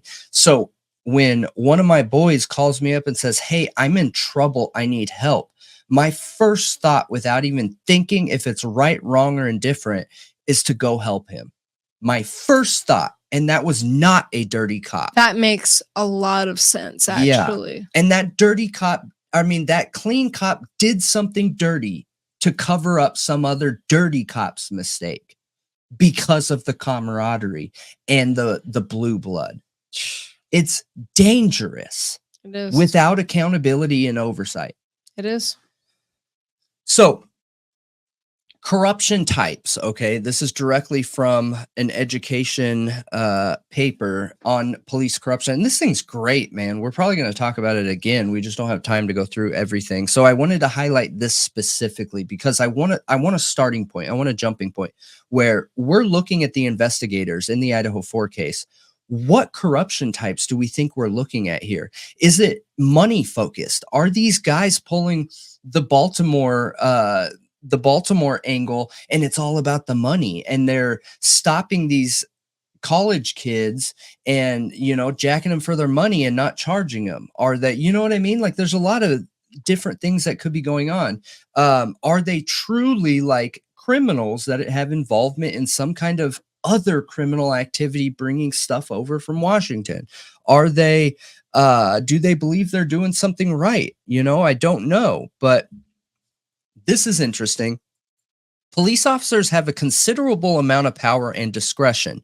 With one fell swoop, an officer can take a person's freedom away. An officer is given the authority to carry a gun for the protection of either the officer or a person, take the life of a community member as well.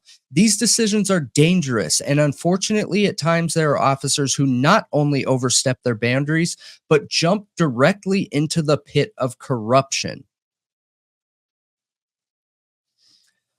Grass eaters and the meat eaters. In 1970, the Knapp Commission coined the term grass eaters and meat eaters after an exhaustive investigation into New York Police Department corruption. Police officers who were grass eaters accepted benefits, whether it was a free coffee at a local coffee shop, 50% off lunch, or free bottled water from the local convenience store.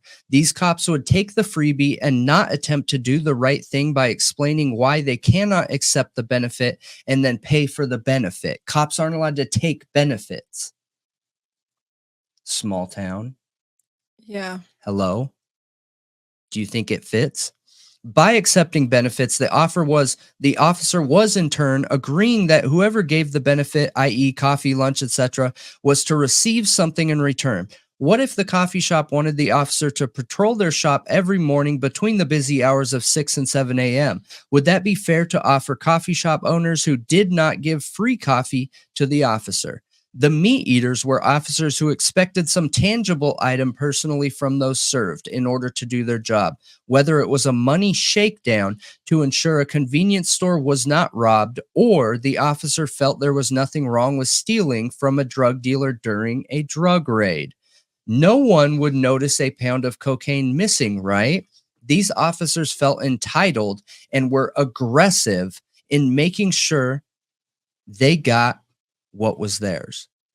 That, the meat eaters, that is the Baltimore crew, the gun trace task force that we talked about earlier. That is them. Is there any possibility that this really was a drug house and this was a shakedown? Is something like that even realistic? Or am I just off in outer space here? Dude, that would be freaking insane. That would be insane. That would be. And I know there are people out there who have brought that up, and I'm not suggesting that's what happened, but this is a think tank podcast. We're going to think and talk about everything. Nothing's off limits here. The only thing that's off limits is disrespecting somebody, and we can talk about anything without being disrespectful. So when it comes to this, I know people out there have suggested, look, the cops are at Banfield because they were looking out. Okay, looking out for what? They're the lookouts. Looking out for what? Was that a dope house? Wait a minute. So what if the camera footage, just going down that line of thinking, is that the white police car, Ford Focus, and they are legit looking out and circling the block?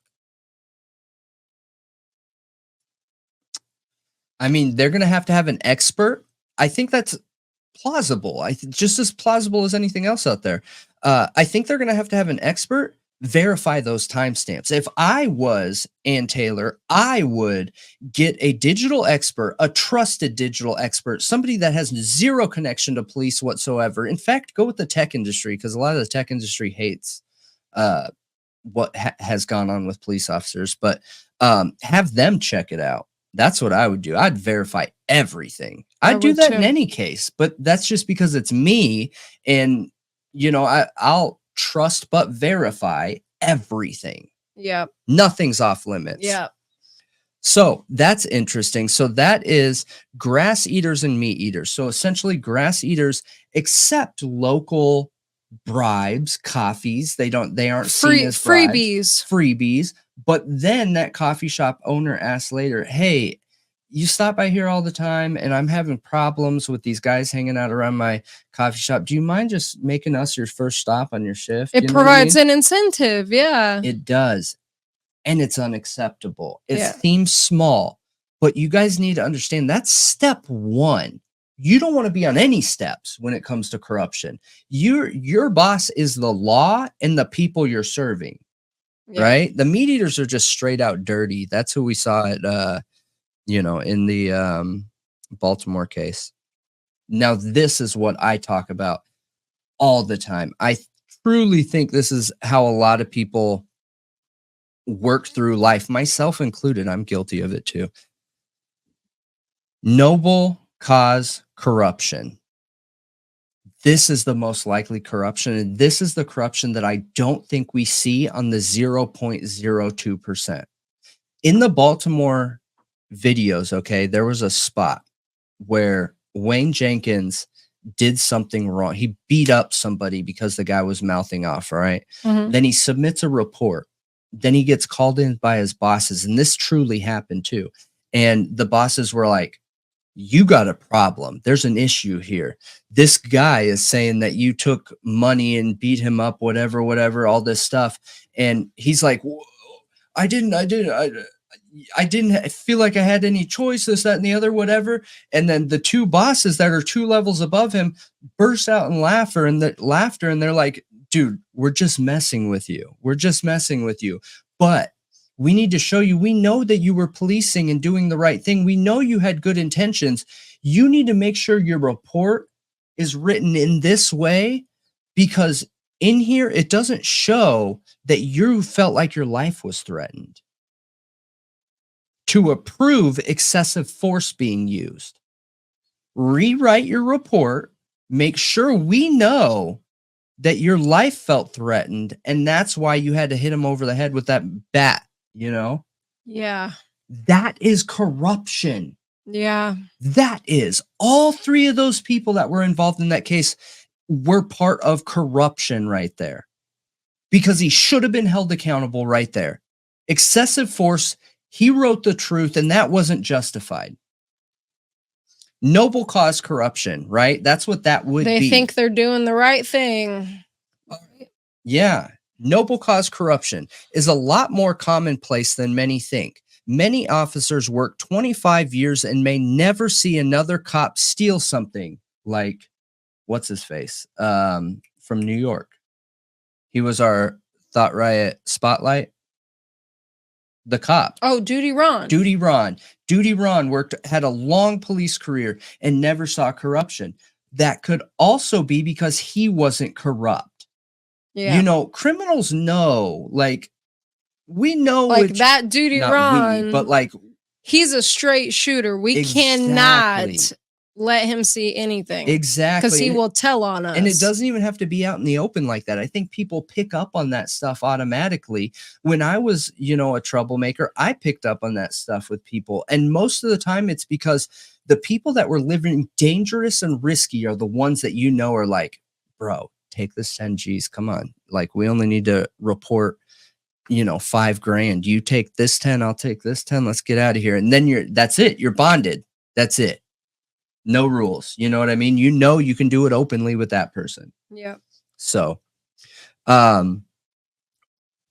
many officers work 25 years and may never see another cop steal something, but they will see noble cause corruption. Most officers join the force to make a world a better place in one way or another. While officers understand they cannot solve everything alone, they do think they can make a difference. The noble cause is the goal that most officers have to make the world a better place and a safer place to live. Officers sign on and get hired wanting and striving to do the right thing. However, it is a slippery slope that the officer continually slides on from the academy through the field training and on into the deeper parts of a police career. I am the law, in parentheses. This is the belief that emerges over time, in which officers view that they do as the right thing to do. This is the practical outcome of an old adage, power corrupts, and absolute power corrupts absolutely. A police officer does not have absolute power, but they have the backing of the legal system in almost all circumstances. Therefore, every officer can start out wanting to save the world somehow, but when the real world job of an officer starts to take hold, it's a problematic grasp to release. Crazy, right? Yeah. I mean, noble cause is a weird one to me. What they think they're doing the right thing. And like, Yeah. okay, here's an example. So, number one, forget everything you learned in training. I'll show you how we really do it out here. Yeah. Corruption. Yeah. Corruption. Yeah. This is what an officer often first hears from a training officer. The statement is only superficially about the lack of utility of higher education. What it is actually about is loyalty and the importance of protecting the local group of officers within whom the officer works. 2, Mama Rosa. It looks like a free meal. This is not a test willingness to graft, but whether an officer is going to be loyal to other officers in the squad. It also serves to put officers together out of the station house. Trauma bonded, loyalty built. You know what I mean? Yeah. Loyalty backup. Here, an officer is tested to see if he or she will back up other officers. This is more involved because officers may have to testify, aka give false testimony, dropsy, remove drugs from a suspect during a pat-down, and then discover them in plain sight on the ground. The shake, similarly to dropsy, only conducted during vehicle stops, or stiffening in a call. These are likely the noble cause actions and may indeed by noble cause actions, but their purpose is to establish loyalty. Routine noble cause actions against citizens. Magical pencil skills increase penalties by shifting the crime upwards. Protect fellow officers with fictitious charges. Construct probable cause. Illegal searches of vulnerable citizens. So this ultimately ends up evolving into I am the law. Not the badge, not the position. The person is the law. Go back after this and watch the body cam footage where they get the call, the noise complaint call at 1122, and look at that again from this perspective. The aggression, the separation from society that those officers have, the us versus them mentality, the you're going to listen to me because I am the law. This is the belief that emerges over time in which officers view what they do as the right thing to do. So they are the right thing to do. This is the practical outcome of the old adage, power corrupts and absolute power corrupts absolutely. A police officer does not have absolute power, but he or she has the backing of the legal system in almost all circumstances. Behavior can become violent, as with the Rampart crash unit. Therefore, every officer can start out wanting to save the world somehow, but when the real world job of an officer starts to take hold, it is a problematic grasp to release. So, what are some things that you see in the Idaho 4 case or with Moscow PD or any of the law enforcement that you think screams a possibility of corruption? Well, I mean, just from the cases that I've seen in the area, like such as Stickergate, is they appear to be egotistical. They appear to be aggressive, like overreaching, overstepping their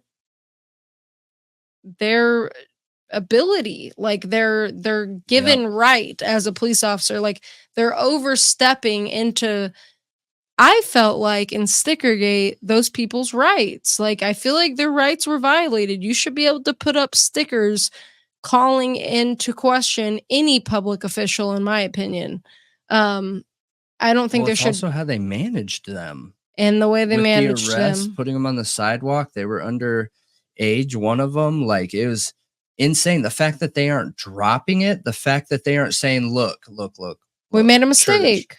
we might have been overzealous, okay? Because it's important for us to protect our community. Let's figure this out, all right?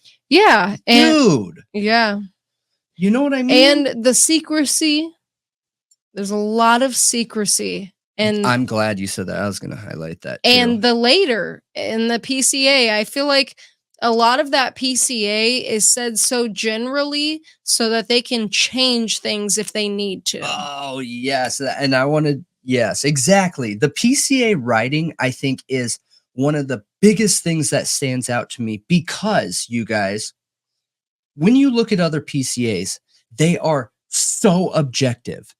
This one is all subjectivity. Literally, the entire thing is subjective and written in gray area, meaning they're writing it in a way that they're hoping they can't get in trouble and they can always change the narrative if they need to. Yep. It's so absurd. And I think it's a reason why a lot of people feel like there's something going on here. And then it just suddenly gets so specific, like him at the grocery store, where they have all this evidence. It's not even evidence. Yeah, it has really nothing to do with the crime that we know of, but they get super specific about which camera he was on, where he was at. But then around the time of the crime, when they supposedly have him on camera in that area, there's no mention of anything. Like, how did you see the car? You said the car was seen, so how did you see it? Because that's the only real evidence they probably that's what matters. Might have is the evidence that's not even connected to the crime. Right. And just a theory, right? Think tanking, of course. But we know there were cameras all over that neighborhood. We know there were cameras all over the neighborhood.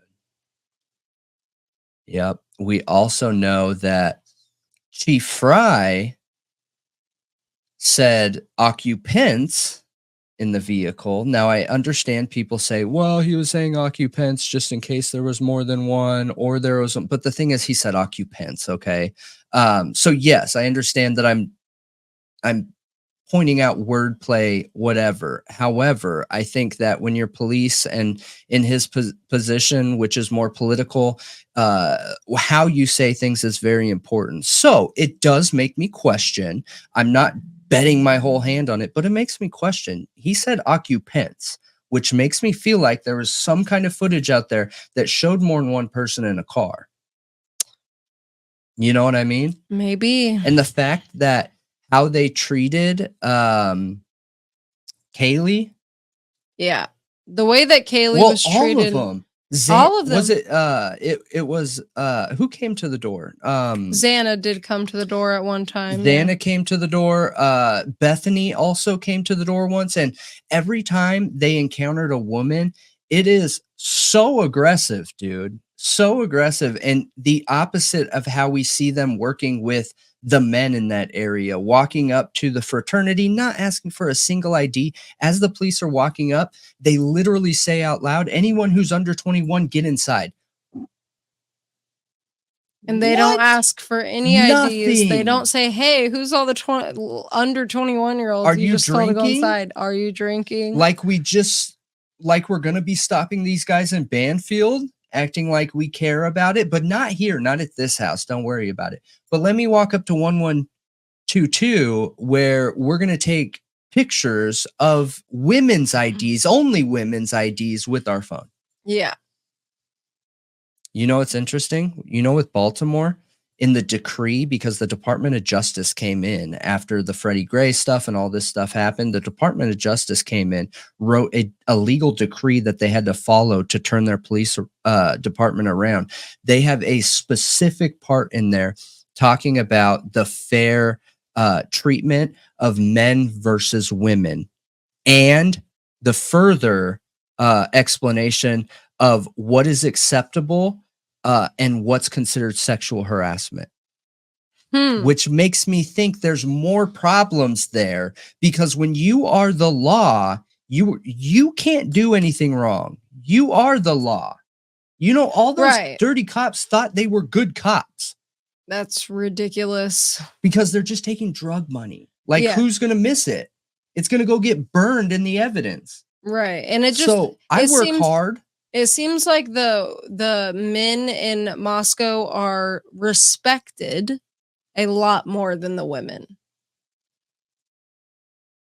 by the police. The whole situation just feels problematic to me. And the thing is, too, I don't want to come at this subjectively, like I'm just talking trash. The whole point of this is to create change. The whole point of this is to highlight problems. The whole point of this is to look for areas that need to be improved in, and then take these out, talk them out, figure them out, so that we can create that change and start moving in a more positive direction. In order to do that, we have to look at and or highlight some of these issues that we're possibly seeing. So, any input that you guys have would be much appreciated. We'll dig into this more probably next week. I'll cover the next one, digging into it, and maybe we can look into actual backgrounds of some of these people. What's interesting is somebody scrubbed the internet for Tolson. You literally can't find anything on it. You can't find things he's done good. You can't find nothing except for specific court documents like the one that I talked about earlier. So, but let me know what you guys think. Let me know about this compare and contrast with some of the situations we're seeing Moscow PD act in and ISP in local areas versus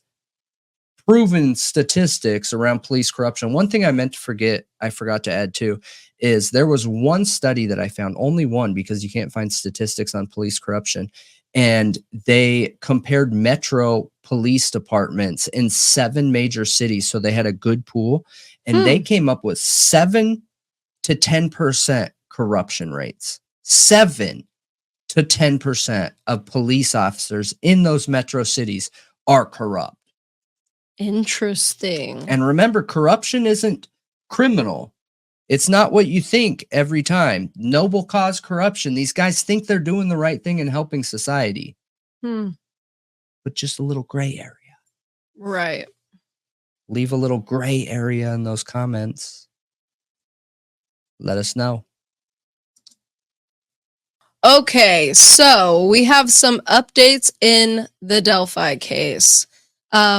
So we are waiting on the January 18th Supreme Court hearing that is about the lawyers. Okay, Richard Allen asked the Supreme Court to get his old lawyers back, basically, and recuse the judge from the case. He doesn't want Judge Gould on the case anymore, so we're waiting on that, as you know, probably. If not, there you go. But in the meantime, his lawyers actually went to visit him in his new prison because, remember, he was transferred randomly without even consulting his lawyers. The state just put in a transfer to that correctional facility that was like 3 hours away. And his lawyers went to visit him, which are Robert C. Scrimmen and William Labrado, who were the new judges appointed to him by Judge Gould.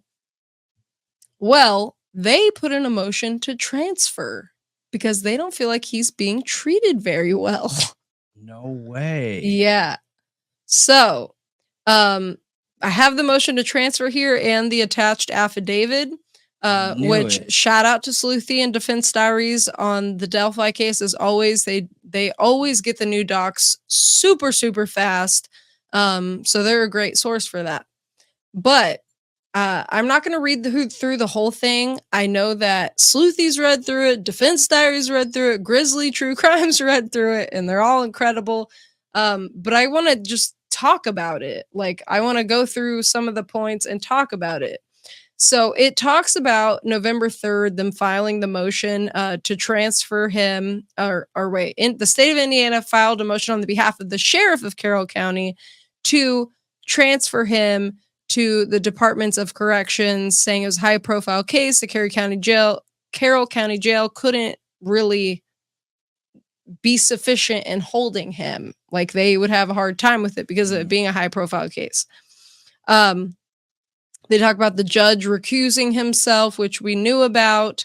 Then it says on April 5th, 2023, Mr. Allen's former counsel filed an emergency motion to modify safekeeping order to put him in a county jail because Westville Correction Facility had these guards wearing these patches. Now, I want to mention something that Sleuthy posted to Twitter that blew my freaking mind, okay?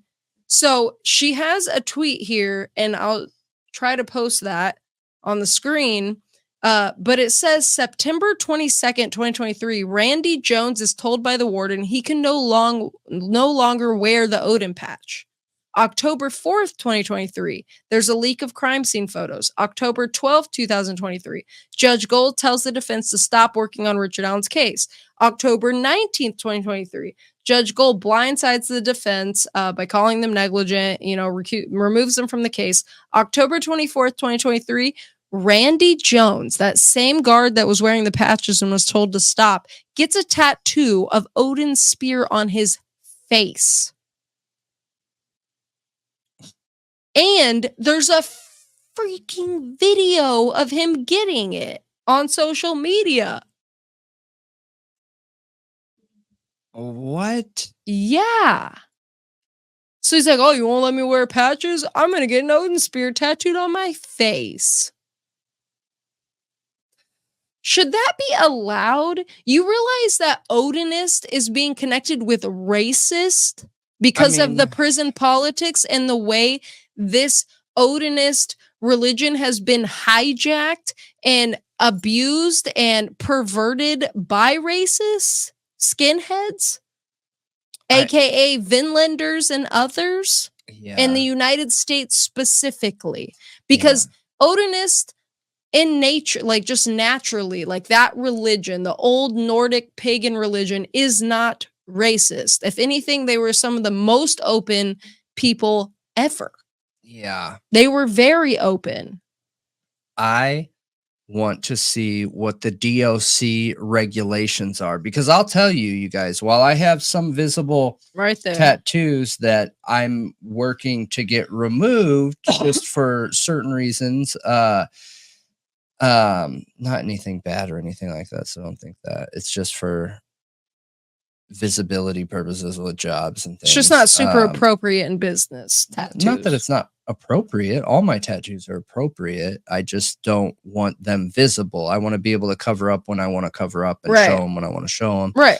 So I'm getting some removed. But I'll tell you that in my positions, I've never, ever seen a job where I can have face tattoos. Yeah. No.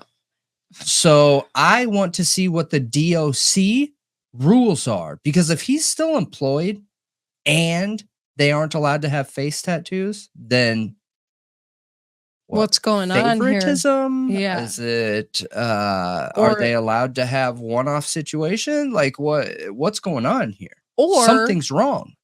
Or were they actually, like, is there some kind of infiltration of the justice system? I mean, normally prisons are privately owned. I get it, but we also have this weird stuff going on with Judge Gold. And let me tell you, even after the Supreme Court told her to stop removing documents from the docket because it's illegal, she removed this off of the docket as soon as it was posted. Right after, she removed this document, this motion to transfer in the affidavit, and this was posted the 12th of January. And literally like the next day, she removed it after the Supreme Court ordered her to stop doing that. She did it anyway. Again. Because isn't it interesting? The lawyers she hand-picked, cherry-picked, and apparently Scrimmin is on her social media and she's commented on his family stuff that, like, they agree with the past lawyers. Like, he's not being treated right. Yeah. I mean, this is a human rights issue. Whether he's innocent or guilty. And what's interesting is, going back to what you've said before, the victims are losing their voice in this. Because they are. The Justice Department can't pull their heads out of, they're behind. Exactly. The Abby and Libby are being lost in all of this because of this literal Insanity. circus. It's a circus. I mean, and for anybody who doesn't believe the memorandum, these lawyers clearly are seeing it. From what I'm about to read. So basically, Scrimmin is the one that wrote this, and he went on to say, after his 25 years of experience in practicing law and visiting many county jails to, talk to his clients, he believes that Allen is not being treated similar to other pretrial detainees in county jails, and his pretrial incarceration at a distant prison severely impacts the counsel's ability to effectively communicate with him and represent him. Such insanity. And that he agrees and wants to incorporate the past lawyers' arguments on this. That they can't visit him. They don't have an effective way to visit him. So it just talks about it actually mentions the letter written by that guy that we read in an update, a breaking news update, that wrote them saying Richard Allen was being abused and that he was also abused. They mentioned that on April 28th, 2023, the court received that. And of course, Judge Gohl hit it, of course. And it talks about the Odin patches, and they actually went to visit him and also they saw the face tattoo, and they saw that Richard Allen was intimidated by them and that they were watching through the glass and that there were cameras recording.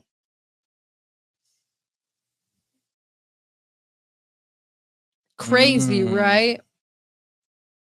So they also talk about that Wabash Correctional Facility, which is the facility he was moved to after Westville when the state just randomly decided to move him, is a 3.5 hour drive without stops. And when they went to visit Mr. Allen in the Wabash Correctional Facility, it was a 10-hour day for them. That's insane. How are they able to consult with their client to build a case and help represent him if they have to take 10-hour days to go talk to him? That is not reasonable. And when they went there, they're basically saying, okay, listen to this. So November 19, 2023, they went to visit him at Westville, okay? The visit was an arduous process which included lengthy travel, complicated and protracted prison security procedures, difficult visitation conditions. Throughout our legal consultation with Mr. Allen, he remained uncomfortably and unnecessarily shackled and chained in a manner that resembled Hannibal Lecter. They literally say that. While guards watched through the glass panels, the door ajar, Mr. Allen clearly appeared intimidated by them, as I was just talking, and he was hesitant to speak freely.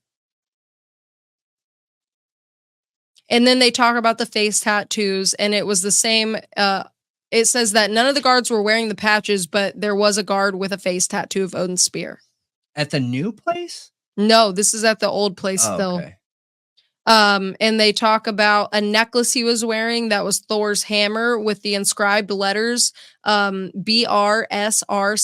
which is an acronym for Berserker, which is a very specific type of Norse battle axe. And they also saw other photos displayed 3 interlocking triangles, another symbol. Wait, what is that about? Yeah, I don't know. Other photos displayed that. And it says see exhibit, but we don't get to see those. It also said that he has only taken, Mr. Allen stated Westville guards were intimidating and reluctant to provide him with a shower and recreational access. So then they talk about their visit to him in Wabash, the 10-hour day. It says several gates had to be manually cranked open because there was a power outage. They weren't really equipped for visitations like this with lawyers. They had fashioned a visitation room in some sort of prep kitchen. within the prison housing unit, and that it was monitored by a camera, the visitation.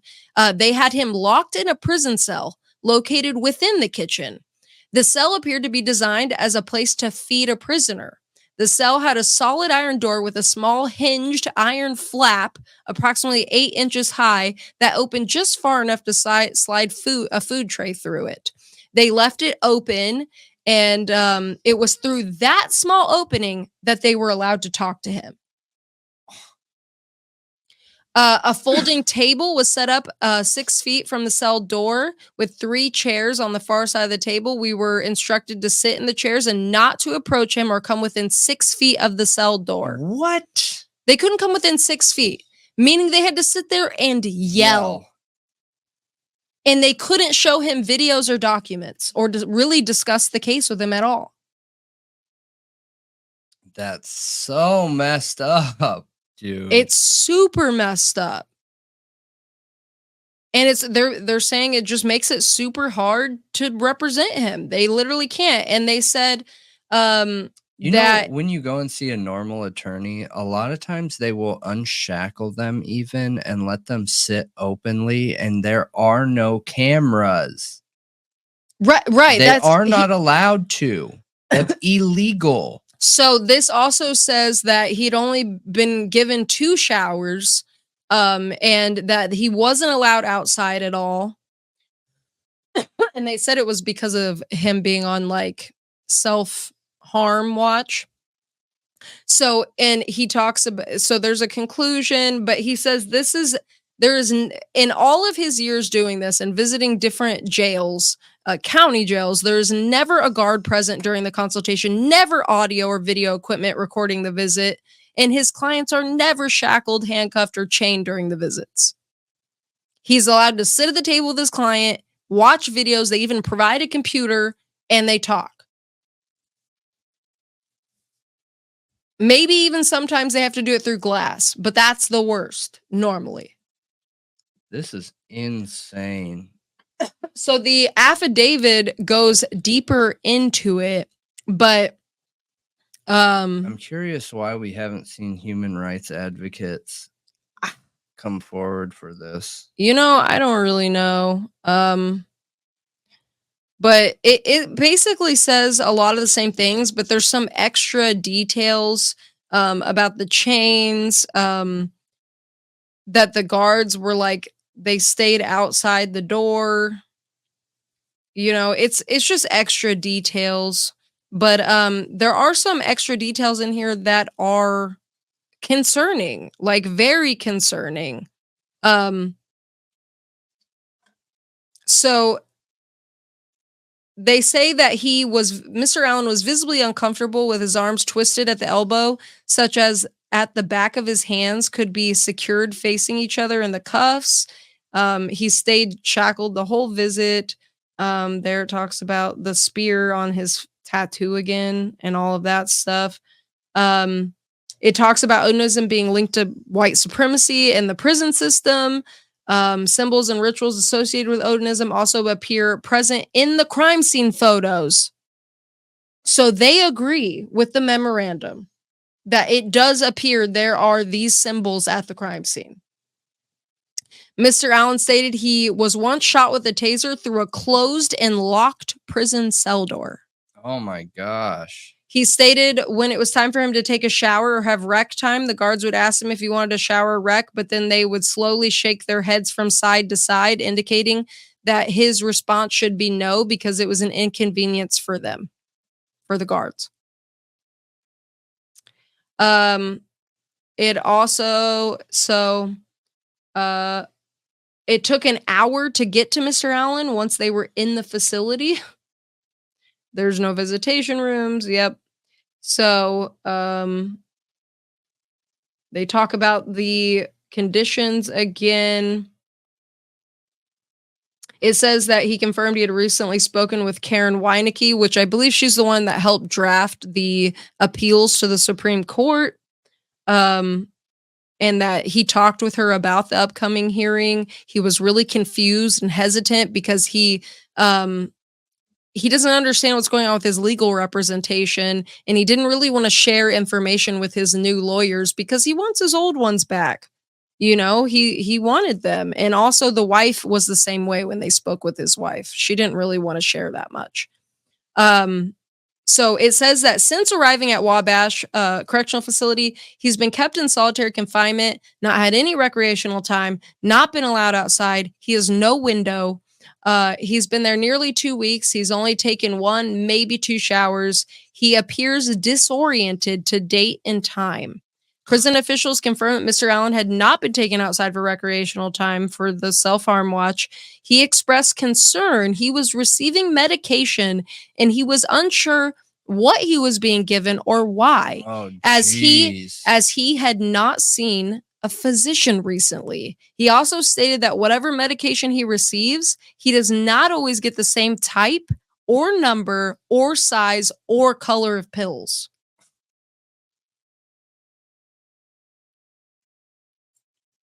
Is that not nuts? How long has that been going on? How long has that been going on? And is that why he's had this mental health decline? Was that going on in Westville? He needs to learn how to tongue him, man. It's not fair regardless. I'm just like thinking problem solving. Like if I was in his shoes, you know what I mean? You learn to hold your tongue sideways, throw it under your tongue and it way in the back where you can lift your tongue and they can't see it, you know? Like, yeah, the defense diaries said in their tweet about this that cases must be tried in the sunlight, not in the shadows. And that's what's happening to Richard Allen, especially after I saw this video that has Doug Carter in it. It's by WTHR News. And it says the title of it is State Police Prepare for Expected Richard Allen Appearance at Indiana State House. Well, in it, Doug Carter says they're basically going to up security a whole bunch, but make sure everything's functioning like it normally does. But nobody will even see Richard Allen. That's shady. Yeah. Shady. So what, the public's not allowed to see Richard Allen anymore? Why? Because it's good for us to see him to make sure he's okay. Yeah, save that. I'll shout him out on Twitter. That's ridiculous. Corruption. But then we have an article here saying Richard Allen is not going to be going to the Supreme Court hearing. Why? I don't know. I guess it's not really normal. I don't know. It says he was originally stand trial this month, but instead we're doing the Supreme Court thing. This is an article by Fox 59. It says, Kara Weineke, I can confirm as far as we know, he will not be there. We have not asked for him to be transported. I confirmed with the Supreme Court services this morning that the court has not arranged on its own for Mr. Allen to attend, and we have not been notified by anyone representing the state or Judge Gold that they wish to have Mr. Allen attend. Yeah, so it's because of it's between Gold and the attorneys. I guess. I think it's a little weird he doesn't get to go, though. So you don't think there's a possibility with all the corruption and insanity we've seen in this case that the new attorneys are playing nice to try and make the old attorneys like, okay, they got it, and then just flip it on its head? See, Bob Motta felt like this was very calculated by them. Agreed. And I have to say, I think that's a huge possibility here. Because all they're doing is regurgitating the same things, nothing else. And they actually didn't say anything bad about the new prison, just that he was held in that whatever thing in the kitchen with being 6 feet away. That's it. No, that is not all they said. They said he's been giving pills. In the new one? Yeah. Oh, okay. Never mind. They are saying bad things about the new one. That's why they're requesting him to be moved, because they feel like they can't represent him. They feel like it's not fair. I mean, that's what they're saying. Now, it's all of the old stuff with new stuff at this new facility too. Okay. And the Hannibal Lecter thing is kind of new too, like that he's being chained in a fashion similar to Hannibal Lecter. It's weird. It's super weird. The pill thing is really highly concerning. Also, the fact that the prisons can't just stick him in a room with his attorneys, that's ridiculous. Yeah. I agree with you. Prisons should have that ability. What if you're going through an appeal? Like, what if you're going through some kind of process and you want to appeal your case and you're already in prison? What, you don't get to visit with attorneys? Yeah. I'm confused. This case is insane. Wabash, dude, that correctional facility, I kind of touched on it before in some of the deaths that have happened there, but it doesn't seem like a great place just from what I've looked up. Now, moving on to the next thing, Judge Goal is to serve as the next Superior Court Chief Judge. And this is directly coming from the Allen Superior Court.us website. It says that they have elected a new chief judge, rounding out the leadership team that will guide the court for the next 2 years. Judge Francis C. Goal will serve a two-year term as the court's chief judge beginning January 1st, 2024. The chief judge has certain leadership and administrative responsibilities, including overseeing Board of Judges meetings, signing the court's annual budget, and representing Allen County on the Judicial Conference of Indiana Board of Directors. She succeeds another judge, Dick Groot, who also completed a 2-year term. It says so that this is just a way to like get her off the bench. I don't know, because I don't think she's gonna have this. She's in basically a management of judge position. So does she have time to do this case and do this? It's a way to get her off without taking a black eye. Dude, she should take a black eye. I agree with you. What she's doing is illegal. Yeah. This is like priests in the Catholic Church trying to cover up for other priests. She's literally relocating them. Yeah. She is a criminal. Yeah, I know. She absolutely is. Dude, she's breaking the law and knowingly, and was ordered to stop and still did it. Still removed it from the docket. Yeah. She's knowingly and willingly breaking the law. We're in an upside down world with this. Dude, yeah, we are. But apparently this is a rotating thing every 2 years. I heard a lot of people saying it's not that big of a deal, doesn't really mean anything. But in the same respect, it's like, is there a reason for it? Because it's an elected thing, but people are saying, oh no, judges are on a rotated schedule for this. Well, then why is it considered elected?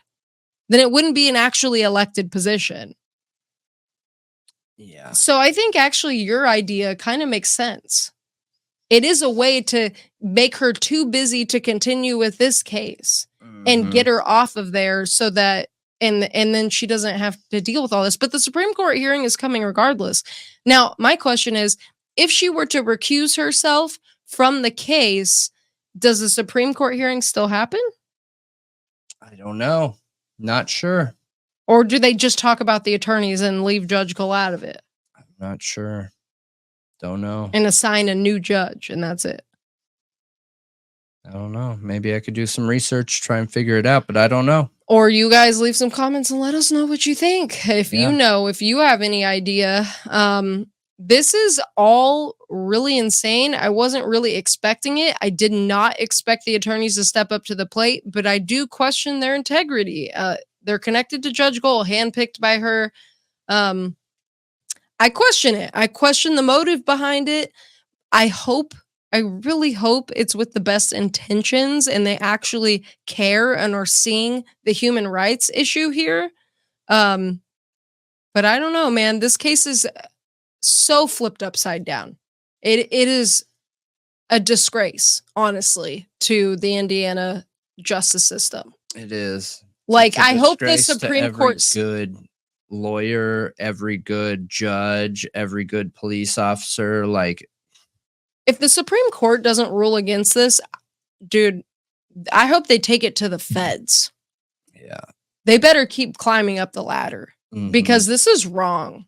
Yeah, I agree. I don't know that I've ever seen somebody who isn't convicted held in a prison like this before. Yeah. I don't know if this has ever happened. At least in modern day times. Crazy. It is wild. But I want to know your opinions on it. I just feel super bad for Richard Allen, man. And I wish the focus was more on the victims and getting justice and figuring out what's going on with this case and looking at the evidence. We can't even look at the evidence at this point because it's all secret, like there's hardly anything. And his affidavit is literally trash.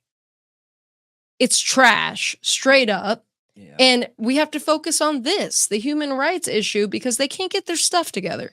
Yeah. But again, please leave your opinions and thoughts in the comments. Anything else, any suggestions regarding this case, let us know. Let us know. All right. And that is it for the show tonight. It sure is. We appreciate all of you and you and you and you and you and you and you. And make sure you do all the podcast things. Hit that like button. Hit that subscribe button. Find us on social media at /Thought Riot Podcast. Except for Twitter, we are /Thought Riot Pod. We are also in Discord. The invite is in the scrolling bar above.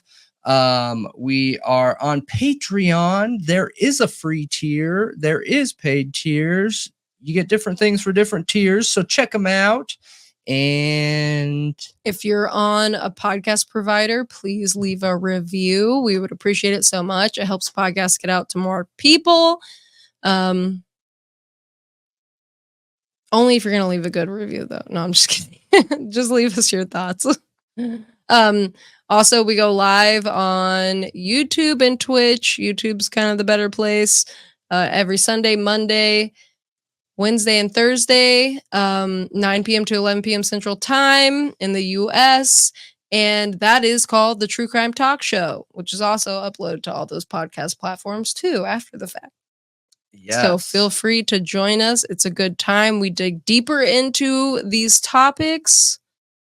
And yeah, we'll see you later. Stay safe, everybody. Come hang out. See ya. Bye.